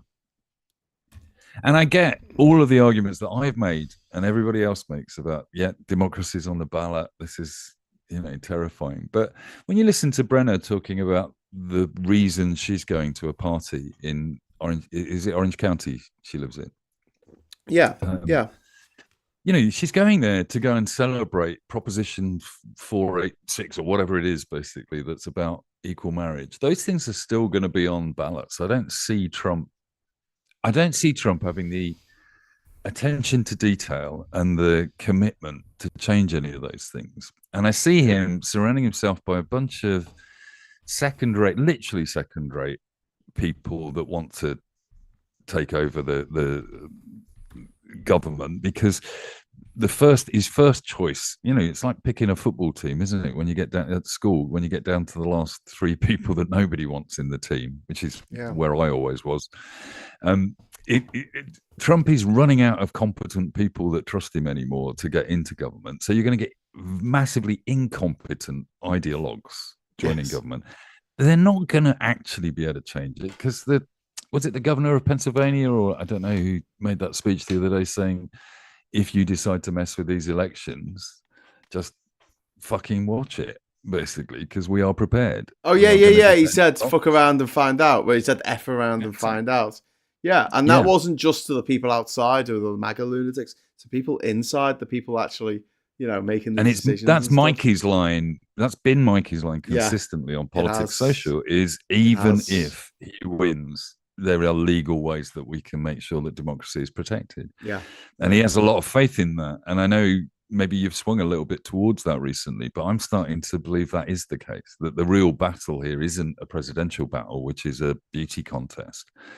Yeah. It's actually about the down ballot votes that go on, and whether there's in place a system that can legally protect itself against power in Washington. And that's the principle of American politics has always been to protect the people. But the damage you can do, I mean, we're not talking about World War III necessarily, but the damage you can do just by saying he's not going to help Ukraine anymore. And one of the good things that Biden's done is made sure that funding will be going to Ukraine for the next 18 months at least. But I'm playing devil's advocate here, right? Yeah. That Ukraine war now, I have a friend who escaped Kiev on the day, and I'm very connected to that whole story. She was asking me on the day that she left Kiev, how long do you think I'm going to be away? How long do you think I'll be away from my country? And I said, look, it's 6 to 12 months at least. You've got to be looking at maybe 2 years. We're now 4 years in nearly to this. Yeah. And the argument the Democrats will help Ukraine, you go, yeah, okay, but you are genuinely helping young men die in the battlefield, and now Ukraine is talking about putting young women in the battlefield because they don't have enough young men to throw at it anymore. Yeah. Russia, whatever we think of Russia, the Russian kids that are being, and North Korean kids and potentially Iranian kids that are all being shoved African onto that battlefield, to be murdered and slaughtered and go through a meat grinder. Do you want Democrats paying for that, or Trump paying for it, or not paying for it? One way or another, you almost go. And I know, Graham, I might be in a weird state of mind today, but I'm genuinely sitting there going, they're not paying for it. I mean, know if it makes a difference. One way or another, America will be funding that war. Whether Trump just says, Russia, do what you want, we're not going to send any more weapons. America will be paying for the consequences of that decision, and so will Europe. Yeah. So they'll also be paying for the consequences of the decision to keep pumping NATO arms into that country and not soldiers. At some point in time, somebody's got to bite the bullet on this one and say, are we actually at war with Russia or not? Well, yeah, I think we should go for it. Like, I'm sick and tired of Russia trying to push, which is a minnow, trying to push everyone else around and pretend that it's got nuclear weapons that it definitely doesn't have. I can't stress this enough. They haven't done a nuclear weapons test since the fall of the Soviet Union. And that was like 25 freaking years ago that the Berlin Wall came down. 25 years ago. They're not. And if you look at test. the military machine corruption that was exposed by the Ukraine war, that every Russian general and apparatchik that Putin gave a ruble to buy a tank was taking half that ruble and putting it in his pocket. Yeah. If I wanted to be in charge of anything in Russia, it would be the nuclear program. I'd be going, oh, we need 1 billion rubles to polish the tip of this missile. And then you just never polish the tip of the missile, and the missile isn't even there, basically. And it doesn't matter because Putin never goes around to check them personally. Well, exactly. So when he presses that red button, nothing will launch. Yeah, exactly. Exactly. Exactamundo. Kamala projected to win New Mexico. Oh, this is from Charlie. I hope she does win New Mexico. It should be the least of her problems. I've got a few super chats from Charlie, actually. Thank you very much. There may be recounts. It might be a tie, referring to the general the election. Yeah, there might be recounts. It may take a long time to find out who's actually won this. Charlie saying that the suspense is terrible. Drew is in the chat. Hey, Drew, how you doing, mate? Come on in the chat. Come on in the chat with us. And also we got Charlie saying Kamala projected to win New Mexico. So thanks very much for the super chats, Charlie. Really appreciate it. Trump pulling the US out of NATO would be a major concern. Yeah, it absolutely would. It absolutely would. Totally. But if the members of NATO haven't spent the last 8 years with a backup plan, then that's a tragedy as well. Well, yeah, I mean that's something stupid that maybe NATO's done, but you know, when our literal foreign secretary was Boris Johnson, we had a Russian attack on British soil that led to the death of a British citizen, Dawn Sturgis. And what does he do? He went to a NATO meeting about it, and then he went to a party with an oligarch, a sex and drugs party, a drug-fueled orgy in the mountains of Italy with a KGB agent, and without his security. How is Boris Johnson not in jail? If you did that, Mike, you'll be in jail. Puninator. Sorry, Puninator's just dropped a super chat. I'm going to head to bed now. As for what Mike said, just remember, sometimes the only decisions you have are bad ones, but you still need to choose. Very wise. Don't get me wrong. I'm not saying don't vote Democrat. I totally think it's the best choice of a bad offer that people are being made. A bad load of shit. Yeah, and that's nothing to do with democracy. Either. You know, democracy, like it's the worst system apart from all the others.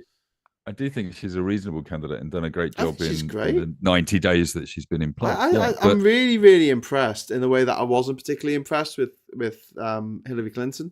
Like, or Biden, to be honest with you. I wasn't impressed with Biden at all, but he just wasn't Trump. Whereas I'm impressed with Kamala in her own right. Apparently, she's projected to win New York. Big shock there. Donald Trump's home state, telling him to fuck the fuck off. Yeah, that is a shocker. Yeah. So we've North Dakota, South Dakota still calling for Trump or predicting Trump, but they're only on 2 or 3% of the vote at the moment. On North Dakota, because Kamala was ahead there in North Dakota for a little bit. It was saying Trump's at over 50 now, but they're on 2% in. It doesn't really mean a lot, I don't think. Right. Chris is saying there is no backup plan. NATO is standardizing on US equipment. The only competitors are the French. Well, I mean, the NATO thing, and it was said on the radio today. I think it was probably Tom Swarbrick or one of those dickheads going, "Oh yeah, but you know, Trump made the other NATO countries pay their fair share." That's not how it works. It's not how it works. In fact, the whole thing about paying 2% of your GDP towards your defense was only cooked up by Obama. It was an Obama era thing that was an aspiration for countries to get to, and some did, but it wasn't like this had been going on for years and years and years, and everyone had just been riding on America's coattails. We had given America so much. We had given them Diego Garcia to use as their own playground. We had given them defense systems in the UK, like radar stations in the UK. We had given them some stuff. Like, all NATO members helped the American Navy military out. It's their choice to spend 50 cents of every tax dollar on their military. That's just America. Nowhere else does that. You know? And also, I mean, that is the point entirely, isn't it? That NATO really is just an organization, not entirely, this idea that it's there to protect Europe is kind of okay, but it's really there to protect the American interests around the world and to use some of the countries affected by that to throw their soldiers and weapons and money at the problem as well, to help protect American interests around the world, really, in reality. Which is why, Trump's attitude to it was always, well, I don't care if any of those other countries get attacked. why should we be going out to defend France or Czechoslovakia, Slovakia? And that I think is American thinking. That's personified by Trump. Absolutely. Tim's just put a super chat in. Trump cannot pull out of NATO. I think they need 60% of the House to pull out. Brackets not sure. I mean, I am fairly convinced the down ballot votes are more important this year. Either way around. I think if Kamala manages to get a Senate that she's running, that's brilliant. But if we get a Senate that's Democrat and Trump in power, I don't think Trump achieves anything. So, yeah, which is the way the system's designed. The American system is entirely designed to make sure you don't elect kings. Well, it's supposed to be. Yeah, and Trump is trying his hardest to play it a different way to see if you can break that system. Yeah. And that's the test I think we're about to face. We've got Tim in the chat. Thank you very much for the super chat, mate. That's really kind of you. Trump can not pull out of NATO. I think they need 60% of the houses to pull out of NATO. Brackets not sure. Yeah, I'm not sure either. But I mean, they're going to pull out the climate change agreements. We know they're going to do that, which is just so dispiriting on every level. Supertansky saying on British Twitter, Gary Barlow's massive son is how we are coping with tiredness of watching this long shiz. The memes are hilarious. I'll WhatsApp a pig. Seriously, he's huge. What are we supposed to be seeing there, Tan? Gary Barlow's massive son. Oh God, yeah. Oh no, it wasn't. Sorry, I just looked at this and it was a thing from Supertansky, but it's actually James Corden and not Gary Barlow's massive son. Maybe James Corden is Gary Barlow's massive son. Maybe they've done some weird cloning. That sounds like something you get in like Cards Against Humanity. Is one of the cards. I could just say Gary Barlow's massive son on it.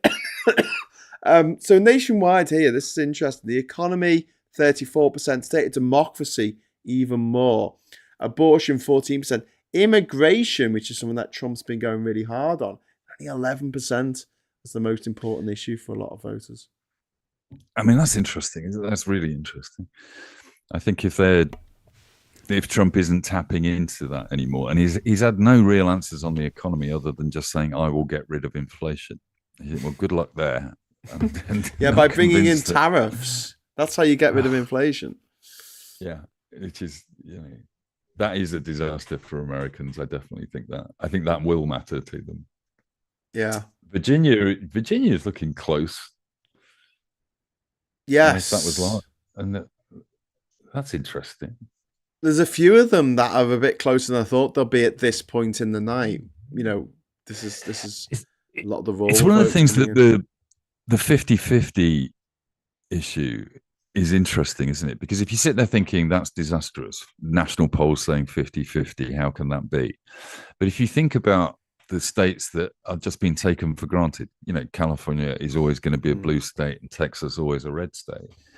If they're all at 50-50, it's really going to depend on turnout. Yeah. Apparently it's the biggest turnout ever. We might see a couple of surprises as a result of that, I think. I hope so.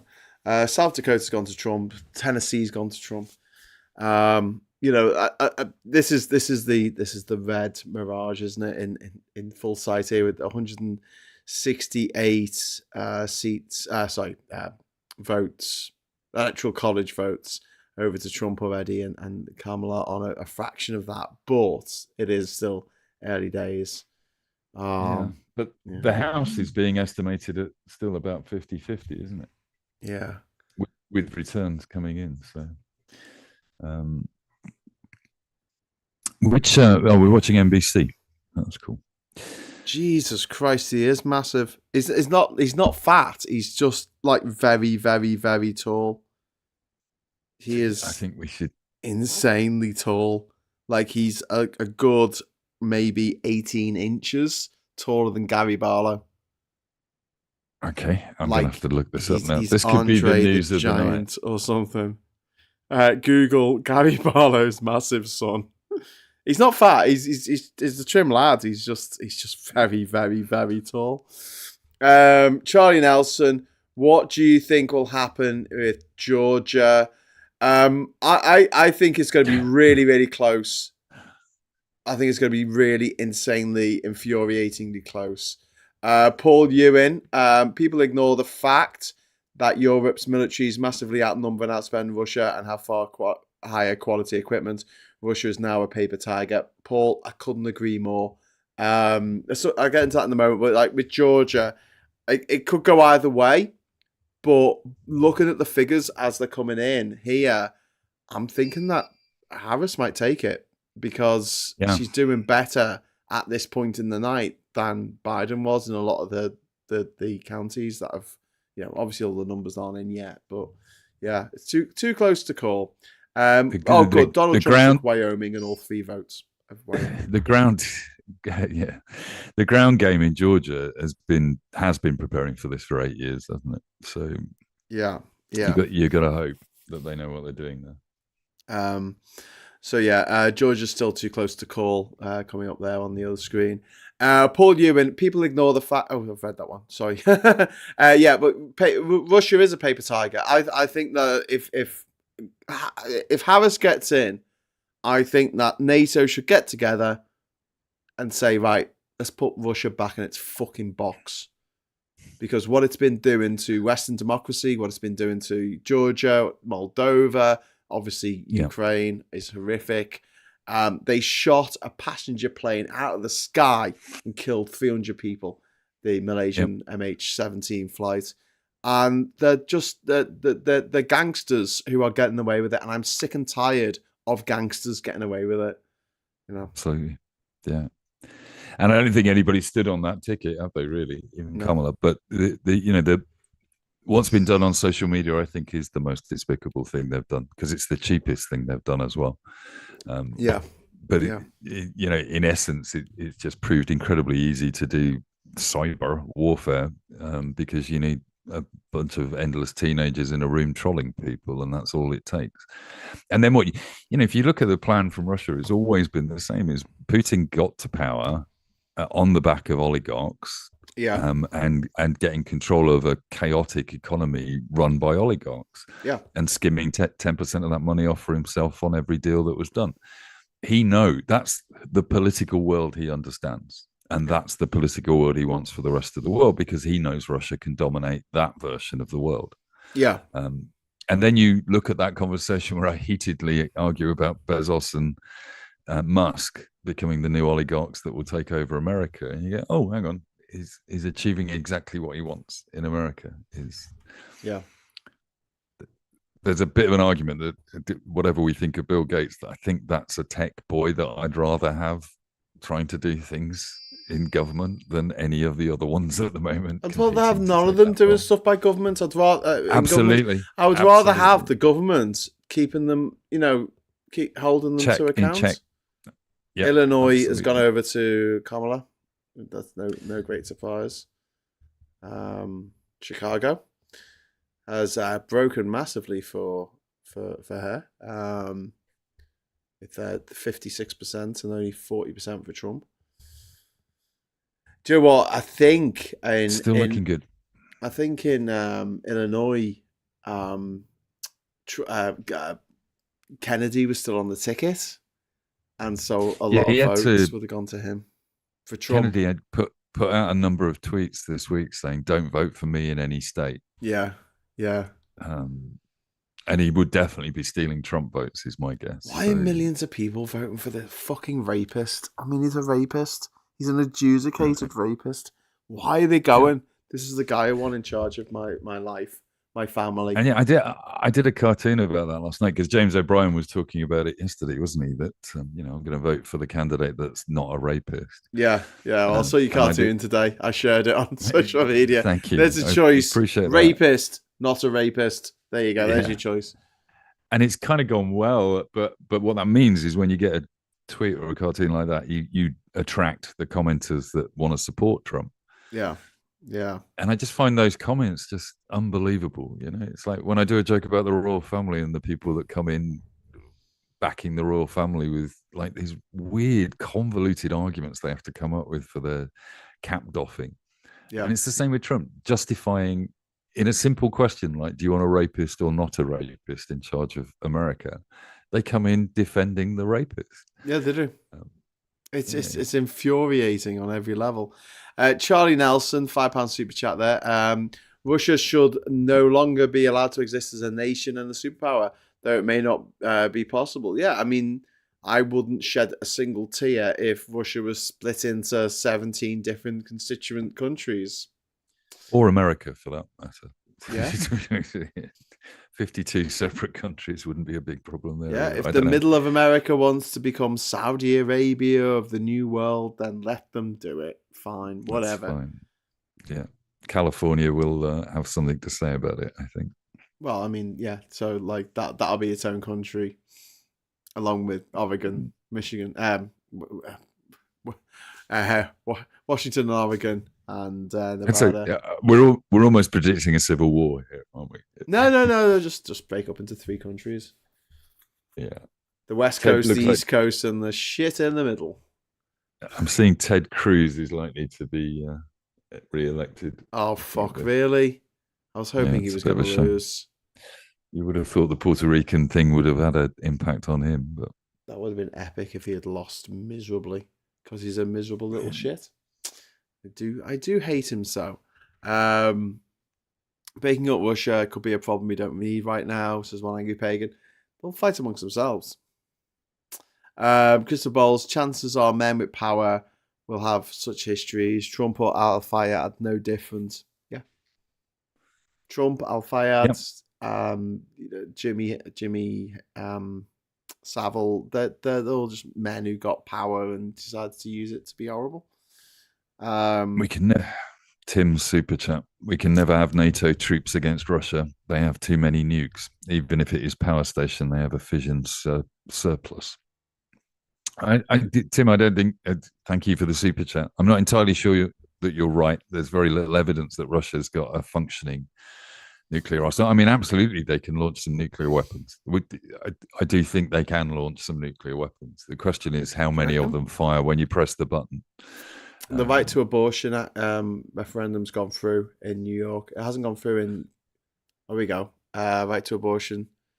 Maryland, yeah, massively gone for that. I'd like to see the Florida figures again because it wasn't 100% of the votes, but yeah, fingers crossed. Sorry, you were saying about. I mean, what Russia's basically got is the threat of nuclear weapons. As you said, they've been saying since the Soviet times that they've still got them. But they arguably, when they're trying, and when they've been trying to support Iran and North Korea's nuclear program, that's not going brilliantly. So the question is trying to assess what level they are at in terms of their nuclear. Here's the thing, right? America spends more money maintaining its nuclear arsenal than Russia does on its entire military. Yeah. So what I'm going to do, I'm going to put the subtitles on the feeds coming in from NBC News.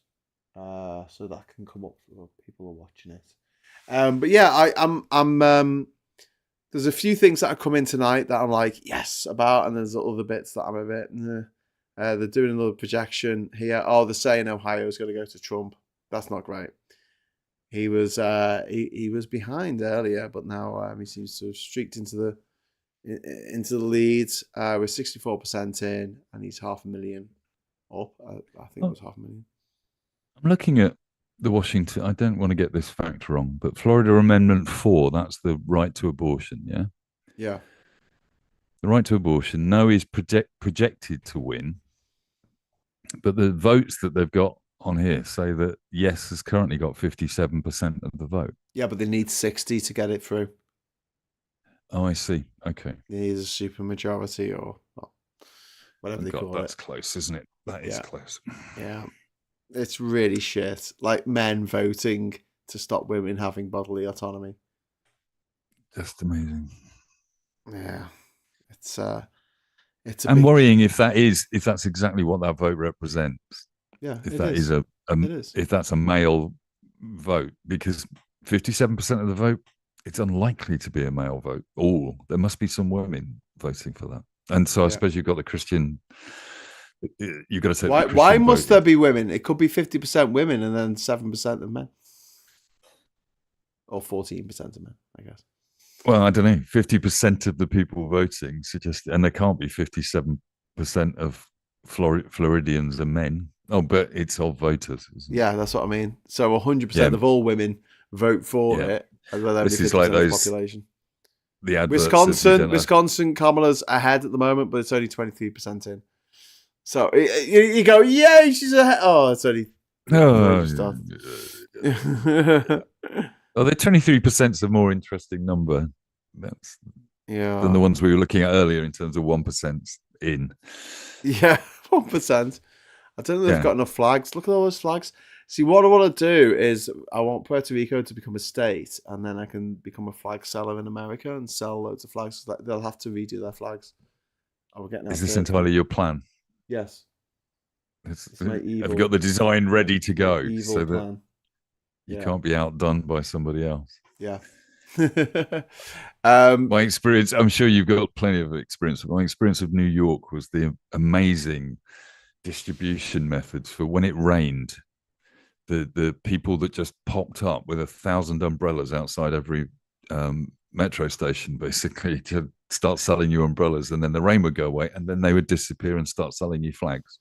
Yeah, and I'm like, how are you distributing these umbrellas? Where are you putting them when you're not selling them? They're hidden. Yeah, it's remarkable. But I mean, so you've been to New York a few times, or just? Yeah. Because one thing that I found about New York, because I've been there a few times, is it fucking stinks. Yeah, like it stinks like a third world country. I know I shouldn't use that term. So a developing nation. It stinks like a developing nation, and it's because of capitalism. They didn't want to have back alleys because it would have meant not enough space to, real estate was limited on the island of Manhattan. And so they just said, no, we're not going to have them. So everyone just throws bin bags out on the sidewalk when it's bin collection day. And in the summer, it absolutely reeks. You walk through neighborhoods and it's disgusting. It's absolutely disgusting. So wheelie bins would be good. Well, and also my experience was business trips back in the early 2000s, and I was staying in Manhattan. But if you go out, as you say, out to the neighborhoods beyond Manhattan, the stark contrast between those two cities. London's bad enough sometimes, basically, but there was a huge contrast between. Pennsylvania with a third of the vote in, Kamala's up loads. She's up by 110,000 votes. And the argument is if she doesn't win Pennsylvania, Michigan, she doesn't win. She's massively up in Michigan with 14%. Again, it's not that much, 14%, but she's massively up. Wyoming has gone to Trump. We said that a while ago. 3 votes, all 3 votes of it. Super Tansky says, love you guys, off to bed now. This is going to take forever. You're heroes. Hope I don't wake up to hell, but not optimistic. Tansky, take care, have a good sleep, and if you wake up in the middle of the night and decide that you want to talk to us, then you're very welcome. Wake up in the middle of the night and your first thought is, must get on the podcast. Let's get on the podcast, yes. Really important.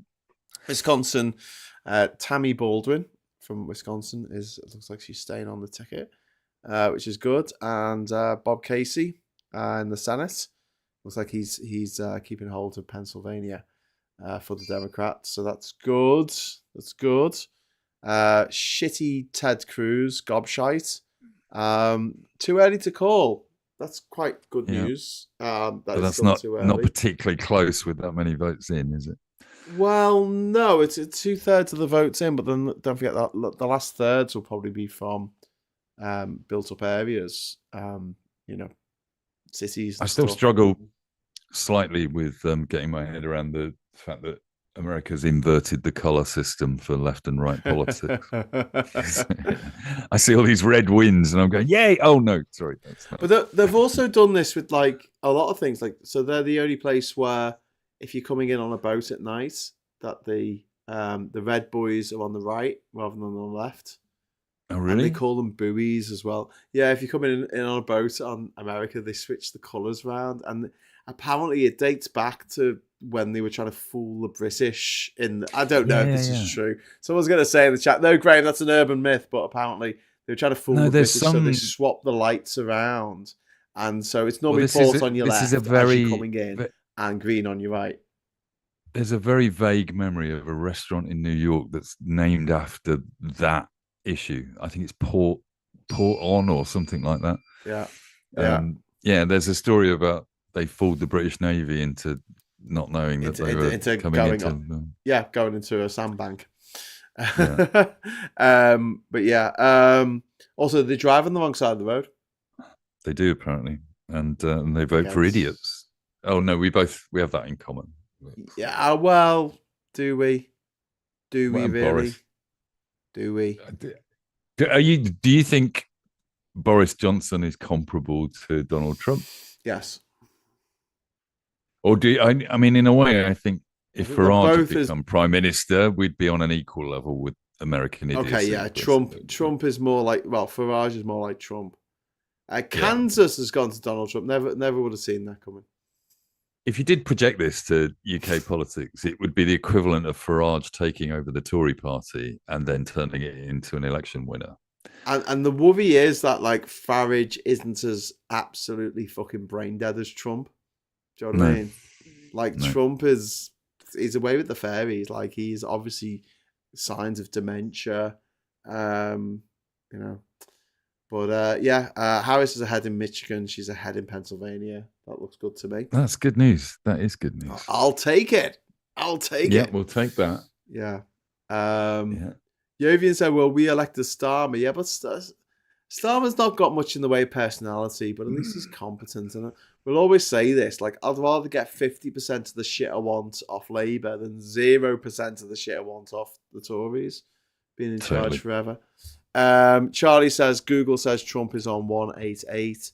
I don't know why. Yeah, thanks. When considering Google and YouTube told you that they couldn't support a program about politics, why are Google making these predictions, which are fairly wild predictions at this stage of the game, aren't they?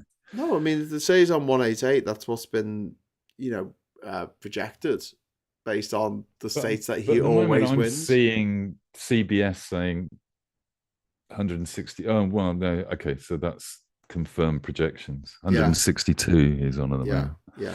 It just states that he was always going to win. And, Kamala will come up in a bit. It's not like he's going to win California. He's just not. But yeah. What's your prediction at the moment in terms of the Electoral College? What do you think? I think Kamala's going to take... I think she's going to win Michigan and Wisconsin and Pennsylvania by the looks of things, and that's all she needs to win. So yeah. Happy days. Maybe it will be 270. 270. That'll give her exactly 270. I think 272. Trump nice, on 268, and he won't win.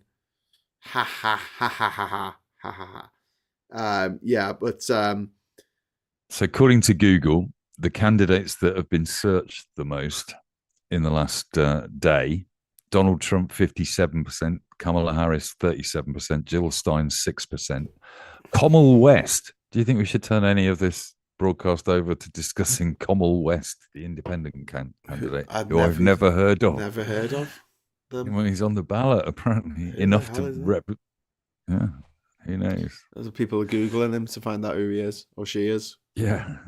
Could be an entirely created character. Yeah. So far, Jill Stein's taken. There's Chase Oliver, who's 255,000 votes have gone to him so far. Jill Stein's got 262,000 votes, which could be the difference between who wins and loses this election. Like, I know Mikey will have some words, some very strong words if she actually causes Kamala to lose the election. Well, her campaign was demonstrably funded by. Didn't Trump, one of these super PACs, end up shifting some money over to her and JFK at one point in time? Anyway, like it's so blatant that they're being funded in Democrat states. RFK, to take the vote RFK, not JFK. RFK, sorry. He's totes dead, man. He's brown bread. The corpse of whichever Kennedy is that because of they're the grassy trading on. knoll. We're all Kennedys now. Yeah, Nevada poll closing in 3.5 minutes. We've got Walter saying Harris 81. I've got Harris 99 on Google at the moment. Harris on 99 and Trump on 188. But again, you know, some of the most populous states haven't declared yet. So,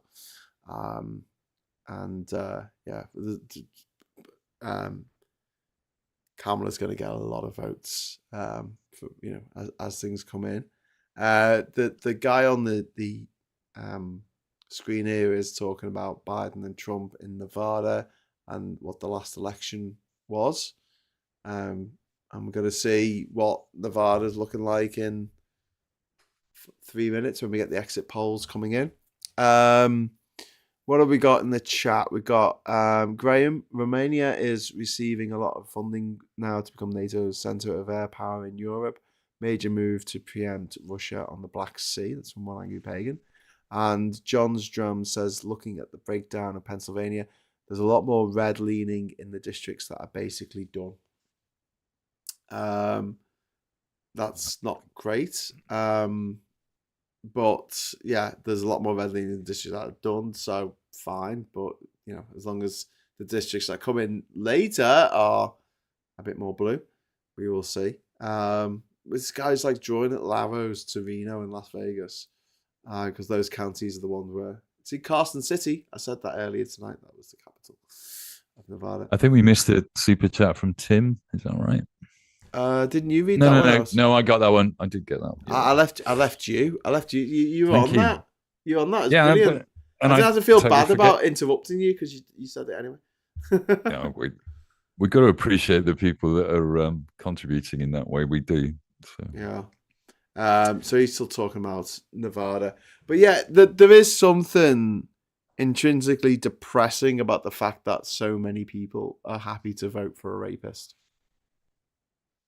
The question really is, do they know? Have they heard that story? If you watch Fox News, you don't know that story. Yeah. I'm and sure. There's so many people. You know, we were just looking at a map and somebody just asked in the chat, is it red in the middle because nobody lives there? And I think in those spaces, that's where they live on a diet of 24-hour Fox News, if they watch the news at all. Yeah. And that is genuinely a propaganda channel that appears to be news. It's like watching GB News all day, every day. It's the same thing, as we know. So do you know any of the stories about Trump? Probably not. And if they do come up as news stories, you are told that they're being made up by Democrats or Democrat judges, or it's a witch hunt or whatever. So is this a bit like the fact that people who are very religious haven't actually read the Bible? Yep. Yeah. Is this a bit like that? Because you tend to find the people who know the most about religion are atheists. Yeah. I've read it. I've read it from cover to cover. And it's a cracking yarn. I love it. But it's not true. Once you start quoting anything from it that contradicts the narrative that the people that haven't read it aren't throwing at you from a Christian perspective, that starts to cause them real problems. And I think it's the same thing. It's Project 2025 is the equivalent of the Old Testament to Donald Trump's New Testament, isn't it? Yeah. I don't think he's read that because it bans pornography, and I'm fairly certain he'd be upset about that. The Mormons have voted for Donald Trump. The Mormons. What? I mean, what? Christians and religious. Get together and I've got to say that I really like the way that he goes around raping women. Let's vote for him because that'll get me a special fact track to the VIP section of heaven. As many characters in the Bible did. So yeah. Well, Nevada's too early to call, but it's only 6 electoral votes. So Pennsylvania. Oh, it's got closer in Pennsylvania. This is going to be very tight. I think Michigan. Oh, she's monstering Michigan, but that's only 16%. I imagine there are Trump lawyers salivating at this moment. Wisconsin 35% in. Oh shit! When we get down to a few thousand votes out of a million or 2 million, 80% in Georgia, and she's way behind. She's not going to win Georgia. She's not going to win it. No, and she's not going to win North Carolina. That's 60% in. Oh fuck. Oh well. At least I'll be able to sell my island to some panicking American who wants to give me shitloads of money for it to get out of America. Yay. You got to ask, are they the right Americans? Are there enough rich Democrats that will want to buy it, basically? Well, Anthony Scaramucci's been talking about needing a hidey hole if Trump wins, so maybe you should. So we're gonna experience the red mirage now, and then hopefully the blue shift as the more populous counties start bringing in their votes. So, but yeah, those numbers are very close. I'm glad that Kamala's ahead in Michigan and Pennsylvania, but they are very close, and it is really dispiriting that people vote for a guy who is a convicted criminal, and they're like, "Yeah, this is the guy that I want in charge." I'll be devil's advocate. Well, you say he's a convicted criminal, but what was he actually convicted for, Graham? He was convicted of basically lying about how he was spending his money that he was supposed to be using for his campaign, and he used it to pay off a porn star instead. I mean, he could have used it for anything. So she claims, and the New York judge that she was obviously sleeping with. Yeah, but the judge didn't make the judgment; the jury did, and this was something that went to a grand jury before then. So it was 12. But, members anybody of the jury anybody can pay for a jury. Just say whatever you want. No, they can't. That's not my point.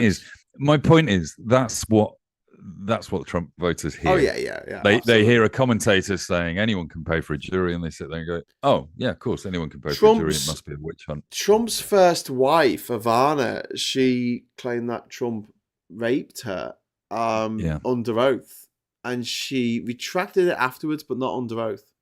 Not under oath, no.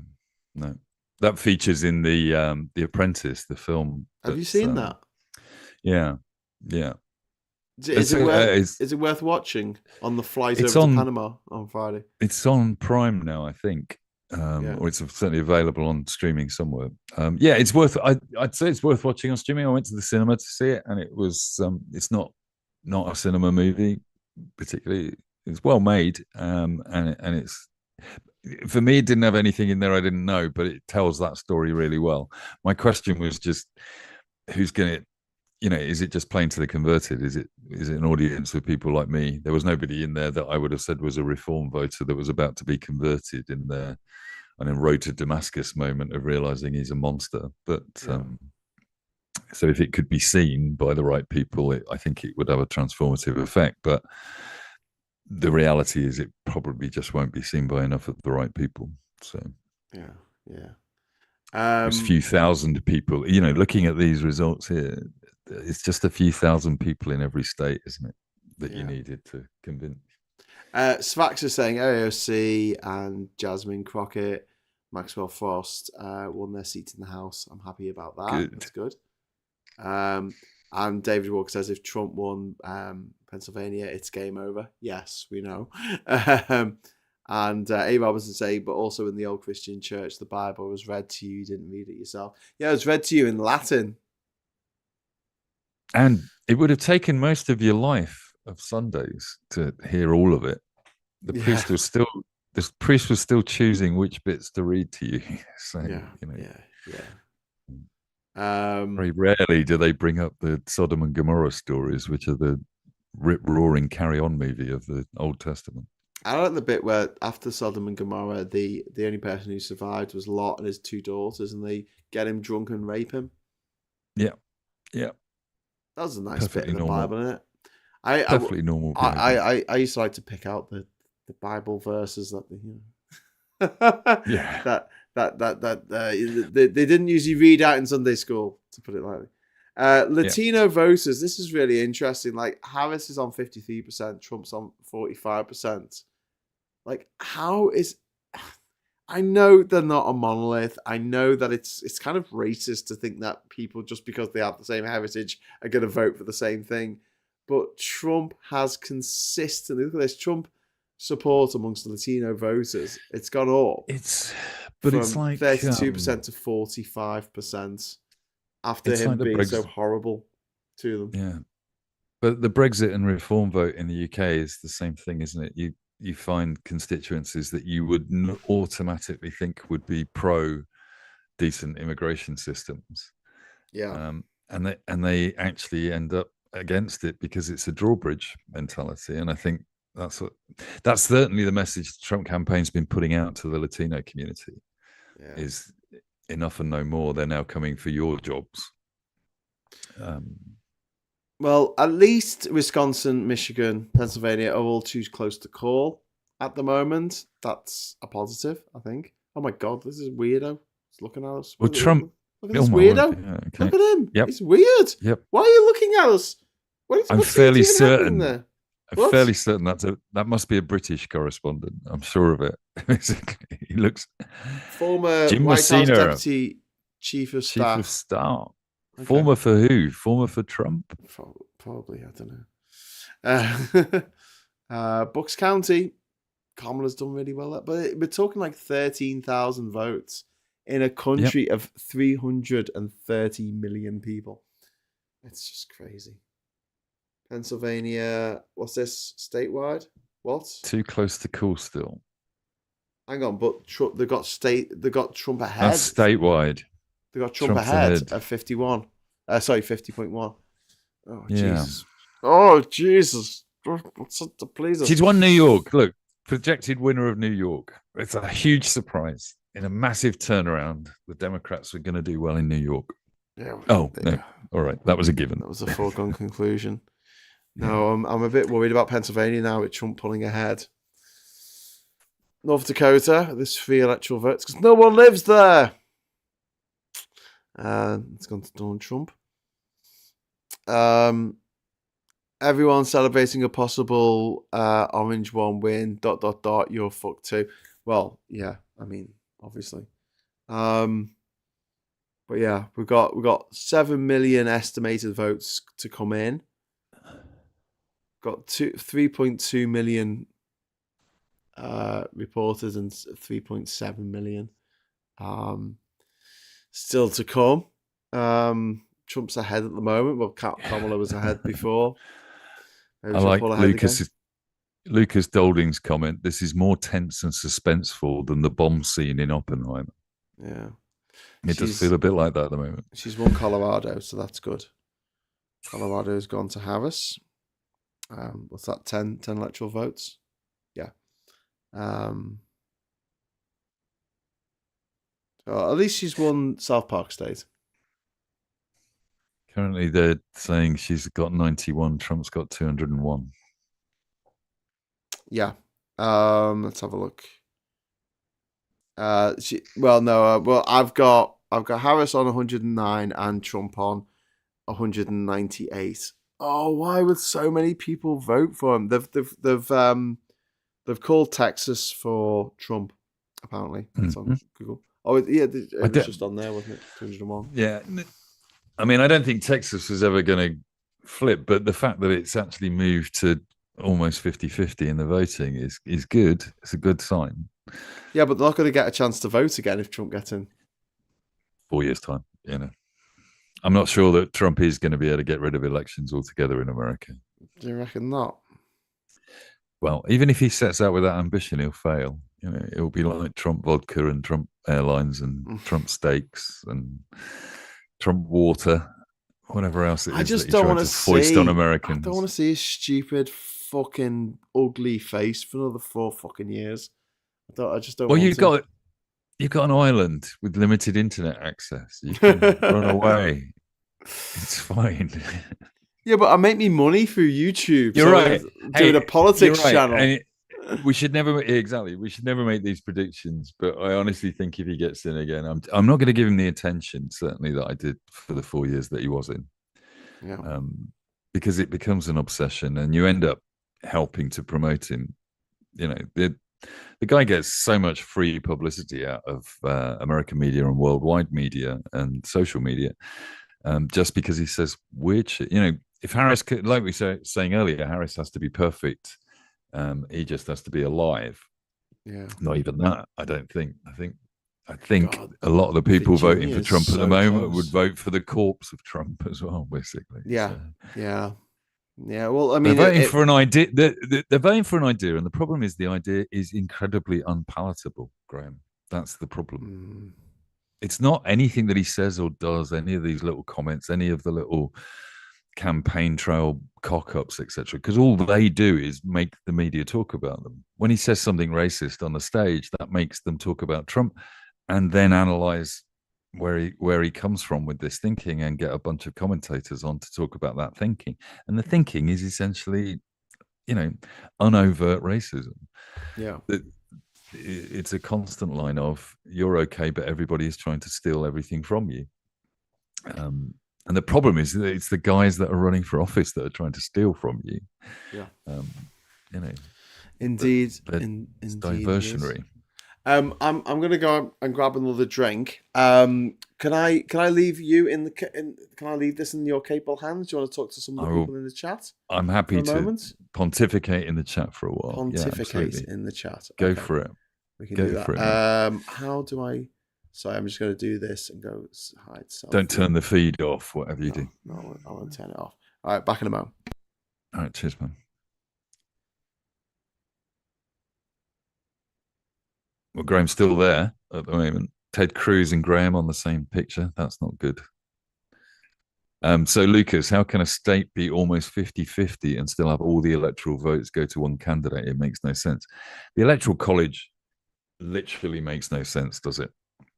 The reasons it's there were to protect against the southern states being outvoted by California and New York. But the representations have been argued in court over and over and over again for the last 200 years as to whether it actually represents a fair way to do elections. It doesn't make a lot of sense. But in the states where in the majority of states, it is the majority vote that represents who the Electoral College voters will be. So disturbing as that is, and different to our system as that is, that's how they do it. So MH Kera, I hope the press and media are not managing expectations for Trump. I think they are. I think they're hedging their bets. You know, all of the media companies in the States, apart from maybe PBS, but even they rely heavily on government funding. Or government support. They're all businesses, and they all have other interests in the American economy. So, you know, there is some hedging still goes on, just in case that Trump does win. That's Jeff Bezos, obviously recently owner of the Washington Post and Amazon, you know, coming out and saying, well, we can't back either candidate because it's in his economic interests to not piss off Trump, much more so than it is to not piss off the Democrats. I think that's the interesting thing, is that the concept of pissing off Trump means that you would unleash this venomous, angry, powerful man against you. Whereas if you piss off the Democrats, they're just pissed off. They might tax you a bit more, but they're certainly not going to start slamming your company every day on Twitter. And that seems to be, or Truth Social or whatever, that seems to be a powerful thing. Al Rohn, Trump is winning Pennsylvania. Yeah, it does look that way on the numbers that are in at the moment. But it could only be a few thousand people, Al Rohn, that make the difference there. It's still too close to call, apparently. Donald Cowie, in 2028, we see Jeff Bezos running for president. Yes, possible, from his Mars base, as he launches thermonuclear war against Russia, maybe. That's a great plot. Graham's just put his headphones in and going, hang on, where are we now? Global thermonuclear war with Amazon. I shouldn't have left the channel with Mike for more than 2 minutes. There you go. I'm back now. I'm back from outer space. Welcome back. Yes. What were you talking about? What? We were just. I was just reading through some of the comments, and I think all of us are in this slightly anticipatory mode of, these numbers don't mean a lot, but they're scary. They are scary. This is really squeaky bum time. I'm not enjoying this. I was hoping it was going to be a bit more cut and dry, but obviously a lot of people, and it's mad because this is the same sort of thing that happened, 8 years ago. 8 years ago when Trump first won. Where, at the end of his campaign, he was doing mad shit. He was campaigning in states that he had no chance of winning, and like, why was he doing this, and why was he saying these things? And we had the story about the Access Hollywood tapes, and we thought, he's done it. There's no way he can win this, and then he went ahead and freaking won it. We're looking at like the polls here. I mean, it's so close. I mean, Harris is down a couple of percentage points in some counties. She's up in other counties compared with gobshite. But yeah, it is interesting that like Iowa there, which is coming in, they've got 45% of the vote coming in, and this is the one that she was apparently going to win by. She's been campaigning there 3% all week this week. No, Iowa's not one that she's been in. Didn't she go to Iowa twice this week? I thought. Maybe she did. I thought that's where that poll came from that said that she was like going to end up 3 points up, and everyone was like, "Oh shit, this could change everything." Iowa, it's been called for Trump. Not looking that way, is it? Looks like that poll was wrong. Shit. So that means that the chance of it being a complete wipeout for Trump, that's not going to happen now. Both Florida and Texas have been called for Trump already. So yeah, it's just those battleground David states. Falconer is in the super chat. Yeah, I saw that. I was about to say thank you very much for the super chat. Good morning from tropical South China. Just tuned in. What have I missed? Well, Trump's way ahead at the moment. Just because of the way things shake out. It depends how long David's been asleep. I mean, how far back do we need to go? But the depressing news is that Iowa has been won by Trump by a good 8% almost, when this much heralded poll over the weekend said that he was going to lose by 3%. So yeah, that's a polling error of 11%. That's really not good, Mike. No. Fuck. Anyway. Hey, listen. We ought to explore the idea that America is a racist, misogynist country by its nature. And that could be what's on the ballot here. Yeah. Daily Blasé's in the chat. Good morning, guys. Good morning. All still squeaky bum time? Yeah, pretty much. So what we were hoping was going to happen was that the Iowa precedent was going to be repeated across the country and that Kamala would be a surprise 7 points up in every poll, but she's really not. She's absolutely not. It's very, very, very close. Nebraska, she's 0.1% ahead in Nebraska, which she's not expected to take. She's well ahead in New Hampshire. She should win at New Hampshire. I'd be very surprised. There's been no surprises though tonight. I think it would have been a surprise if she had won Iowa. But if she'd won Iowa, I'll be just sitting back on the couch like, yeah, this is great. But I can't really do that because, Iowa only counted 47% of votes. But it's been called. It's been called facts. I can't take it back. It's been called. It's one of the weird things, isn't it, that these elections are actually called by the TV companies. There's no returning officer that stands up and makes a speech. I was listening to I can't remember which podcast this afternoon, but that an American politician was watching our results in July, the general election results, and was just amazed. And the main thing they were amazed at was that the council, an official of the council, declares who's won in any given race, but B, also that the candidates got to stand on the stage with the candidates they were opposed to in that election run. And he said, I've been running for various forms of democracy in America for the last 24 years. I have never met the person that I'm competing with. Never have to stand on a stage with them, never have to share a platform with them. It just doesn't work that way. And it's a remarkable thing that you're having to do that in our country. Whereas in the States, the TV broadcasters are the ones that call these elections. They declare the results. Yeah, yeah. And I don't mean announce them. It's them that work out who's won. Yeah, facts are saying that Florida was called for Gore in 2000. Yeah, it was. Yeah, yeah. I remember going to bed thinking that Gore had won. Yeah. He hadn't. Yeah, I was round at. I watched. Well, didn't Gore in the end? Didn't he announce that he'd lost, and then the next day came back and said, "Actually, this is in dispute. We need to go to court." Yeah, I'm pretty certain the order of events was that it was called for Bush.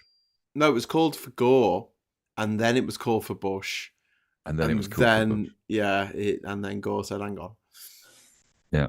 But yeah, it's Iowa only counted 47% of the votes. See, this is when those of us that lean Democrat are starting to sound like Trumpies, basically. Stop the count. Yeah. Yeah, I mean, it did seem a bit early to call that, but I guess they just worked out that it was 8 percentage points between them, and it was just a bit too much. So look, there's a state flipped. Yeah, Senate seat flipped to the Republicans from Manchin. He was a Republican anyway. That was basically. That was the Virginia one from Joe Manchin. But yeah, that wasn't a big surprise. We thought that was going to happen. No. Yeah, just this is the shit hour. This is when not good. Yeah, we hope things are going to get better soon. We've got the another projected vote, is it? No. 91 207. They've only got Harris on 91, whereas she's ahead in Virginia. That's interesting. 70% in. Yeah. She's behind in Nebraska now. That's just changed. That she was ahead a minute ago.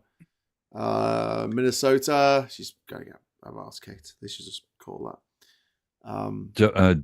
James or Jupp, whichever way that name is read, Jupp James is saying that Legal Eagle has a video up on YouTube about the legal aftermath that is expected. I watched that today, and it is just going to be legal war now for the next month or so. Yeah, it's too close.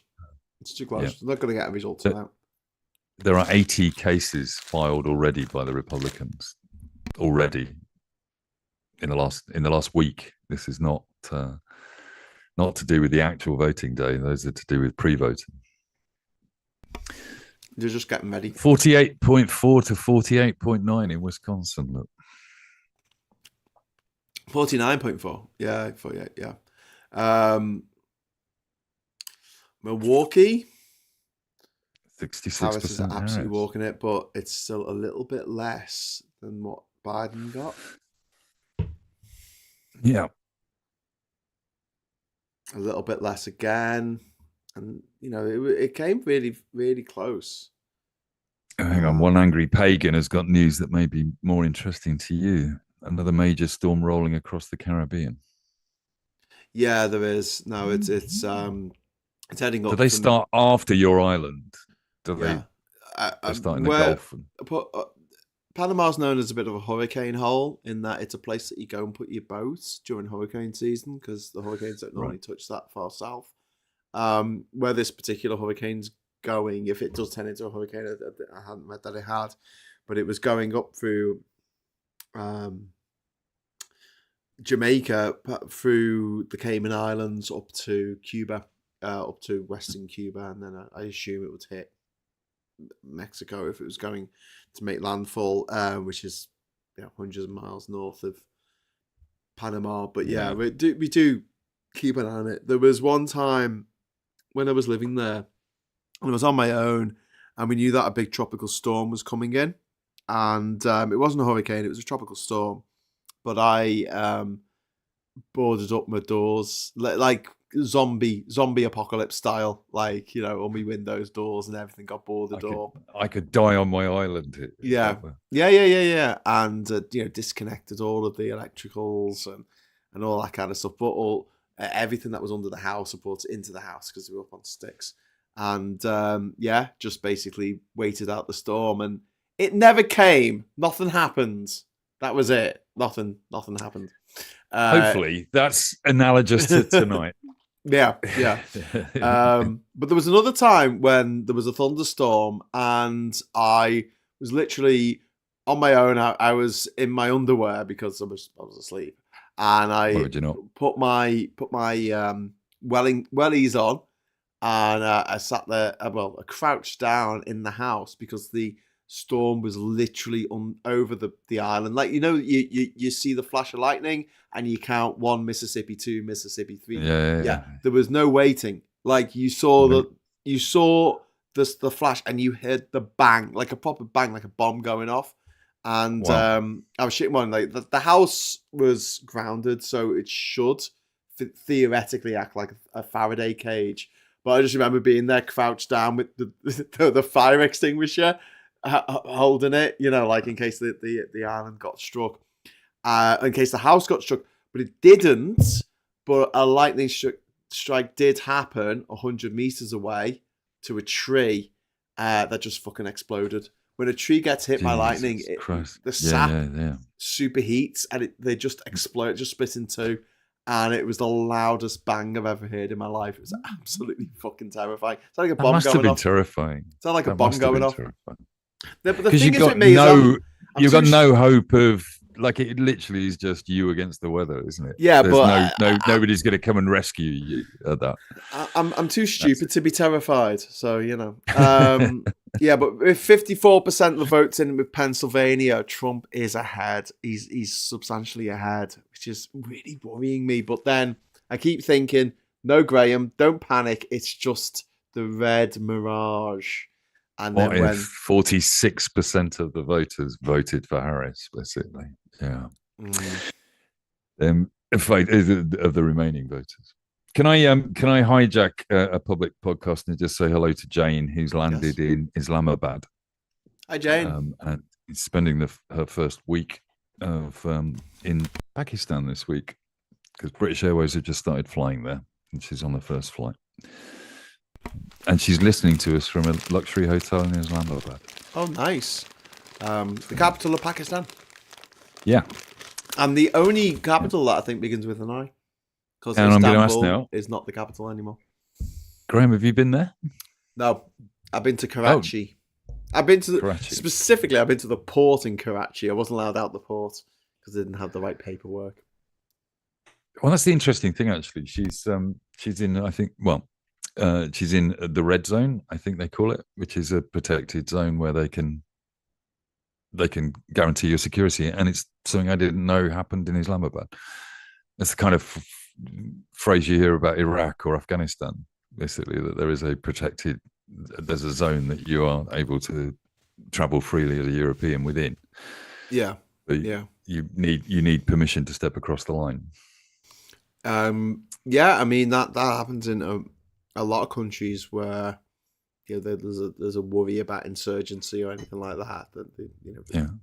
We have the same problem down here with Worthing. It's a shithole.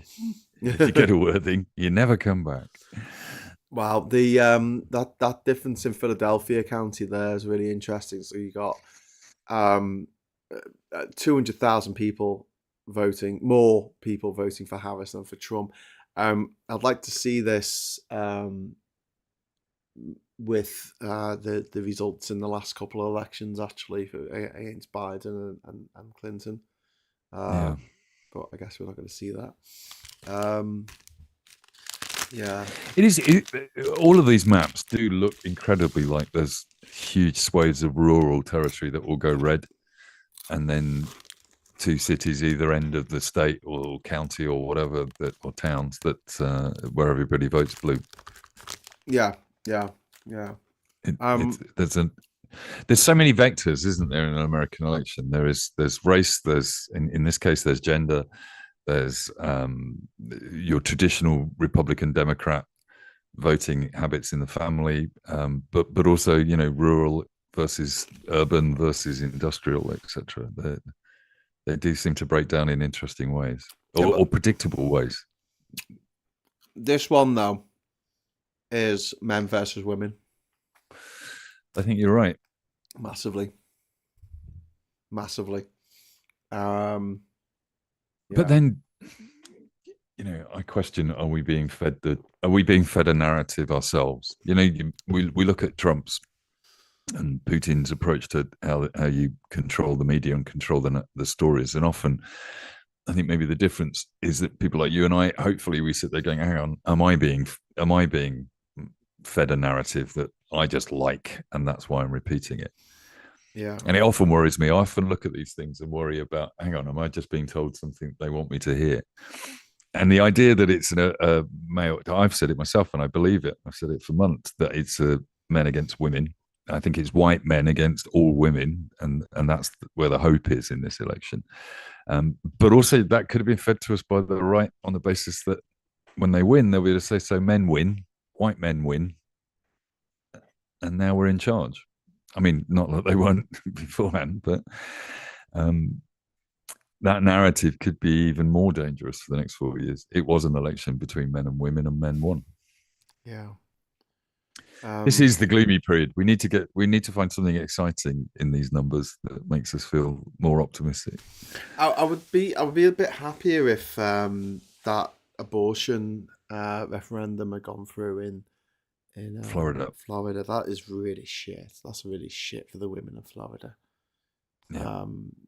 Men deciding on what they're allowed to do with their bodies, and also taking away their bodily autonomy in a way that we do not do for men. We don't do it in any way, shape, or form for men, and we do it to women. No. Sfax is saying it's 90,000 in PA, not over 100,000. And you see marginals in cities. Too early for fucking panic. Yeah, I know. It's the red mirage. It's a red mirage. It's just a bit disconcerting. We'll get through it. Don't worry. We'll power through it into the night.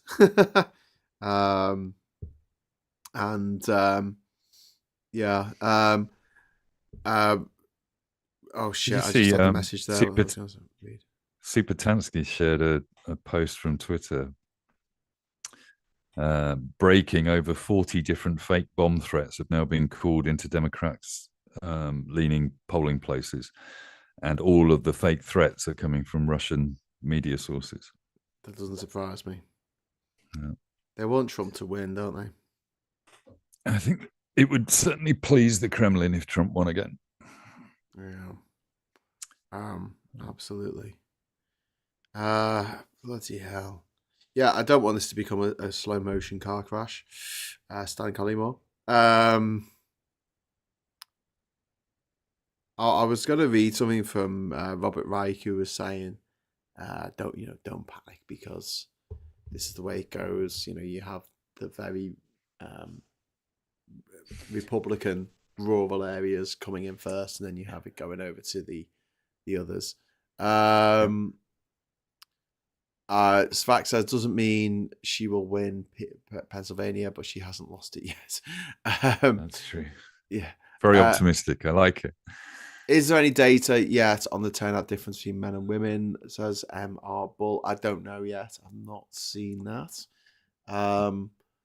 In the early voting, in a lot of states, it was 60% women, 40% men. Yeah. And roughly around those figures, and that's in early voting and postal votes. So if that's reflected in the physical voting, although those campaign ads that say when you get in the booth you don't have to do what your husband says, I think they're very relevant. I think if you're voting in person with your neighbours and with your husband, a lot more difficult to make the bold decision to vote against their wishes. Yeah. Well, we're 58% in Pennsylvania. Trump's over 100,000 ahead. Michigan, Trump's ahead as well, but that's only 23% in. Wisconsin, Kamala's ahead by a fraction. And then Georgia, what's the percentage? 86% in. He's going to win Georgia, isn't he? Yeah, I think so. Well, maybe. But like I say, the cities come in later. So if it's looking quite close, then that's good. But at the moment, this is the point where Trump will say, "I was winning in all of these places," and then it wasn't. That's what we winning. have to remember. Yeah, we have to remember the timeline of 2020. He was saying we were winning, everything was going great. In fact, we did win. Yeah, and then suddenly, like, Kamala, and then there was a landslide once they started counting the votes. I mean, I think the only difference in the campaign is that this time, not all the time, but he has tried to encourage his voters to do early voting this time. Yeah. So we don't. That may still be on tenterhooks, won't it? Oh, so we certainly can't relax yet.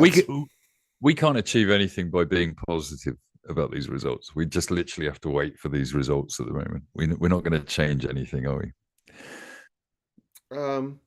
No, but I didn't. So we can afford to be negative until it switches to something nice. We're not. Look, we have loads of people in the room. Yeah, I didn't want to be sort of just waking up every hour and just checking my phone and going, oh God.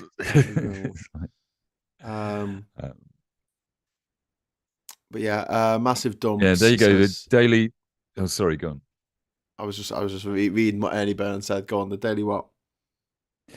Daily Blase has just said that I've just heard an interesting fact. Apparently, Trump was winning by bigger margins at this time in 2020. Is that true? That's what you were just saying, isn't it? That he was well ahead at sort of midnight US time. Yeah, like well ahead. Yeah. But again, this is all typical. But yeah, just looking at the final results, but they're saying, well, I mean, they were just showing that Pennsylvania 92% in, 95% in. Harris ahead, but Biden was further ahead, and Trump was further behind in the last election. And when it does come down to just a few thousand, tens of thousands of votes, then every vote counts. Absolutely. Yeah. It is amazing that in a country of so many millions of people and so many states, that the votes that only really matter are a few thousand in 7 states. Really, it could come down to 7,000 people that swing the American election. Yeah. I just really hope that we can, Arizona. Okay, it's only 50% in. That's actually really good for Harris. I mean, we should be looking at this like going, well, 50% of Arizona votes, and Harris is only 1%, less than 1% behind. That's pretty good. But it is a bit disconcerting the way these votes come in, and Trump just takes all of the Republican states pretty quickly, whereas the Democratic states take longer to come in, are closer. I tell you what's it's very stressful. So this is just an interesting question. I don't know if anyone in the chat knows or Graham, but these rural votes in these huge states that are coming in for Trump, how are they counting them so quick and getting the results out? The rural states? Is it just because there's so few voters that there's so few votes to count? Yeah, I mean these small votes. These counties that have a fraction of the number of voters in. There's 300 voters. You've got a few thousand voters versus millions of voters in the cities. Yeah, and they're not going to release the figures in the cities until they dump them all at once. So, I saw Trump's last speech, I think, or last pronouncement last night, where he was saying that they should turn all voting back to paper ballots. So he's already queuing up that the machines are probably faulty. That the machines are faulty. He's telling people he was telling people in the last election not to vote early, and then he told them this one that they should. So he can't even keep his story straight, Well, whichever one gets him the win that he wants, I suppose. Yeah. Illinois, brilliant, but I mean, it's not enough. Not enough. Come on, America. And we've got more results coming in 19 minutes, I think. But yeah, like I said, I don't think we're going to find out who wins this tonight. Our MR Bull says, I really find it hard to forgive American friends who voted third party this year for Jill Stein based on a foreign policy issue that Trump will only make 10 times worse. Yeah, Trump doesn't give a shit about... He doesn't give a shit about Gaza, but he doesn't give a shit about Israel either. He would just leave them all to just kill each other and, I'm afraid my patience has run out with people that say I'm voting purely on the Gaza issue. Because if you honestly believe that by letting Donald Trump in, by voting for a third party in a swing state, that Donald Trump is going to do anything better for the people of Gaza, then, and there's just no hope that Jill Stein was ever going to be president, even by her own admission. That's just not going to happen. So, what does it achieve? It's a protest. He's not a friend to Gaza, but he's not a friend to Israel either. I mean, he's right up Vladimir Putin's holding the feet to the fight. fight. And Vladimir Putin works with Iran. Yeah, and Jill Stein, I'm happy to say that. It's, just going back to the local elections and door knocking, the number of times in my city of Brighton that elected a Green MP, I was told by Labour voters, I'm voting Green to hold the government's feet to account over Gaza. Well, I went door knocking on Sunday and asked a number of those people, how's that going for you then? Basically, because, has anyone heard a voice from the Green Party? No, because all you hear is Nigel Farage ranting on about immigration. That's all that was ever going to happen when you split these votes. I'm not suggesting for 1 minute that I think the American two-party system is the best solution to anything. But certainly in their system, voting for a third-party candidate is just pointless. It doesn't send any kind of message other than you enabled whichever candidate it is that you, or whichever candidate benefits from the fact that you voted for a third party. And as we said earlier, Trump's campaign and backers certainly had been funding those third-party candidates in certain states. Yes, well, he said that he loved Jill Stein the other day. Yeah, in his speech, he says he loved her, and I'm like, because she's, and also Robert F. Kennedy, who is somehow going to become in charge of vaccines being banned in America or something. Which is as daffy as the Tories making a shadow Northern Ireland secretary who's never been to fucking Northern Ireland. I mean, what's with these people? But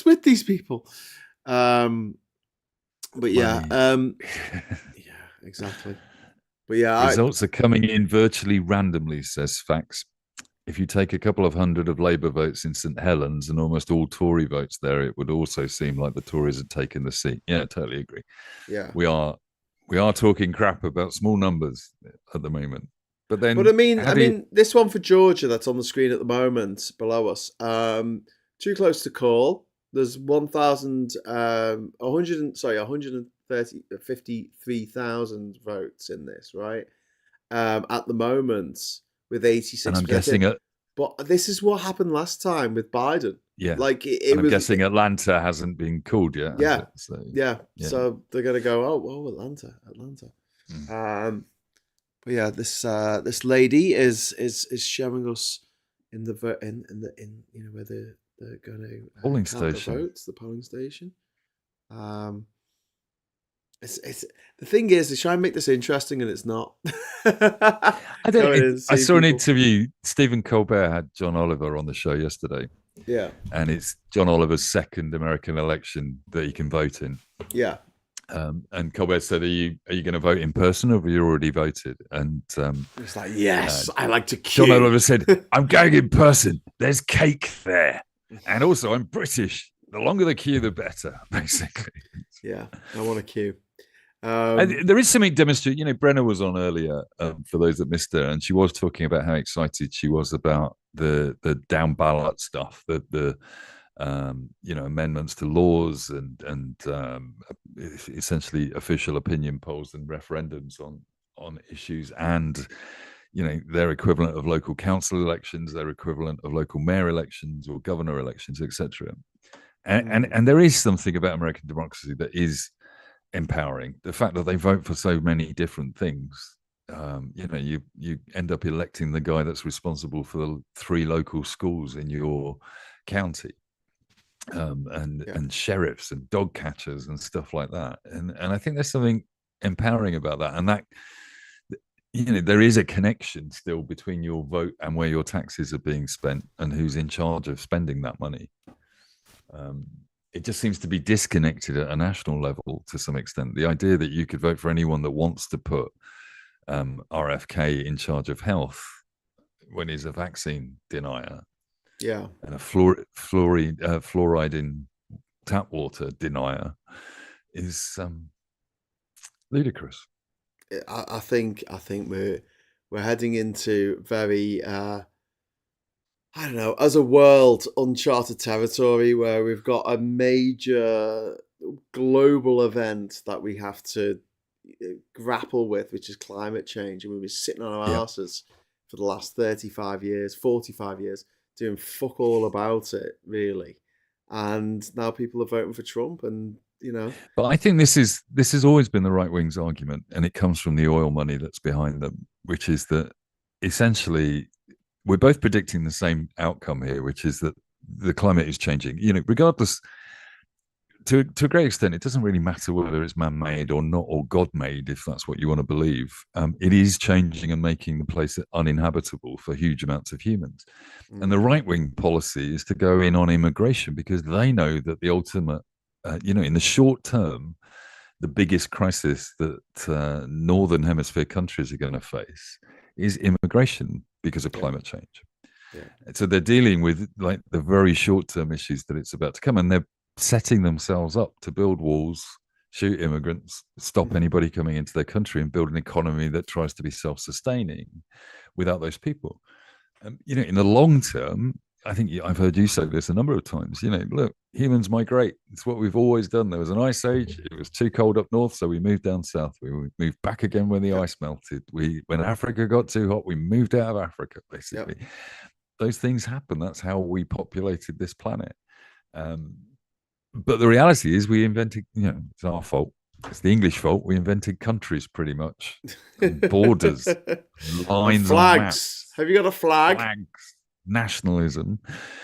And essentially that's what we're facing. And I think if it's short-term pragmatism, the right aren't totally, they're telling us a lie about it all, but essentially they're not wrong to say that is one of the problems that we're going to have to deal with as a result of climate change. But they're in this terrible trap where they can't admit climate change is happening. Yeah. So they're just saying it is rapists trying to come across the border and steal your squirrel or whatever the story is this week, basically. I love this. Utah have got 0% in, and they're calling it for Trump. With 0%. How are they doing that? I have no idea. Just got a hunch, man. That's what I think is going to happen. Yeah. But like the right, it's a fairly safe bet, to be honest with you, in Utah. But right at this moment, at 10 to 4 in the morning here in the UK, Greenwich Mean Time, Trump's ahead in all of the battleground states, all of them. But we're hoping this is the red shift, where the red shift. No. Current. The blue shift, it's the red mirage, and then we'll get a blue shift. That's what we're hoping for. But mate, this is not as cut and dried as I was hoping it was going to be. To be fair, Graham, you only developed optimism about this election in the last week or two. Yeah, I did. Yeah. Being honest, you'd been kind of saying you think he might win, even. Yes. I think the lesson in life is don't change your mind when you're being a pessimistic arsehole, basically. I was just bringing everyone I'm probably down. right. I was just bringing everyone down, and I was like, oh, I don't want to make people feel sad about, the fact that Trump's probably going to win this thing. But we all piled in on you on the chat. Like, come on, be a bit more positive, Graham. Yeah, he's not going to win. He's not going to. He's not going to win. And now, I will be the first doing if he wins to admit that you were right and we were wrong all the way through this. Look at that. Georgia, Pennsylvania, Michigan, all of them were too close. All of them too close to call. Which is the way we'd expect it in swing states at this stage. It's got to be that way, isn't it? I know. At least there's been no major upsets. Like I remember in 2016, I was at the bookstore bar in Bocas del Toro, and the results came in, and it showed that that Clinton had lost Florida, and at that point we knew that she'd lost the election, and it was horrific. But there's been no major shocks so far. It's closer than we thought it was going to be, but yeah. We're all waiting for a blue shit. I think it was always going to be close. Well, you see, look, Charlie Nelson in the super chat saying Google now says Kamala 113, Trump 210. So that's shifting. Yeah. Google were predicting 90, weren't they, or 80 something earlier for Kamala. So CBS is saying 91 Harris, 207 Trump at the moment. Yeah, Google's saying something along the same lines. What do we got from? We've got the BBC are a bit behind with this actually, but I think Google are trying to be like, yeah, listen to us. Google's got Harris on 113 and Trump on 210, so he only needs 60 more electoral college votes and he wins. However, most of the places that he could win, he's won. Like that looking at the map there, the other places that are left are usually places that go. There's a couple off on the left-hand side that will go to him, but he still won't get over the line, will he? No. I mean, he's still, even if those numbers look scary, 210 according to Google is still 60 off of what he needs to actually control to become the president. Yeah, and he's got all the big states. And as you say, he's got the big ones. Yeah.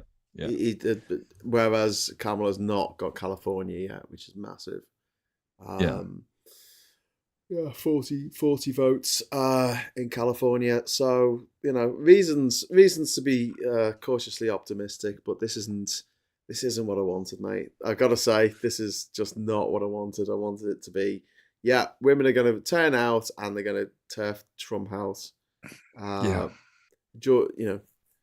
What is this in Georgia? We've got 100,000. I think the fact that I come back to that, and I think we need to be cautious of that narrative leaking out there.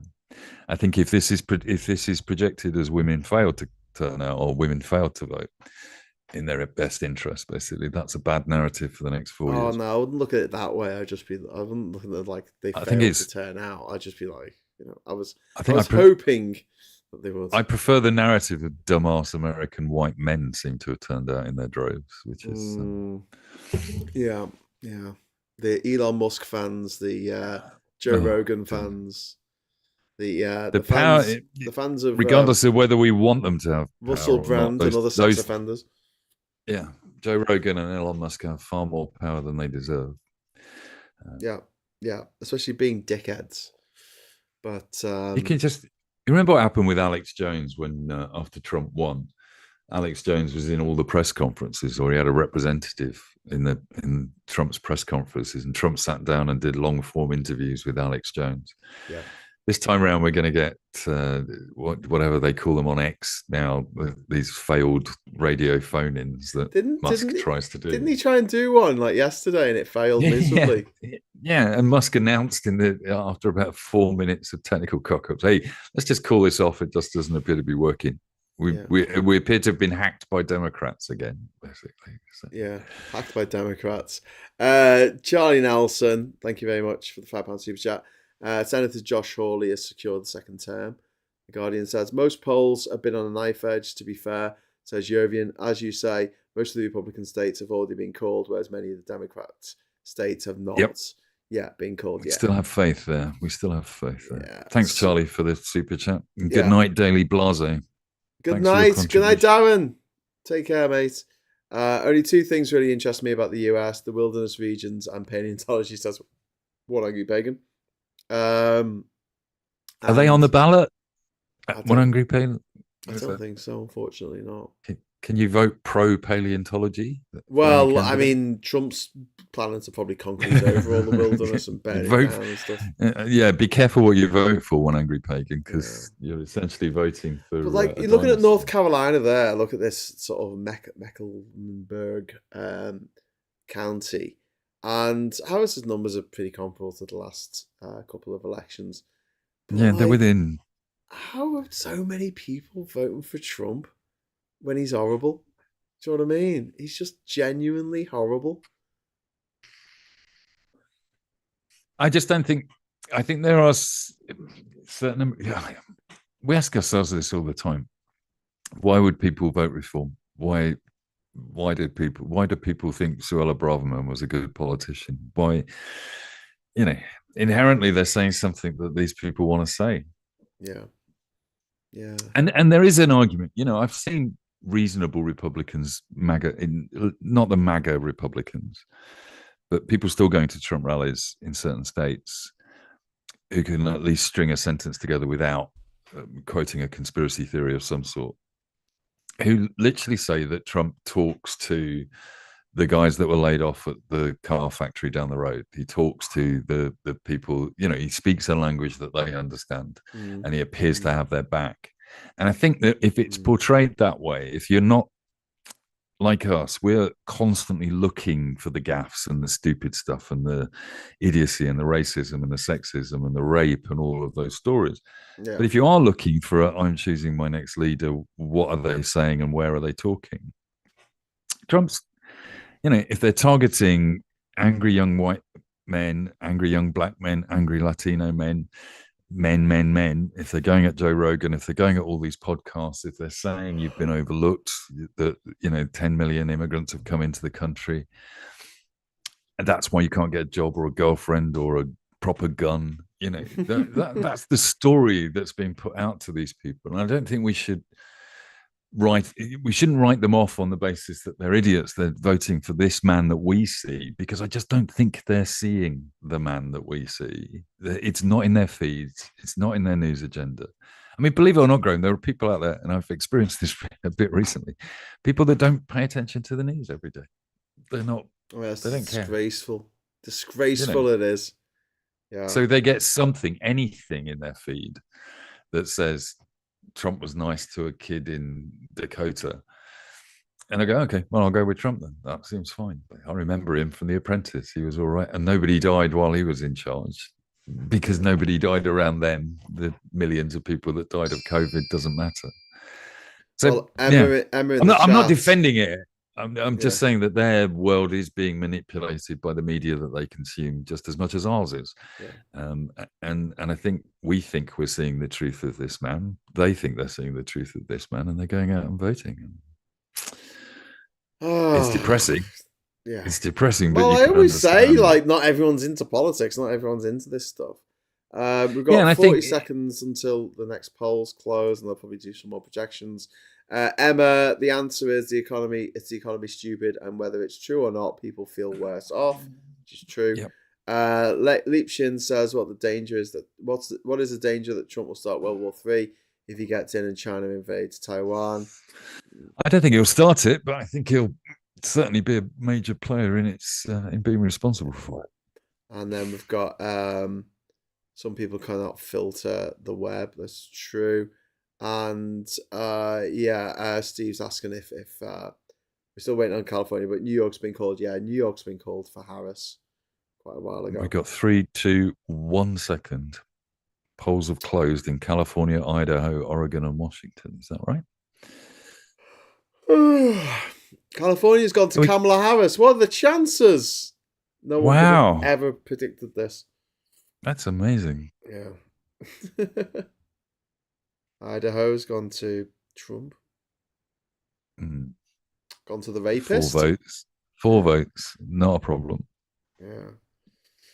And Harris is up to 145. They're creeping okay, up. Right. We need to get those other blue states in now.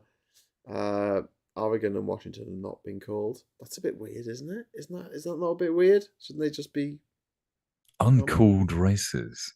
Does that mean there's legal challenges going in? 65%. Okay, 67%. And then Michigan. 51.3. She's monstering Michigan. Wisconsin too close. Yeah, Georgia. I mean, I'm hoping that the same thing will happen that happened with Biden with Georgia, but I don't know if she's got enough space to catch up. She's still looking at that. She's still within a similar margin. And Trump's ahead by 0.1% in Arizona. God, if you're in Arizona, so close. Your vote actually probably did matter in this election. Google's could be that one vote. Google's just shunted Harris up to 179. That makes me feel a bit easier. So they've added Washington, Colorado, and Chicago in there.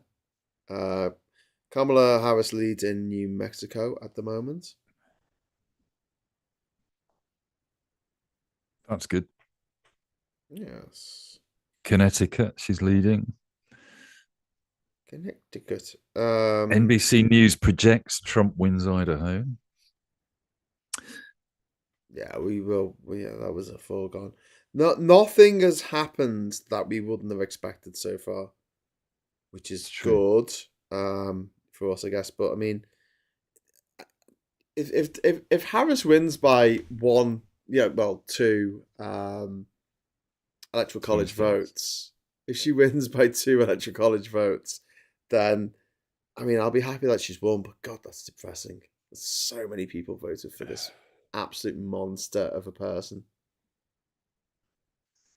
Yeah. The only good thing is, how old is he now? 90, 89, something? I don't know. I can't remember how old he is, but he's 2028. It's not going to be him running. No. I mean, he can't anyway, but, well, he could if he doesn't win this time, basically. Yeah, Trump is 78, I think. 78. So, yeah. 78. And he's not the healthiest man on the planet, so... Well, not mentally or physically or just, Ivan, thank you very much for the super chat. I've just woke up and I'm not staying up like I did for our election. God, not nice at all. And I really need to protect my mental health.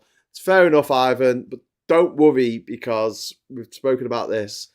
Basically, the rural areas of states, they get their votes in before the urban areas. And the urban areas are more likely to vote for Democrat and the rural areas are more likely to vote Republican. We saw this in 2010 where Trump looked ahead in loads of states and then actually Biden overtook him at the end. It's a tortoise in the hare. So try not to freak out too much, mate. And then and you're quite right, Ivan. Look after your mental health before anything else. Yeah, this is absolutely. an American election. Yeah, it's not ours. Do you know what I mean? Like we won our election. We got rid of the Tories. Happy days. And if this is worrying you, mate, just go back to sleep. Charlie Nelson, thanks for the super. Thanks for waking up in the super chat. Yeah, thank you for waking up. Thank you for the super chat. Now you can go back to bed and feel good about yourself. Yeah, we've got this. We've got this. Charlie Nelson, thank you very much. Worried about Pennsylvania. Google says Stein and Oliver are both on 0.5% each, and Trump is on 51%. Harris is on 48%. That's where Stein and even the RFK votes that idiots will put in place, even though he doesn't want them to vote for him. Those are going to have an impact.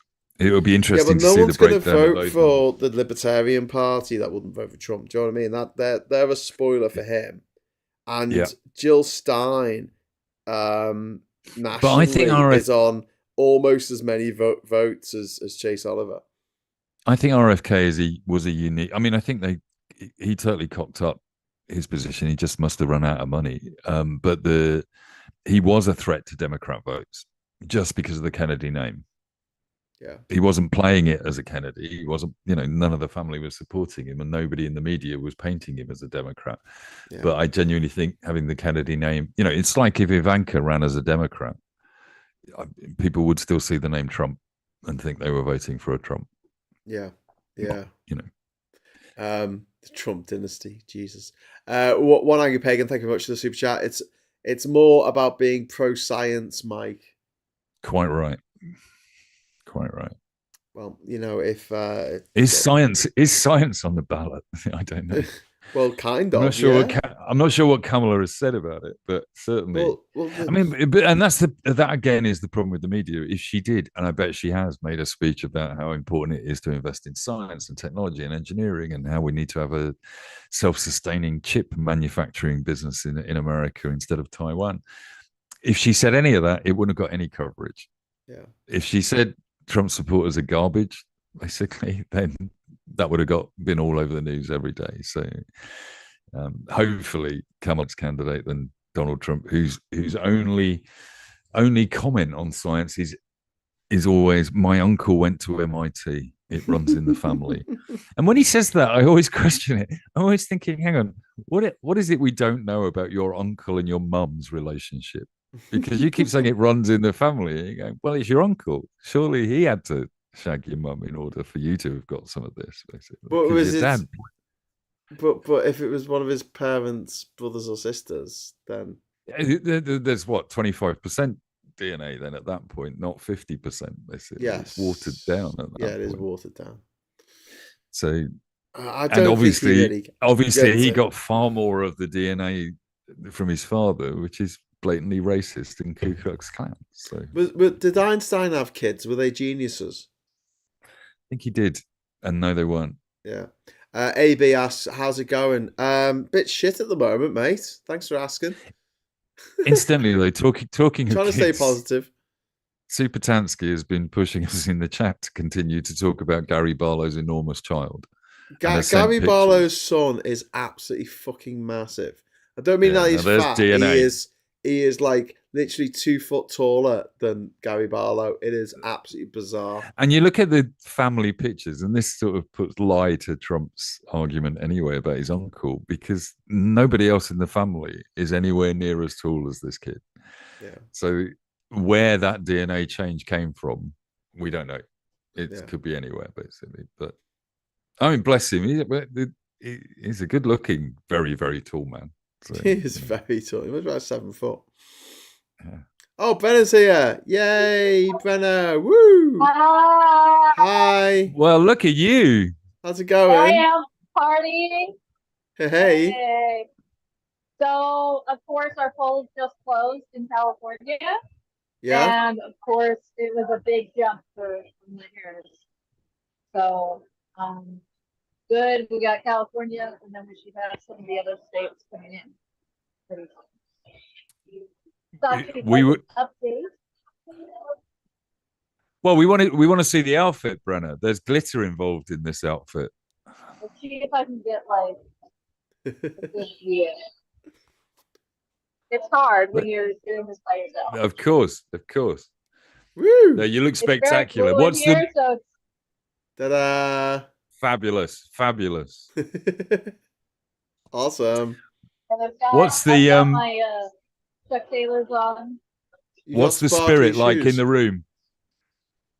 It's subdued. Everyone just started showing up really because polls just closed and many people worked at the polls or got people out. So right now it's very subdued, but by about the next hour, when they update the election results, we'll see again. I think at least pretty good. The rest of the country, I'm not quite sure. Yeah. Yeah, no, it's a safe bet going to a Democrat party in California. You're okay there. That's okay. Yeah. There's definitely going to be some celebrating there. What's the feeling about the national picture at the moment? Are you a little bit disappointed, or are you thinking that it still could come good? I think what's going to happen is for the votes in places like Pennsylvania, places like that, it's going to take a while to get them done. But I think it's going to be close. I don't think it's going to be blow up. But I feel kind of good. I think there's still a path. Oh, good. Because some of those key states. You're breaking up a bit, Brenna. Unfortunately, you're doing a Wayne. You're doing a. Have you borrowed Wayne's internet? I'm lucky I didn't. Bloody Waymaker, I don't know. I think you guys, I'll probably see you guys a little bit later when the party is getting started. But I just want to let you know, at least California. Woo! Brilliant. Thanks, Brenna. Everybody else can, but we're not doing that. Fab. All right. You take care. I'm gonna enjoy the party a little bit more. Yeah, you go. Bye-bye. All right. See you later. Bye. Bye. So I think Mike's gone to get himself another drink or something. Walter's saying CNN electoral map, Harris 145, Trump 211. Well, the Google results have got Harris on 179 and Trump on 214 at the moment. And do you know what? Like, these are all the states that we knew were going to go one way or another because it was like 95% chance of, going towards Harris or going towards Trump. It's the 7 swing states that we're looking at, and I can bring I could bring the sound in on this if I was so inclined. Let's see. Okay. No, that's not working. Okay. Oh, Mike's back. Hello, Mike. I've got coffee. I said you're going to get yourself a drink. There you go. I couldn't really understand what Brenna was saying because her signal wasn't very good. Yeah, no, I heard it. I think, she was saying she was optimistic and that it was quiet at the party at the moment. She'll call us back in an hour or two when people start arriving. So. We got the results, comparing with what's happened before. So this is Door County. Door? A terrible name for a county. So this is 95% of the votes in, and Harris is doing better than Biden. But you're talking about 500 votes. Like, it is fuck all in the whole mad scheme of things. Almost makes you wonder whether the billions that they spend on these campaigns are worth it when they come out roughly the same every time. It'd be quite interesting to run an election campaign without any campaigning at all and see what happens. Yeah. Well, I mean, I think a lot of people are just dyed in the wool. They vote blue or they vote red. They spent several billion. It's the few in the middle that we're worrying about. Really. Yeah. Maybe Muskie's right. Just hand out $1 million to 7,000 voters. Try and convince him. Whichever millionaire hands out the most $1 million prizes is the one that wins the election for 4 years. Oh, I've just described the American voting system. Georgia, Pennsylvania, Michigan, Wisconsin, North Carolina, Arizona, and Nevada, all too early to call. I don't think that Harris is going to win North Carolina. I do think that she should win Pennsylvania, so that's the big one for her. And they're calling the Ohio Senate for some Republican gobshite. Bernie Marino. Yeah, he's just kicked out a Democrat. So it looks like the Republicans have taken the Senate. They've got two new seats and they're on 49, so they're on to actually take control of the Senate. However, because of the stupid rules of the Senate, they need 60 seats to actually get anything debated in there, or you can just filibuster and say I'm not doing it, which is what the Republicans always do. But yeah, if we were gonna, let's do a hypothetical while we're in this sort of gloomy period. If you're going to predict Donald Trump wins or Kamala wins, why did Kamala lose it, in your opinion, before we know whether she lost it or not? Or why did Trump lose it? What do you think's going on? I think Kamala did everything in her power. If she doesn't win, I will say she did everything in her power to win this. She was stymied by the fact that Biden didn't step aside from the start. He should never have even tried to run for this election. He was too old.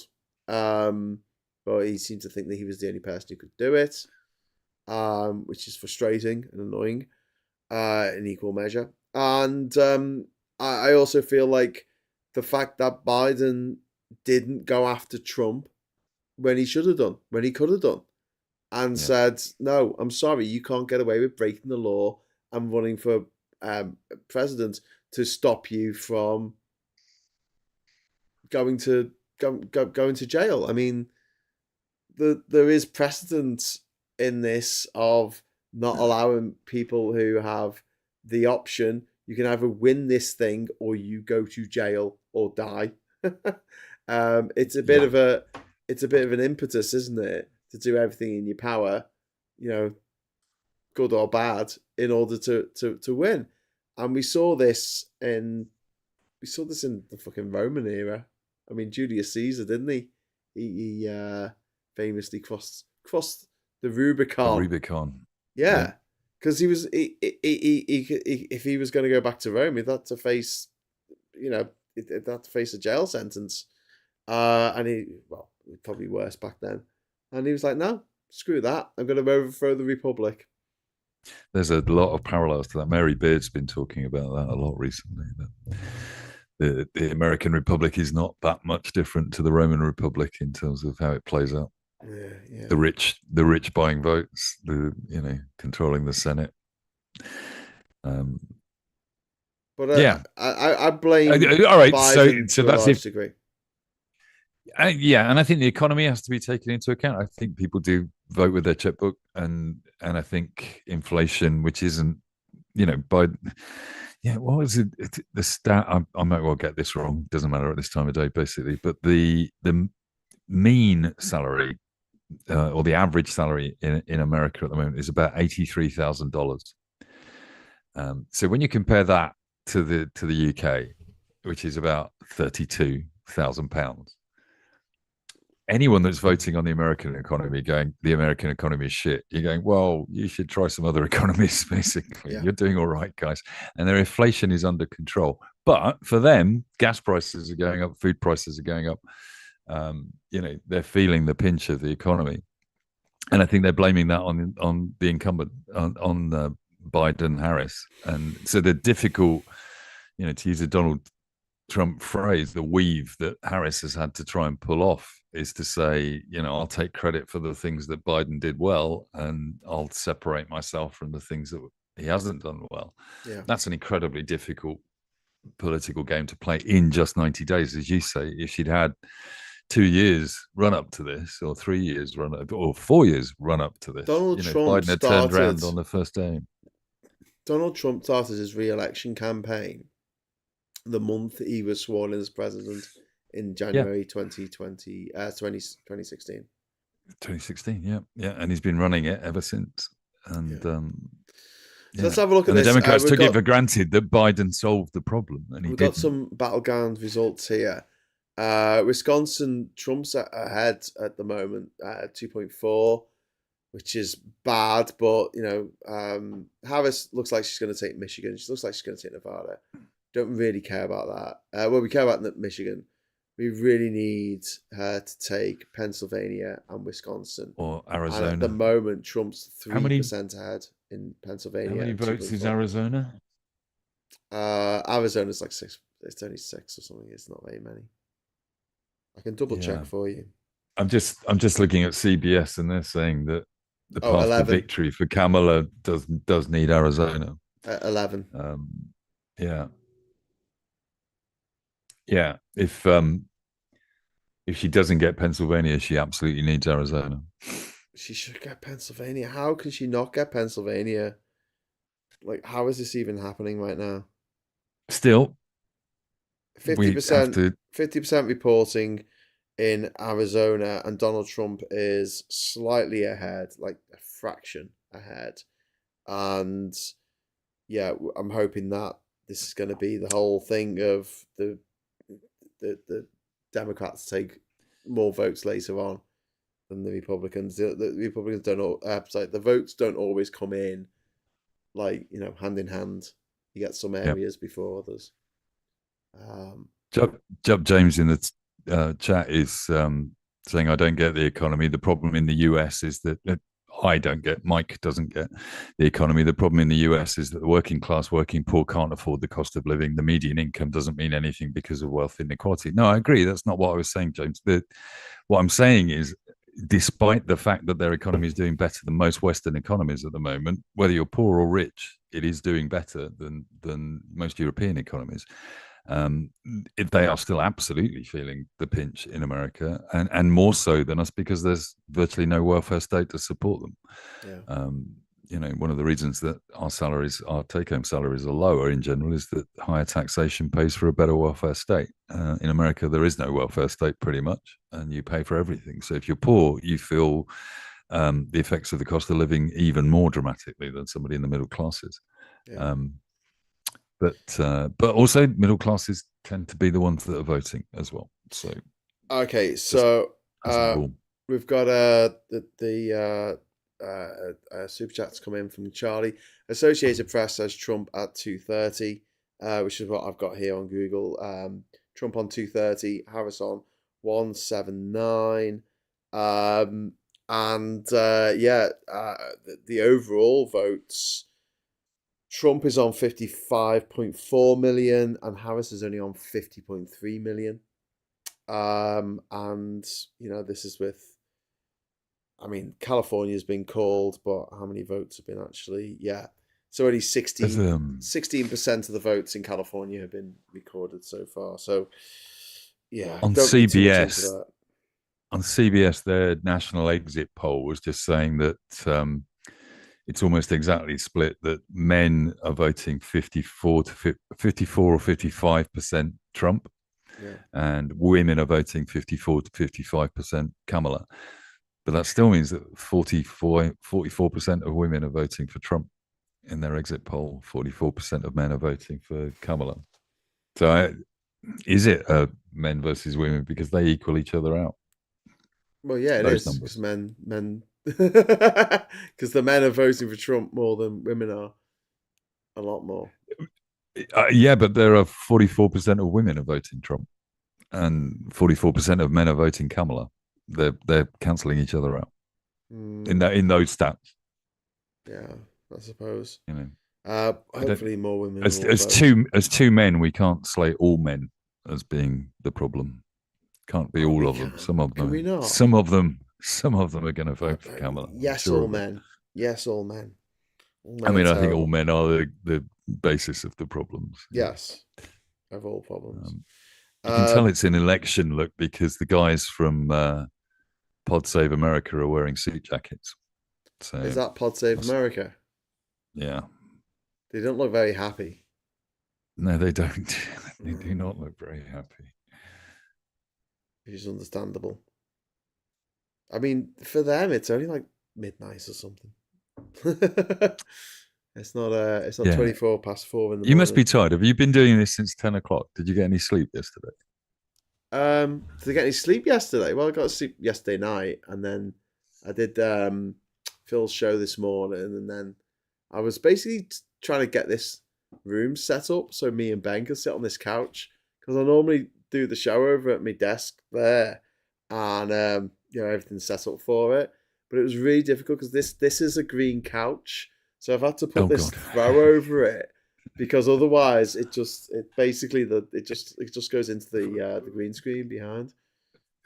Yeah. So yeah, I don't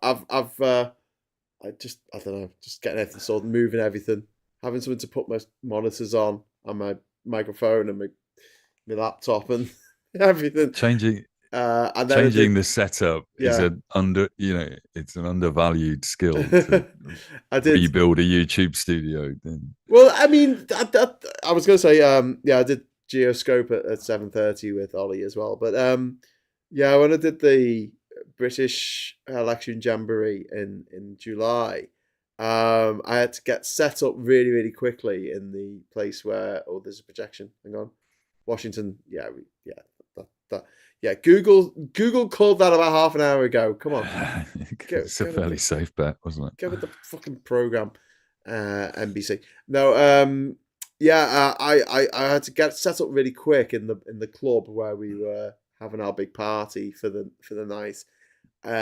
Do the stream, and then it was like literally pack everything up a bit drunk, and then put it in a case, and then get in a taxi, go a couple of miles down the road to Pimlico where we had our Airbnb, and then get everything out, then set everything up again, all my lights, camera, monitors, everything, and get going again as quickly as possible. I think I did it in about an hour, and then I just kept going until about 7:30 in the morning. I don't know if I'm going to be doing 7:30 in the morning for this, because I've got a feeling that we're not going to get a result tonight.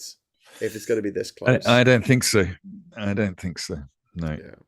I'd like to go to bed feeling a little bit more secure in the fact that Kamala a bit closer on the predictions would be good, wouldn't it? Yeah. Harris is currently on 187. So Oregon's also been called for her on the Googles, which is 8 electoral votes.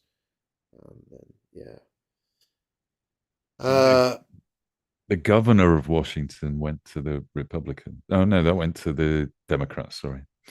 Yeah. Oh, got another projection. Hawaii.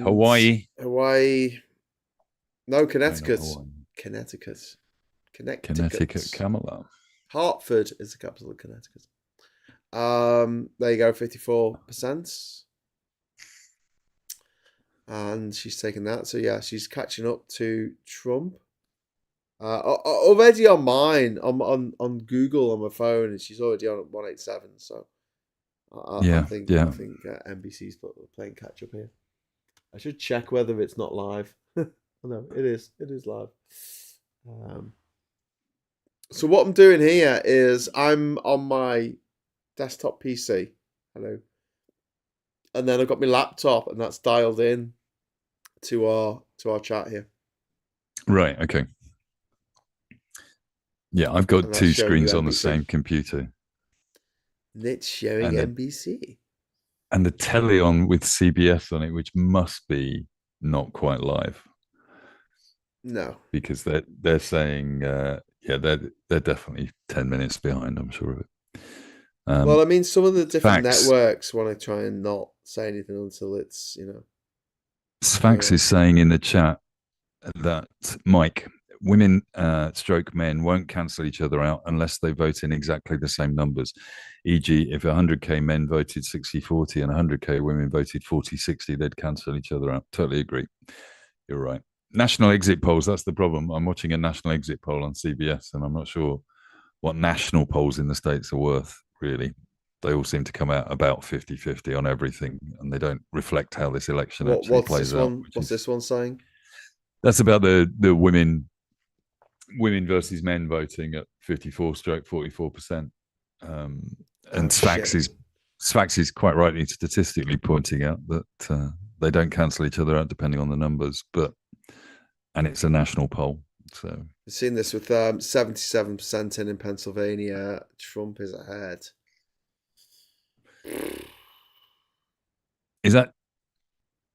That's an area of Philadelphia, isn't it?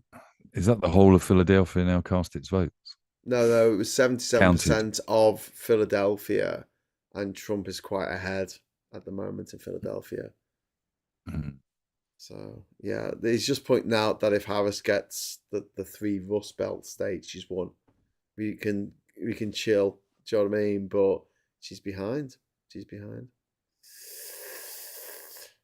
It's not good. Whichever way, this is going to be as close. The pollsters are going to be proved right, aren't they? Yeah. It was the knife edge. Incredibly close. 91% of Georgia is in now, and it's 50.9 to Trump at the moment, but still too close to call. Yeah, because you've got these states, these counties around the capital, Atlanta. But looking at their map, a lot of those have already declared it's southern Atlanta that they've still got grey areas. Yeah. 91% reporting. We need to find something to cheer everyone up. Is it time to go back to Gary Barlow's enormous son?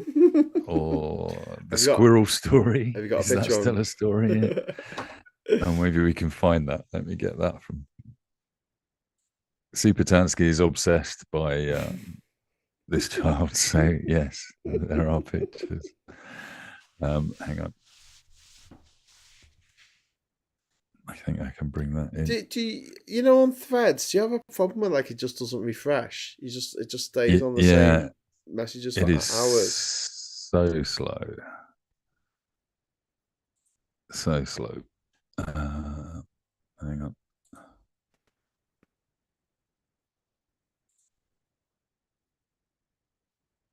Okay, so Pennsylvania, there's a next batch of uncounted mail-in ballots coming at 11:55. Lots of Philadelphia and suburbs not yet reported. Okay, so look, let's talk about the real news of the day. This is Gary Barlow's enormous child.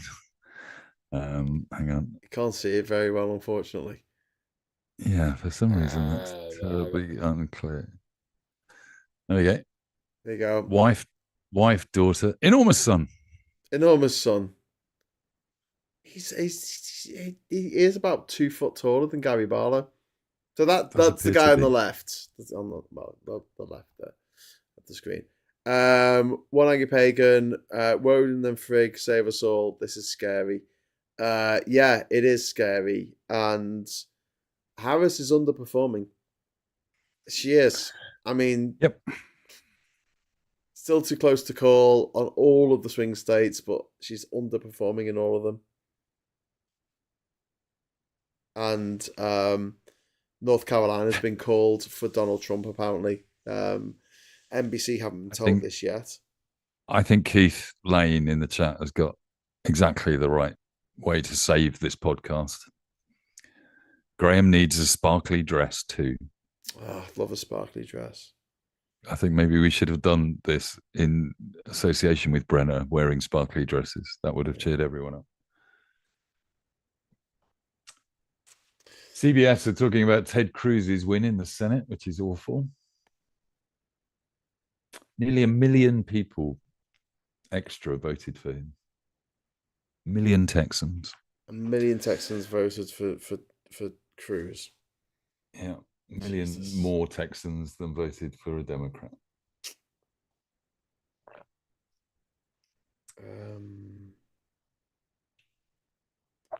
It does make you wonder, like we've been saying, what Oh, Kerry Lake isn't going to get into the Senate, that's really good. Fantastic, because she's mad as a bag of cut snakes.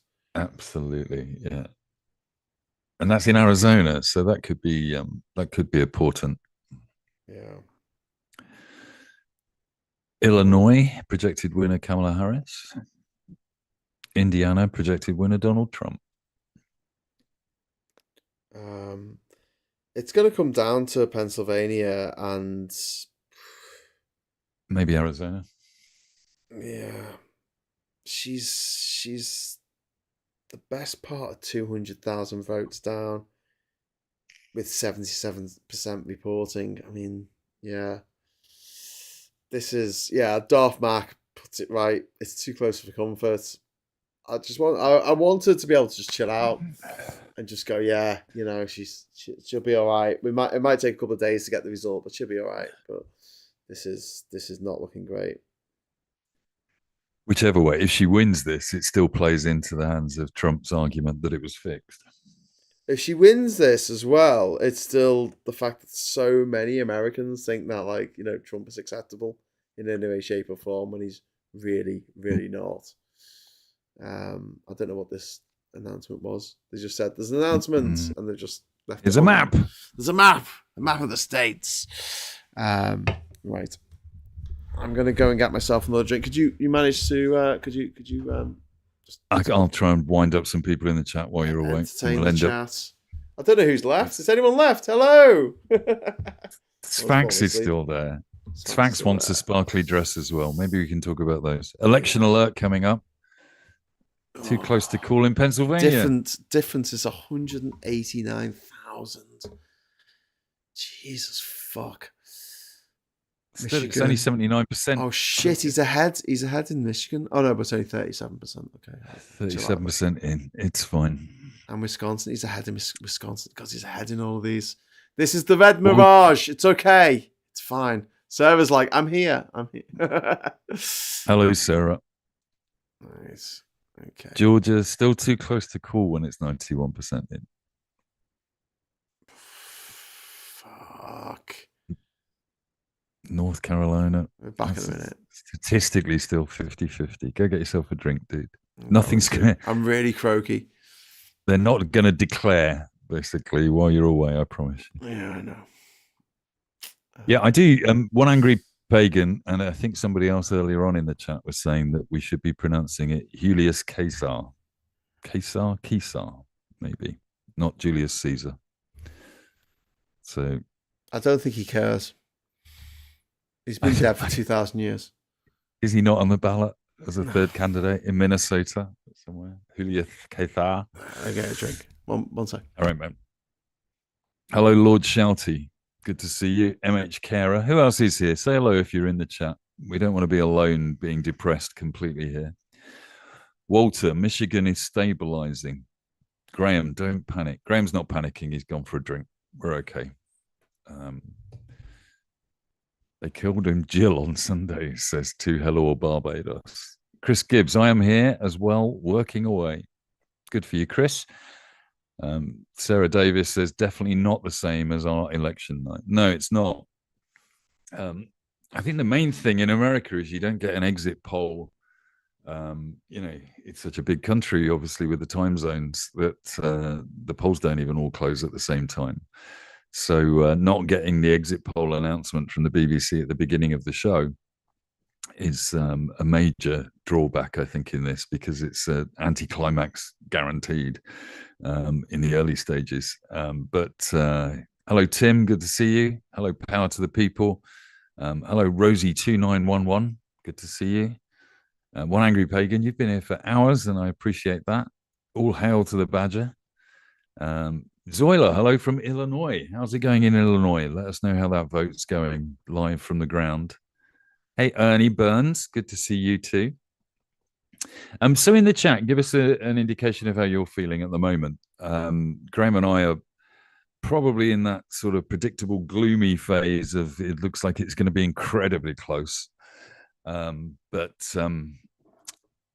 hopefully Harris manages, I'm still optimistic. I think Harris might still just push this, and then we go into election phase 2, where Trump's lawyers start trying to fight this election. But how are you feeling in the chat at the moment? In particular, how is it Illinois? Zoila, I hope I'm pronouncing that properly. I got Julius Caesar wrong, so I'm bound to get your name wrong there. Plunker 1990, I'm here, but feeling completely gutted. Oh, cheer up. It's fine. Plunker, it's really not as big a problem as you think. The polls were saying 50-50. At the moment, the predictions, ignore the graphics on the screen, but the predictions in all of those white or grey states on that map are still pretty much too close to call. So it is all to play for. And we knew, it's been predicted all the way through this, that those 7 states are the ones that we're going to have to be talking about and waiting for all night. So at the moment, this is playing out the way it was predicted, and that's good, I guess, because at least we're prepared for it. Welcome back, Gray. Hello. It's too close for comfort. I'm really. It is. There's a lot of uncomfortable people in the chat, I think, feeling our pain. I want to put the heating on, but Cat will kill me. So what are you doing putting the heating on? Cost of living crisis. In the middle of the night, in the middle of a cost of living crisis. Not only have you covered up our beautiful green sofa, but you've turned the bloody heater on now. Yeah. But it's an election, Cat. Yeah, why are you still up talking about the election, Graham? Why am I still up talking about the election? I'm just playing. I'm role playing Cat. That's all. Oh, it's Jen Plansky or whatever her name is. That she was a spokesperson for Trump, for Biden for a bit, wasn't she? She was, and she works for NBC now and Podcast America, Pod Save America occasionally. Oh, right, okay. I need to start listening to this Pod Save America nonsense. They're good, actually. Their analysis is pretty good. Leapshin saying, I don't think my comments are getting through. They are, Leapshin, don't worry. Sometimes it might not happen, but it will. It might not appear on the screen here, but if you go into all comments, whatever it's called, top chat, live chat. If you go to live chat, all the messages are visible. Yeah, I can see Leapshink's comments. They must be coming up live. Rosie saying, I am feeling scared for some friends in the States. Yeah, so am I. Yep. We've got Daniel, if Trump wins, might delay my transition. I live in the UK, but thinking of working there for summer.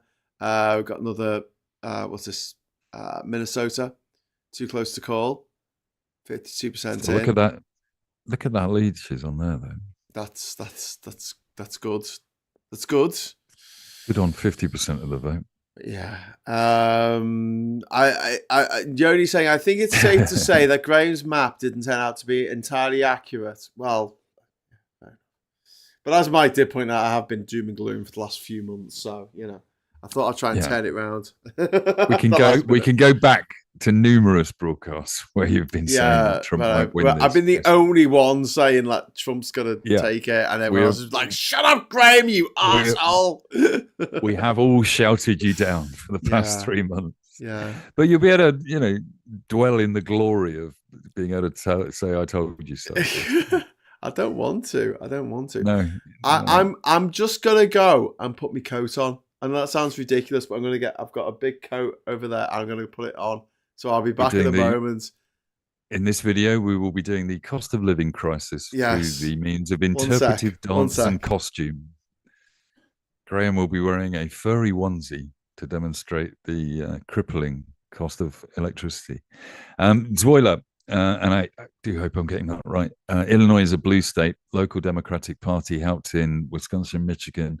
A bit anxious, but I feel there is a red mirage. That's good. That's good that you're as optimistic as I am, weirdly. I'm still starting to feel that we may well be able to, or Kamala may well be able to pull off a minor win or a minority win to some extent, whichever way that language works. Paul, kind of depressing that it might be a case of either World War III or Civil War. Yeah, I guess if we had to choose, if you were voting, I think I'd go for Civil War over World War III. Let America use some of those guns that they've been stockpiling in all of their homes for this very moment. And don't spread it out beyond America. But that would be an interesting way. Would World War III start if America had a civil war? And could America actually... Has America got the attention span to have another civil war? I don't think they do. Yes. I mean, they've got the guns. They got the guns, but the news cycle, the nature of American news nowadays, they'd be bored with it within 4 days.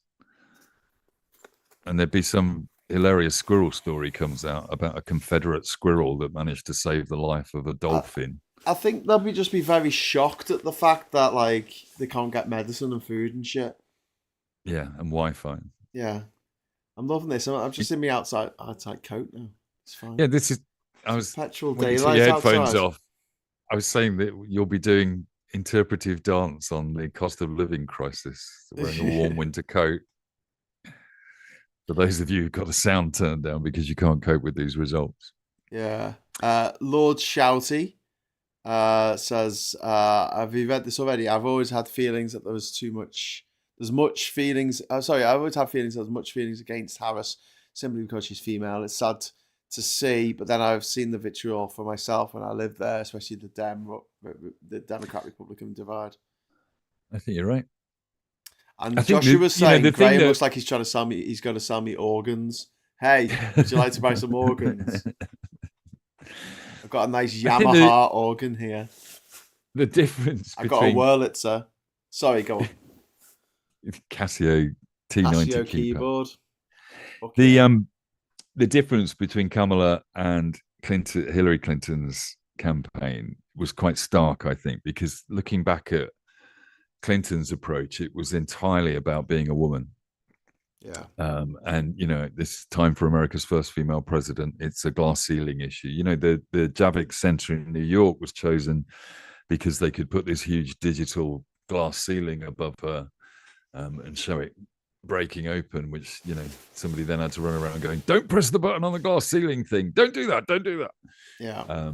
Because the whole campaign and the expected win was all about women have done this, and Kamala has just blatantly not referenced that in any way, shape, or form. She's not mentioned her gender at all. Well, there is the abortion.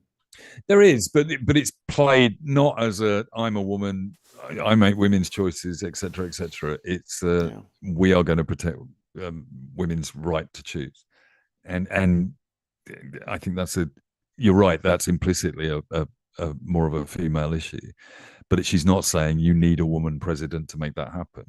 She's saying you need a Democratic president to make that happen. Liebshin saying that YouTube's censoring their comments. Just put euphemisms down. So instead of saying "I hope Trump dies," say "I hope Trump unalives." In the least painless way. I think he's just got to be cunning to get around the censor block. Because we basically, you went here at the very start of the show, but we demonetized this shit like straight away. Oh, really? Yeah, straight away. So yeah, we're living off fumes, but that's all right. But I'd love to be able to turn the heating on. Please post a super chat and Graham will take his coat off. Yeah. It's becoming like OnlyFans now. OnlyFans. I could set a goal. We can set goals now on this. If we raise 150 quid, 50 quid, then I'll do a little dance. No, I'm not doing that. But yeah, I was gonna say, I don't know if you noticed, there's like this NBC kind of advert thing going on when you're waiting for them to come back on. And it mentions that Planeteer's stocks shares have gone up like 23%. And Planeteer is like Peter Thiel's evil corporation. Yeah, he's one of the other immigrants to America who's making everything demonstrably worse. They run a load of IT operations over here as well, don't they?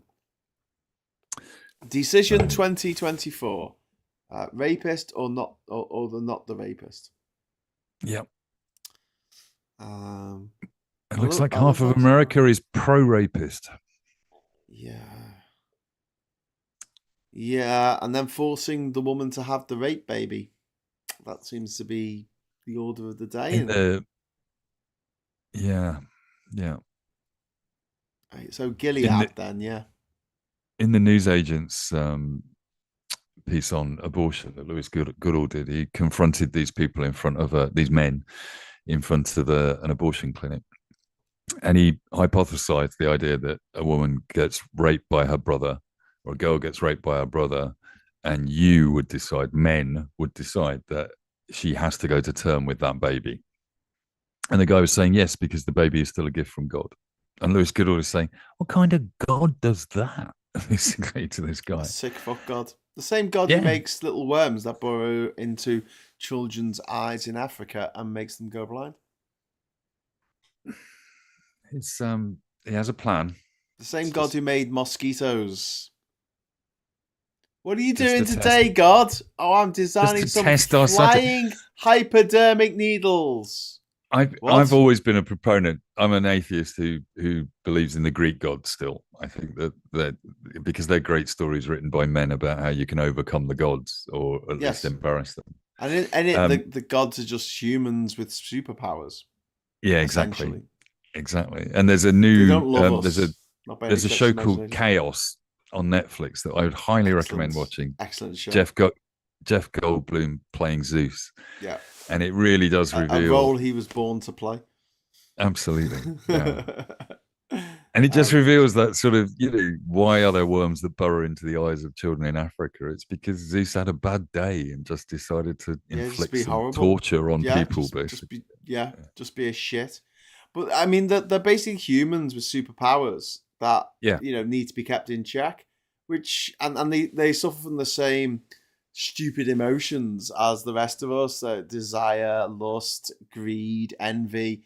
And the idea that there were gods who were just like above all that just seems a bit weird to me. Like, why would you then? Why would you make the earth like this? And I like the way suffer? they present it in that version, with Goldblum living in the equivalent of Mar-a-Lago on Mount Olympus. Basically, it's cheesy, glitzy, lots of expensive stuff. It is very much an analogy to the elites. That's the thing. One of the things I always think with Trump and Farage and even Johnson is that they're so obviously puppets for real money, because they're so classless, aren't they? I don't mean that in a good way. They're just not class. They're TK Maxx kind of class. Basically. Hey, don't slag off TK Maxx. I think this coat's from TK Maxx. Hey, I buy most of my stuff from TK Maxx. But my point is that if you can afford the original designer clothes from the original designer, and he hands them over to you in a bag in Soho somewhere or in Bond Street, then you might have class, but you probably don't even buy those clothes at all. And Trump's got no gaudy taste. I think class is not the right word. Just taste. Yeah, you're gonna get people who are very working class and they have the best fucking taste in the world. Taste. Absolutely. And then you've got these like aristocratic motherfuckers, and everything's got to be plated with gold. And I'm sorry, but gold's really tacky. Has no one told them this? Like, gold doesn't look good. But that's the thing. And the more yellow it looks, the worse it looks. Stop it. Yeah. And they're the people that end up defending the upper class, the elite. They're their warrior out in the street for them, but they are entirely the kind of people you would not invite around for a dinner party if you really were wealthy. Yeah. You would not have Farage around your house, would you? You would not let Donald Trump anywhere near. Exactly. The frog face. I think they just go through. That's how they go through life. So angry with everything because they're not. They're get invited round. They're Pygmalion characters in their own environment. They're not acceptable in those classes. Wow, they're projecting Nevada plus 46.8% for Trump there. I don't think that's right. Shoot the person doing the projectors. This is it is a bit concerning right now that Trump is ahead in all of the battleground states, and he if he doesn't win, he's going to make so much out of this. I like some of the words in here. Tacky camp. I like that. Johnson equals gauche. Yeah. Women presidents. Yeah. I don't think any women presidents have ever started a war. On Google right now, we've got Harris on 205 and we've got Trump on 230. With 230 is squeaky bum territory, isn't it? Well, yeah. But then the states left to declare they're really not. They're not all. Oh, it's this bloody electoral college, isn't it? How many votes in those undeclared states? Well, there's not that many left now. But let's have a look. Yeah, it's just the battleground states really left to go. Nevada, Arizona, Wisconsin, Michigan, Pennsylvania, and Georgia. Unfortunately, North Carolina's gone to Trump. Yeah.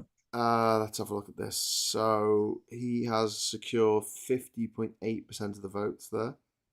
And against Kamala's 48%. There's 90% reported. And yeah, they don't reckon that Kamala can make up that the gulf, which is about 200,000 votes.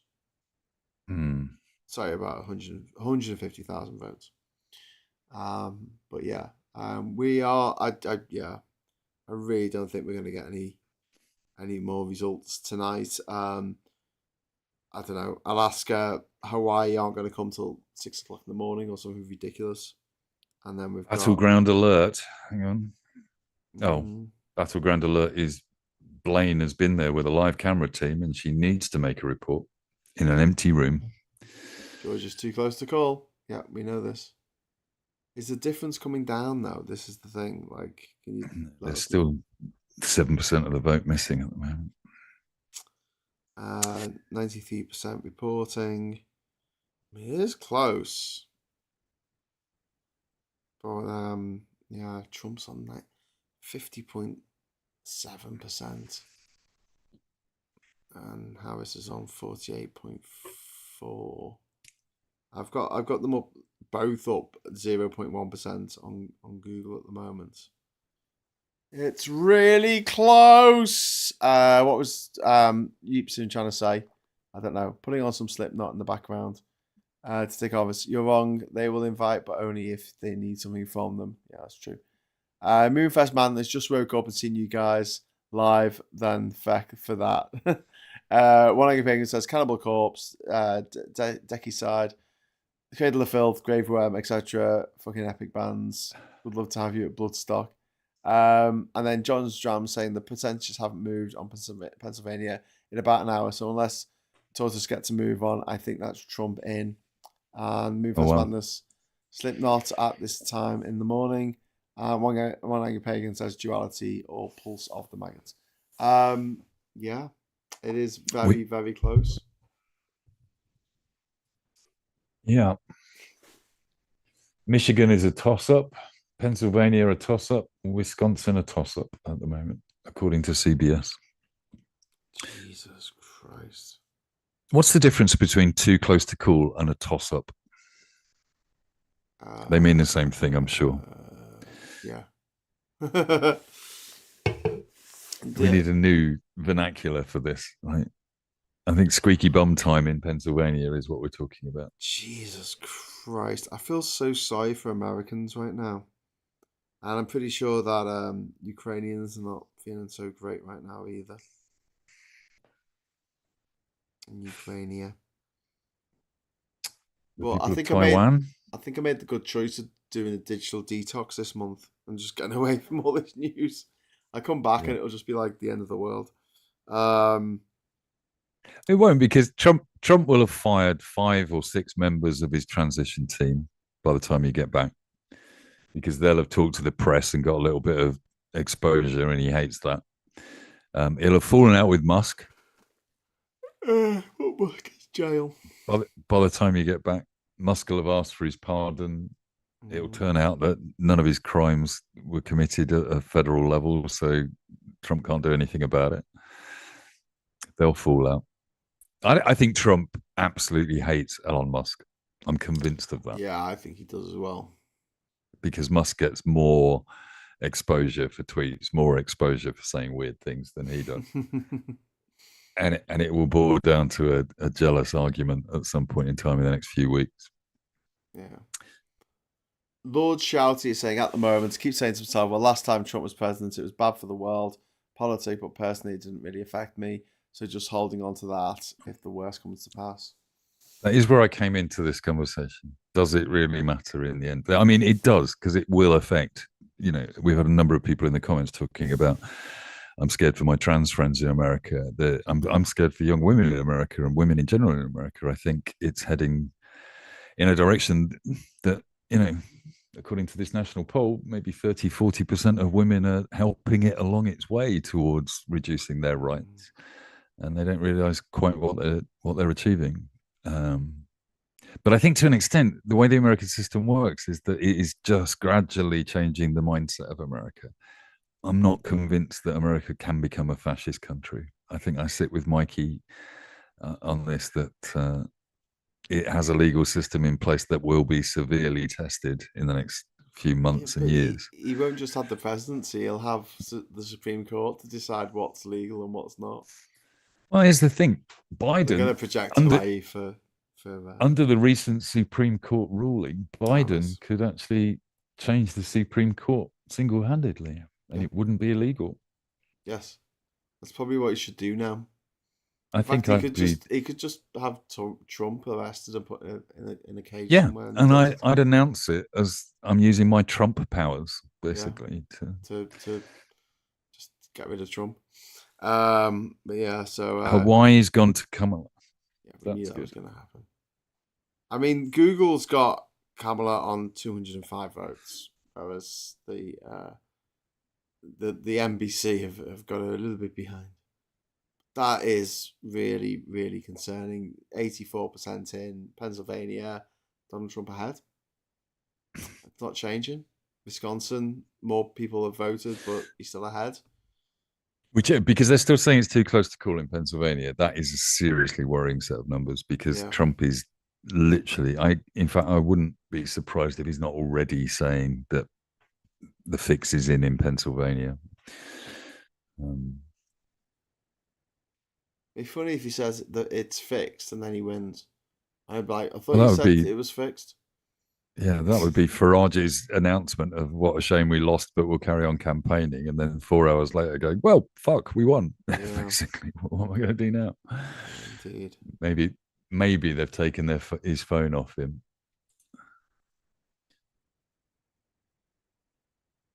I'm just going to go and look at the monster of X and see what Elon Musk is DMing in my For You tab. Way ahead in Minnesota. Should probably take that. Wisconsin, she's way ahead in Wisconsin. Should probably. Oh no, she's not. Donald Trump leads in Wisconsin. Jesus shit. Nadeem Zahawi has come out saying, "Lessons of USA 2024 presidential election: choose an authentic candidate. No matter how many celebrity endorsements, it won't help.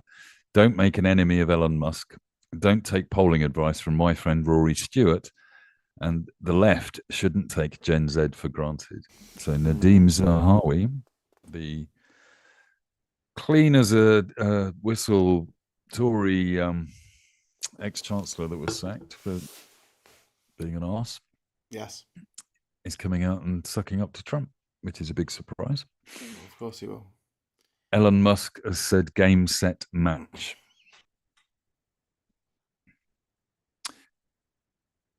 Oh, well. Melania Trump is sharing pictures of Barron in the polling booth voting for his dad. In this country, that would be illegal. Yeah, I know, but they do things differently in America. Like they vote for a rapist. Okay, purely, it would be illegal to share a picture of a son in the polling booth. But I just don't want another 4 years of this shit. I don't want to see his fucking ugly face every day for 4 fucking years. His ugly meat, ham, orange powder face. You know when Labour won, and a lot of us on the left that do social media stuff went into a sort of bit of a crisis in a way of what do we do now? We've had 10, 14 years of knowing what we do every day. Find a Tory that said something stupid and take the piss. And then you get a Labour government and you sit there going, well, I don't know, do I start having a go about Keir's suits? Do I start taking the mickey out of Angela Rayner and what she said? And you kind of back off a little bit. And we've all had this little crisis of what do we do with ourselves?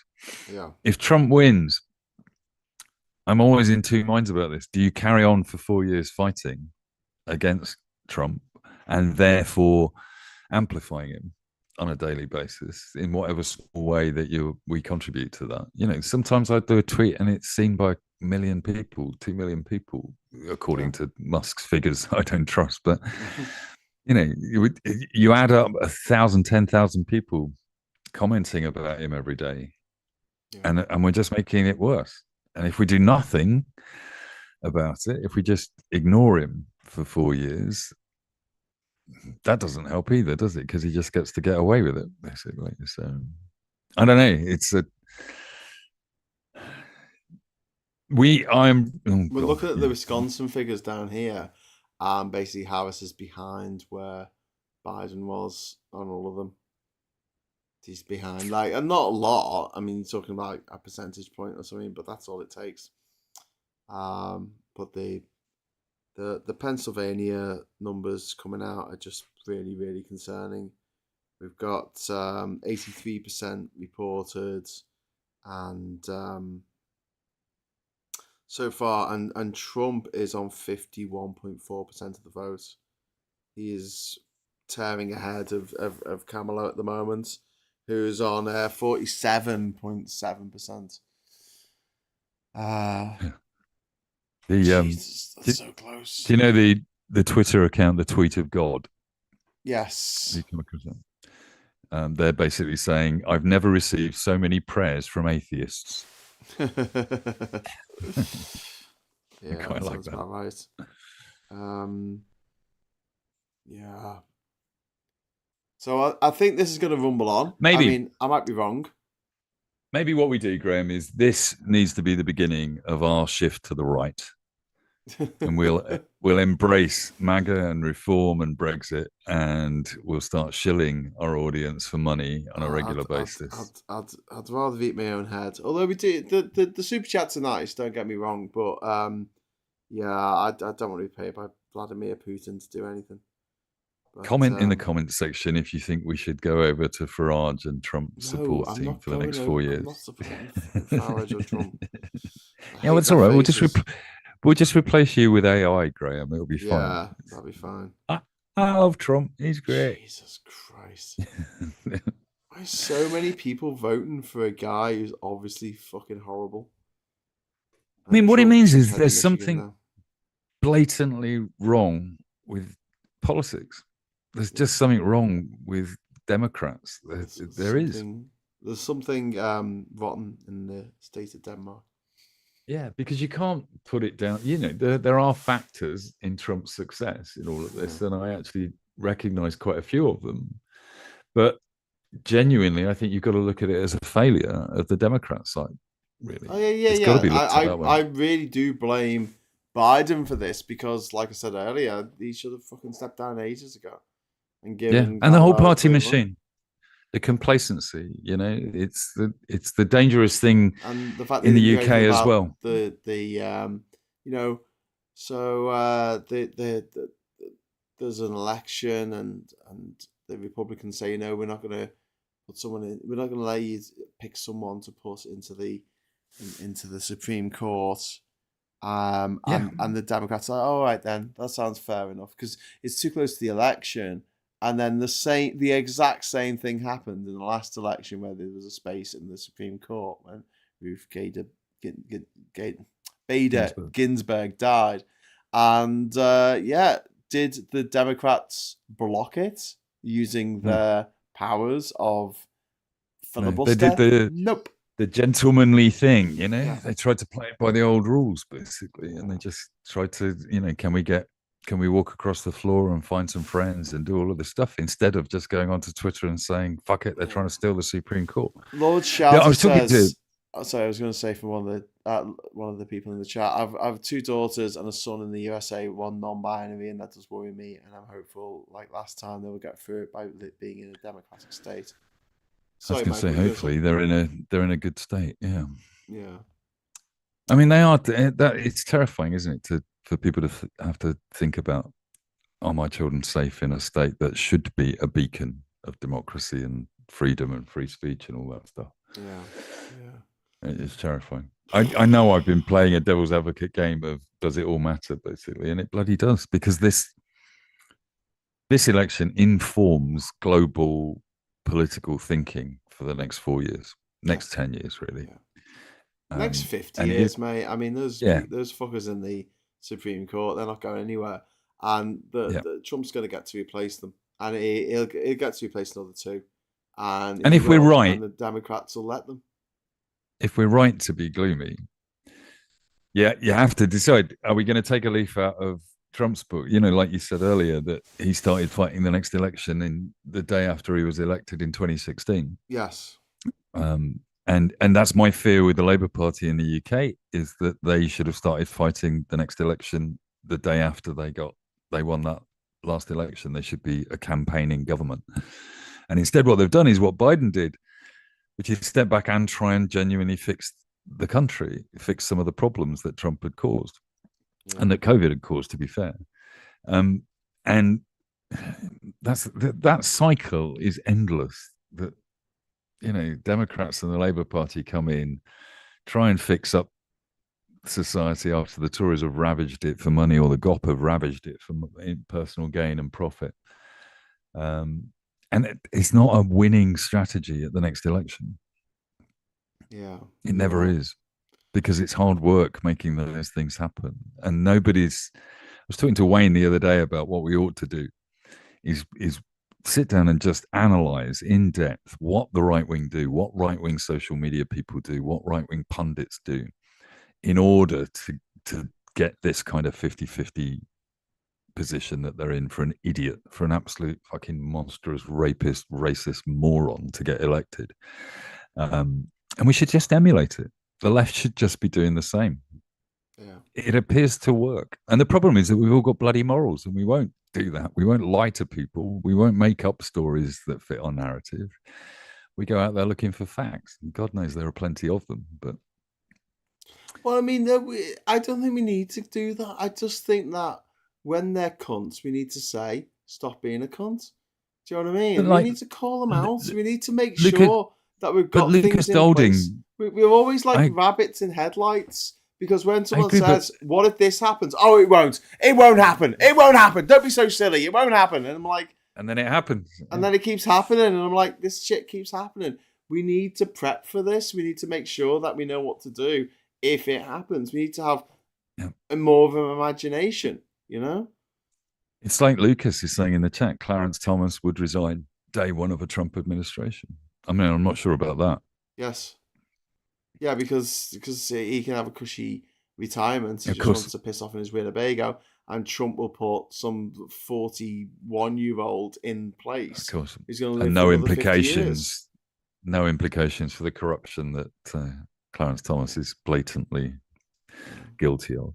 But maybe America needs to get this out of the system. Maybe they do need to put in tariffs of 60% on all their food and clothing imports and there's an argument that Trump, it would have probably been right now today, it would have been better if Trump had won the 2020 election and we'd survived another 4 years of Trump, and then America had got it out of the system. Because the problem, I think, when you look back at it, is that Trump can blame COVID for everything. His dismantling of the economy, they blame on COVID. And he's not getting the blame for handing a shitbag of an economy to Biden. Biden is not getting the credit for trying to fix it. If Trump had had another 4 clear years to fuck over the economy, they would have got this out their system in the same way that, regardless of whether we're dealing with it or not, we kind of got to the brink with Brexit, and there was a clear damaging result from Brexit for us. And now we just don't talk about it, because we don't want to ever go back to having that argument with each other again. Yeah. In America, I think they've gone to their extreme right wing, but not really played out all of the implications of that. Trump didn't have time to become a fascist leader or an autocratic leader. Yeah. Well, Svax is saying, emulate, you mean become richest people in the world. We don't have money. Well, they have virtually all the money and the media, and all the power. We just need some rich friends, Svax. That's all. If we suck up to Elon Musk. But rich people won't be friends with us. Laugh at his jokes. Night Lord Al says he'll never face justice or pay that poor woman. Svax says, I hope at least you will survive. Not sure about me, though, to be honest. Svax is reporting from Ukraine, and this fucks Ukraine. It absolutely fucks Ukraine. And I'm glad that there is something in place. So, funding will be going to Ukraine for at least the next 18 months, so they can continue to fight this proxy war against Russia that NATO should be helping them with. The reason why Putin says he went into Ukraine is because they were coming too close to NATO. NATO. Okay, if you want to fight with NATO, let's have it. Let's fucking have it. I think somebody said quite a long time ago in the chat that Europe alone has enough military power to fight the Russians. If we sent in troops and tanks and our own helicopters, we don't actually need America to fight them anymore. Yeah. It is just the nuclear threat that we have a problem with, I suppose. Yeah, but there's no nuclear threat because he hasn't got any fucking nukes. No. It's bullshit. It is. And even if bullshit. he did, even if he had some, what use are they in a country like Ukraine? He doesn't have them. He doesn't have them. No. Anyway, Mike, I'm thinking of winding up, mate, because I'm fucking just, what's the point? What do you think? Well, I think you might be right. I think maybe we're not going to get any answers come back tonight. for a wrap up tomorrow or something. Yeah. You're heading away, aren't you? When are you heading away to Friday, your island? Friday. I was trying to time it so that we'll know for sure what was happening, and I could either, I could either keep going and doing the politics stuff, or I could just have a bit of a digital detox for a bit. And I'm highly minded to have a digital detox. Although the problem is with streaming is you got to do it. You got to do it every day. You got to put content out all the time. Like if you don't, if you have a day off, it's like your subscribers go down. It's a lot. It's a lot easier to just be a digital cartoonist. I can just whack out a quick cartoon saying I'm really fucked off about this, and it's fine. Basically, get as many likes. Yeah, no, we need to do some animation stuff, some funny animation stuff. I think that Aid Thompson and me and you could do some really funny animation shit. That's our plan for a Trump 4 years, mate. Let's go and do something different. Yeah. Hold the buggers to account with some humour. That's the only way to do it. I fucking hate Trump. But listen, right now, we honestly don't know that the result has gone a bad way. We don't. The indicators say Trump is winning, but that's what he said in 2020. Yeah, so, but measuring against what happened in 2020, like we were in a better position now at this time than we were in 2020. Yeah, I think the indicators are suggesting we should be a little gloomy, but let's see in a few hours where we are. But I think you should get some sleep. Although I've got to say, Mike, you said that I called this. I didn't, because I said I thought that Kamala Harris would win the popular vote and win the actual college, and yet Trump would come with. I think she still will win the popular vote. Yeah, I think she will. Looking at these numbers coming in, she's going to get more votes than. I think she's going to win the popular vote, but she's not going to win the election by the looks of things. I don't know. Yeah. Lucas is saying, "Can we all just hide out on Ginger Island if Trump wins?" That's my plan. That's my plan. It may not be big enough for all of us. If anyone wants to come over and help me shift some soil so the place doesn't go under fucking water because of climate change, you're very welcome to come. You know what, buddy? Being able to fix America and global politics, or any form of politics, basically, there is one thing you can definitely achieve for the planet, which is to make sure that island survives. Yeah, make sure we have at least one mangrove island being looked after. Exactly. Jumbo, it's one of the reasons I don't want to sell it, because I had this nightmare of like selling it to an American, and then they're like, "Oh, really nice," and then I go and look on Google Maps 5 years hence, and they've chopped down all the mangroves, and I'm like, "What the hell?" I mean, that would be a big crime. That would be a big. We had to barbecue with something, didn't we? Yeah, yeah. Not a good idea to use mangrove charcoal for your barbecue, because that shit burns at such a high temperature. It will melt your barbecue. You could melt steel. You are currently writing the advertising blurb for a MAGA Republican to buy your island. They absolutely want nuclear charcoal. Make some exactly red mangrove charcoal. What? Charcoal. Now that I've switched over to the right, I'm starting to do the marketing thinking. Mangrove charcoal. That's where we're going to make our fortune. Destroy a beautiful, untouched paradise. But the burgers will be fabulous. Yeah. Jomo says, I agree, Vance can be even worse. He's one of the new American perverse version of Christianity, and that's taken over. Lord Shout, he says, one problem is that there is a red wall in much the same way that in the UK with the blue wall and Tory rural areas. Very hard to convince them that Republicans don't have their interests at heart. Yeah, that's true. Yeah. Graham might be a good idea to keep the island a safe haven. Yeah. But there are a lot of Americans in Panama, what can I say? And Rachel's saying that she thinks that Trump will win the popular vote as well. I don't think he will win the popular vote, but no, I think the numbers don't add up for that. But it's at the moment, it's not looking good, is it, mate? I'm not the most optimistic in the world, but it's why when I came into this chat, I'm like, does it really matter? Because I honestly don't want to stress over it any more than who was it earlier said that they need to look after their mental health before they worry about the other stuff. That was Ivan. Yeah, Ivan Ambrose. I've got some problems of my own to fix before I start fixing American democracy, basically. Well, exactly. But I mean, so we've done 4 election all-nighters here on the channel. We did the 2019 election, which was like this. Like, it just got to a point where like, oh, for fuck's sake. And then we did, I did the 2020 election, which was on my own because I couldn't have people come around.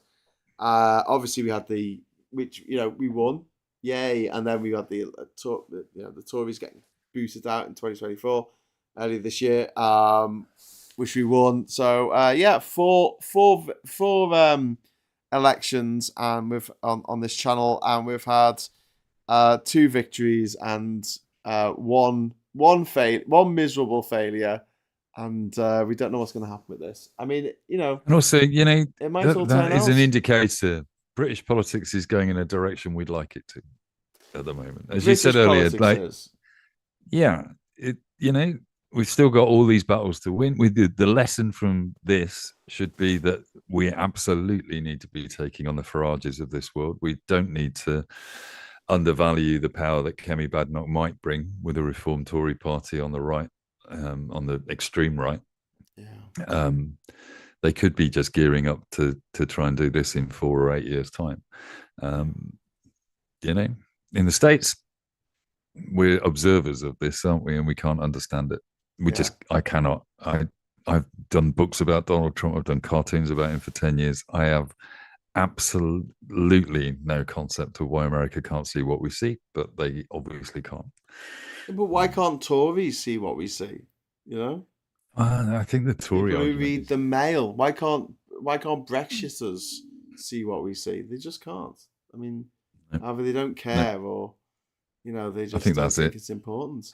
I'm sorry about all this flashy shit that's going on down here at the moment. I really can't be arsed changing it because the future is now. News for the generation of now. Me and Mike, and we got like 2 seconds before NBC News apparently comes back on. Here we go. It's a peacock battleground alert. There we go. Harris on 189. She's creeping up on their figures. Yeah, I mean, I don't think she's going to lose by a lot, but those battleground states are not looking great at the moment. Lucas makes a good point of feeling sorry for Starmer if he has to call up Trump later. Yeah. Well done, knobhead. So, and on the Sarah is asking, will there be a New Year's Eve all-nighter again? I mean, the way Graham's feeling at the moment, the answer is no. Again? Definitely. Did I do New Year's Eve? I don't think I did New Year's Eve. I think I've done that. I'm usually partying. Do you know what I need to do? Actually, that reminds me. I need to make a video because 25 years ago I went to Egypt for the Millennium. I was at the pyramids to go and see Jean-Michel Jarre at the pyramids. Wow. And I've got the video footage of it, and I've never put it together as a video and just put it online for a laugh. And I've got to do that for the 25th anniversary. There you go. There's a job. Yeah. Great days. Do you want to wind up? Yeah, I think so. The Mail want to sell papers. They don't print what they see. They print what will sell. Lord Shad says, cool world leaders just ignore Trump. And he does say he wants more insular America. We can make that happen. Just to comment on that, I am fairly certain that's the way the European Union is thinking. And I think it's the way Starmer will think as well, is that if anything, it may give us an opportunity to turn our heads off back to Europe and start saying, okay, our security is at risk in Europe now. And, we need to start getting friendlier again with the EU. We've got Harris on 210 on Google and Trump on 230. So yeah, that's getting closer. It's good. Well, yeah, I mean, we knew this was going to happen. It's going to be a close race, and it might come down to it's. They said at the beginning it was going to come down to 7 states, and it is. So Hawaii's been called for Harris. Alaska's going to be called for Trump, and then that leaves pretty much just the seven swing states. Yeah. Bloody hell. So Maine hasn't been called. That seems mad. That's the first place where the polls close. So the most eastern the most eastern I don't know from the states. reporting. I can't tell from the reporting whether a lot of these places are not being called because there are legal challenges. Yeah. That's possible. And because certainly that's Trump's game. They want what Trump wants, Graham, is for you and me to go to bed at this time in the morning, pissed off and depressed, so that he can play out a narrative that he won. Yeah, yeah. If it's this close. In Pennsylvania, Trump was ahead until the 4th day, when Biden jumped ahead in the vote count, and his winning margin was 1.2%. Georgia, that it was again the 4th day before Biden went ahead. Michigan, it was the 2nd day, day 2, before he went ahead, and then Wisconsin again, it was day 2. As Trump was screaming to stop the fraud and all that. So there is a chance that Harris can still win this, because of the fact that the rural votes are counted first before the urban votes. I would just like there to be a little bit more of a bit more certainty. Emphatic victory. I'm still going to be the optimist here, and I think you may go to bed, wake up, and realise that that she just crept through. But yeah, an emphatic win would be good. But when you're dealing with a male versus female vote, we'll take a 51% win. I'll take anything. I'll take anything. I'll take anything that comes along. All right. Well, it is coming up to 5:30 in the morning. We've been streaming now for nearly 7 hours. So I hope well done you. Everybody in fun. chat that's been there Well with Graham. done you as well. You've been here as well, Mike. You turned up quite early on. I was obviously joined by Ben in real life before. A New Year's Eve all night. I don't know. I don't think so.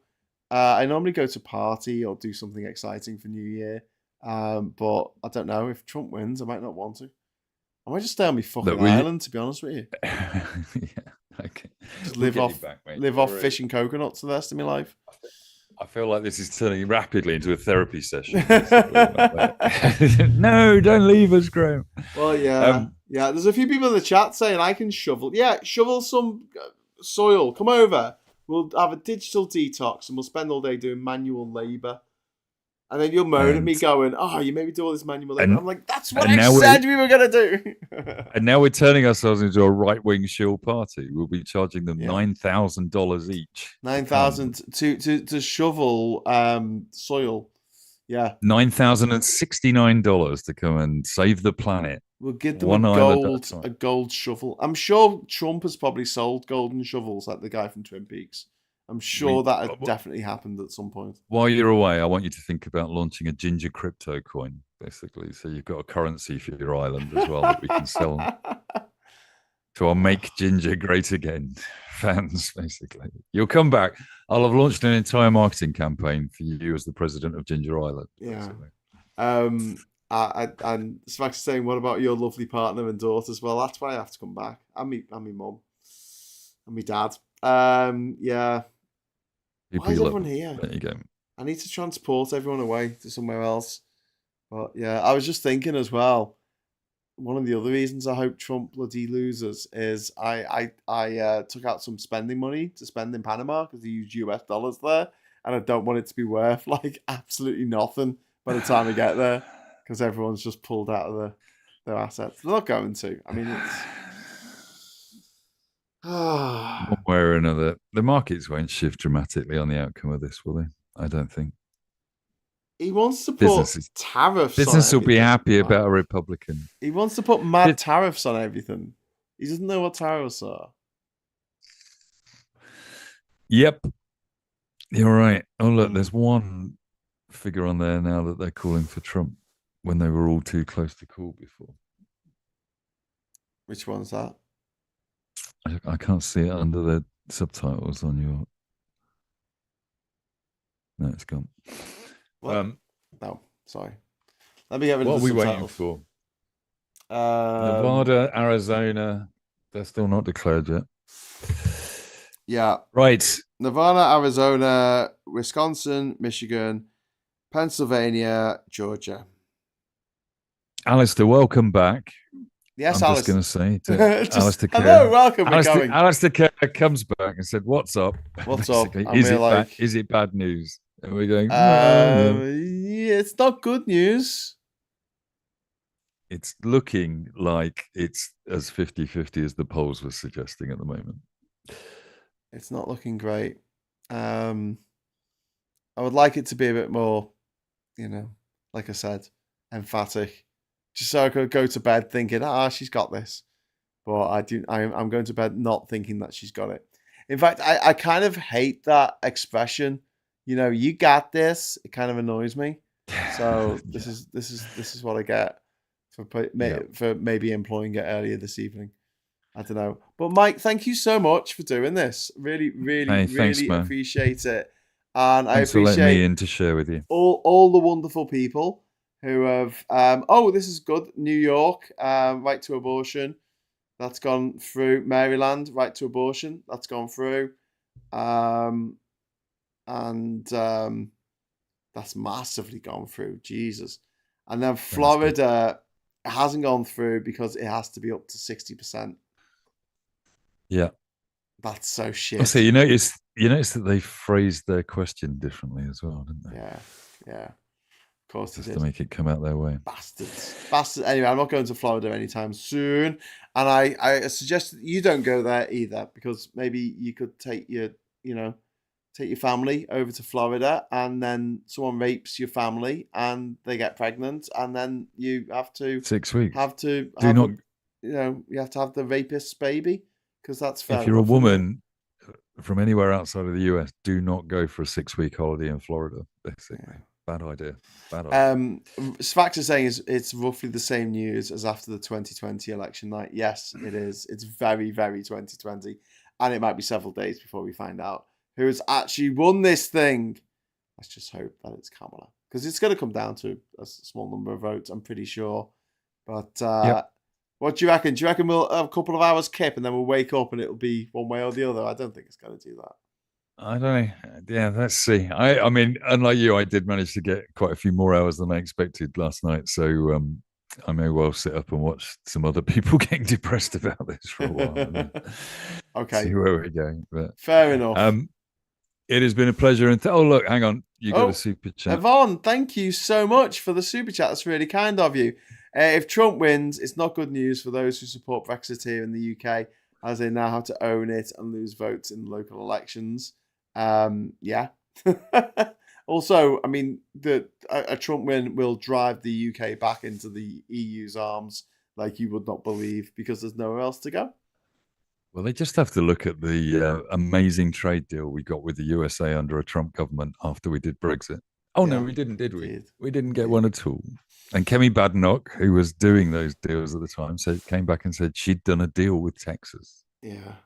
Which is also impossible. David Faulkner over in Hong Kong has just dropped a super chat as well. I say we're wrapping up, and then the super chat starts dropping, and we can't go. They won't let us leave. Thanks very much for the 38 Hong Kong dollars, David. I don't always agree with you on NATO and foreign policy. I agree 100% on EU and Brexit disaster, but I implore you, please never become a right-wing channel. I promise. I swear on my life, I am not going to become a right-wing channel. David, your super chat is very, very welcome. But Graham, the correct answer is we're going to need a lot more super chats of that kind of value to stop us turning into a right wing. Don't say network. that. Don't say Otherwise, that. when Putin calls tomorrow and offers us 150 quid, it's one of the reasons why I don't think that I would make a very good MP, and I don't really want to be an MP. Is the whole thing of going on a TV show and having to defend something that you don't believe in is really alien to me. I would really, really struggle, because I know what I'm like. I'll get a smirk, and I'm actually shit at lying. I don't do it very often because I'm shit at it, and it's really obvious that I'm bluffing, or that's why I don't play cards. Well, I play Snap because that's random, but I don't play poker. I've had the same question, and I think people like you and I are the kind of people that could probably win an election. We could probably get elected, and then we'd be really terrible at the job, basically. Because it'd be, what, you want me to lie, and you want me to suggest that it's a good idea to take away pensioners' winter fuel payments? Oh, I can't do it. I can't do it. We'd end up as the pain in the arse for the Prime Minister rather than one of his supporters. NBC have just projected Trump winning Georgia. Look at their what if. The road to 270 is really struggling to push her over the top there. Let's just watch this to see what he's predicting. That take out those states for Trump, give them to Kamala, she wins. It's easy. Touch of a button. Oh, fucking hell. Right. 3 or 4 states, 2 or 3 hours, we might have a better indication, basically. But I don't think we should be forced to stay up and watch it. Yeah, I'm going to get a couple hours, Kip. I will be back at 9:30 in the morning for Morning Brew. And then we've got Prime Minister's Questions at 12 today. We're not going to be doing a intersection today, so I'll probably do Prime Minister's Questions and I'll have a sleep this afternoon. It'll be Kemi Badenoch doing PMQs today. Yes, it should be. If it's on. I always keep going, we're going to have PMQs, and then I look it up and it's like, it's half term, or it's like the someone's away or whatever. And it's never... No, the Parliament is definitely sitting because Farage is currently in Mar-a-Lago and will be not representing the people of Clacton during PMQ. What a gobshite. We're paying for him. And I guarantee you, Kemi's first question will be, does the Prime Minister agree with me that Donald Trump's fucking awesome? What a great world we live in. What a time to be alive. Oh, they got another projection. It's just going to be repeating. Oh, the Senate's got control, yeah. The genital obsessed party. Oh, God. No, okay. we knew that was going to happen. Let's hope they get the Dems get the other house. God, it's going to be fucking miserable if it's Trump and they get the House Senate. And they get the Senate. Yep. Right. On that happy note. Hey! Goodbye happy to campers. All of you in the chat. Thanks so much, Mike. Thank you so much for having me with you, mate. I appreciate it. No, thanks for coming on, mate. And thanks for staying up all night. This is crazy. Right. Fingers crossed. Let's hope for the best. Prepare for the worst. Until next time, thank you for watching. Thanks for the super chats. Thanks for all the chat. Thanks for keeping up tonight. Go get a couple hours, Kip, and I'll see you in a few hours for Morning Brew. And until then, I'll say hello, good evening, welcome, and goodbye. Goodbye.